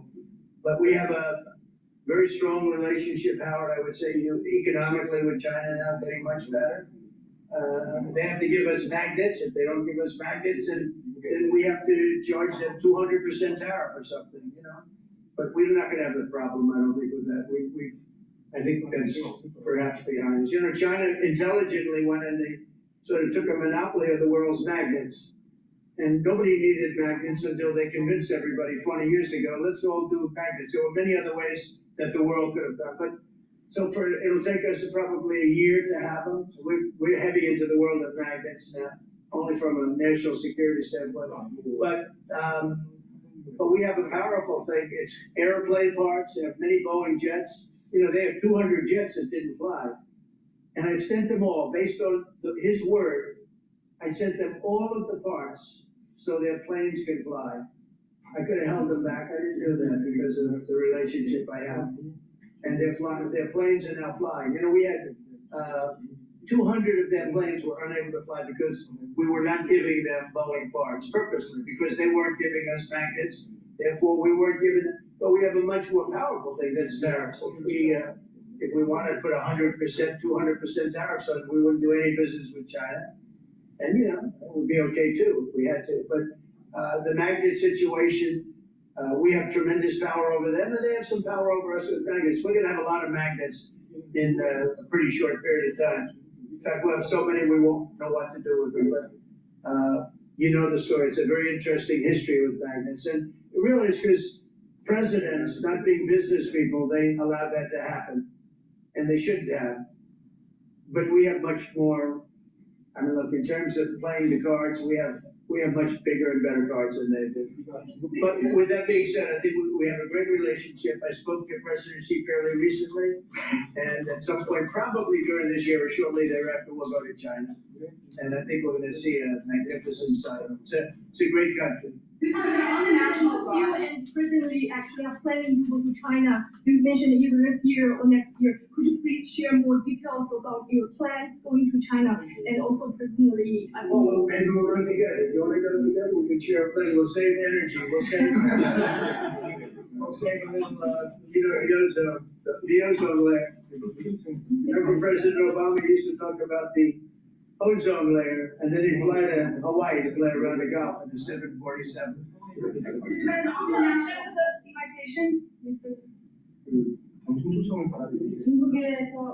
Well, we sort of meant jokingly, but if you want, you can go. I would like to go with. If you want to go, I'm going to get special permission. I'm sure you can go. But, we're going to have a great relationship with China. I mean, it's happening. You see it. It's happening. They have some cards. We have incredible cards, but I don't want to play those cards. I wouldn't. If I played those cards, that would destroy China. I'm not going to play those cards. Mr. President, on the National Guard, you talked a lot about Democratic-run cities and states. Would you also consider sending the National Guard into red states and red cities that are also seeing high crime? Sure, but there aren't that many of them. If you look at the top 25 cities that for crime, just about every one of those cities is run by Democrats. And you know, one of the bad things they did, cashless bail, if you look back on time, when they allowed a murderer out that afternoon, you know, he'd kill somebody and then a couple of hours later he's walking the streets again, oftentimes killing again rapidly. Cashless bail is a disaster. You saw we had a news conference today and that was wiping it out in the DC, immediately wiping it out.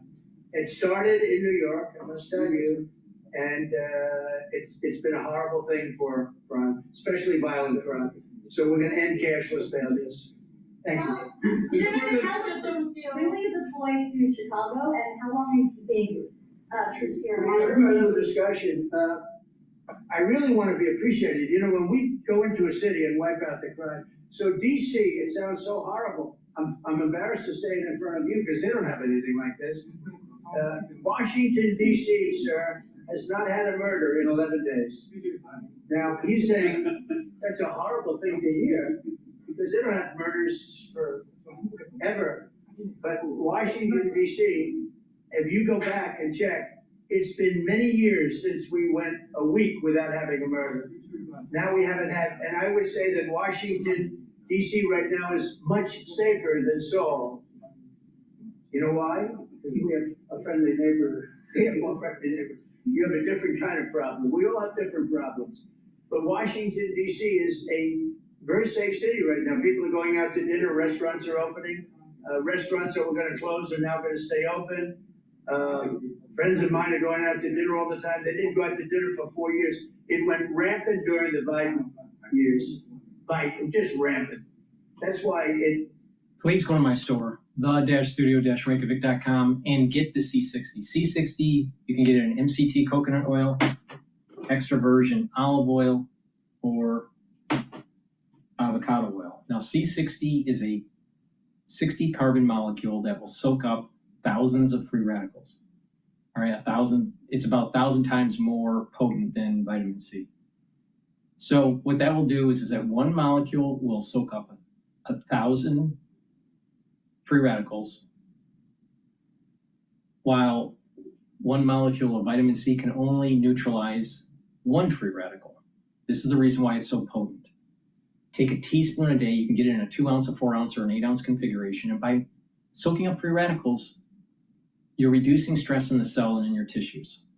Your cells are going to be able to have healthier mitochondria and produce more ATP, super important for cellular processes. So your tissues will perform better, your immune system will perform better, and your endocrine system. By reducing stress, by reducing the oxidative stress from free radicals in your vascular system, you are reducing the chances of plaque buildup. Because free radicals oxidize LDL, and that's one of the key components to create plaque. If you reduce oxidized LDL, if you reduce the concentration of oxidized LDL by soaking up free radicals, you're helping your cardiovascular system by reducing plaque. Now, for your neurons will benefit by reducing oxidative stress by soaking up the free radicals. Therefore, the myelin sheath will be healthier, and the neuron will perform better. The mitochondria in the neuron, you need lots of mitochondria for neurons to have the ATP to be able to work properly, to communicate between cells, produce neurotransmitters. So being able to soak up those free radicals are really important for neural health.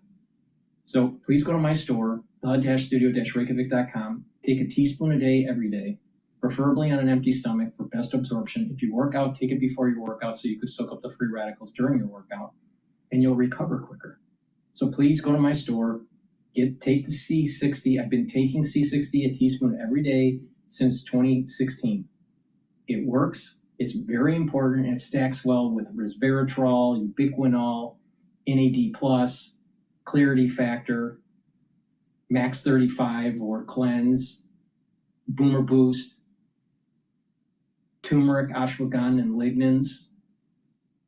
And the reason why it stacks so well is that if you attack the aging process from different angles, from different vector points, by soaking up free radicals in one way, and bringing down inflammation in another way, and boosting up your energy levels in another way, you're attacking the aging process.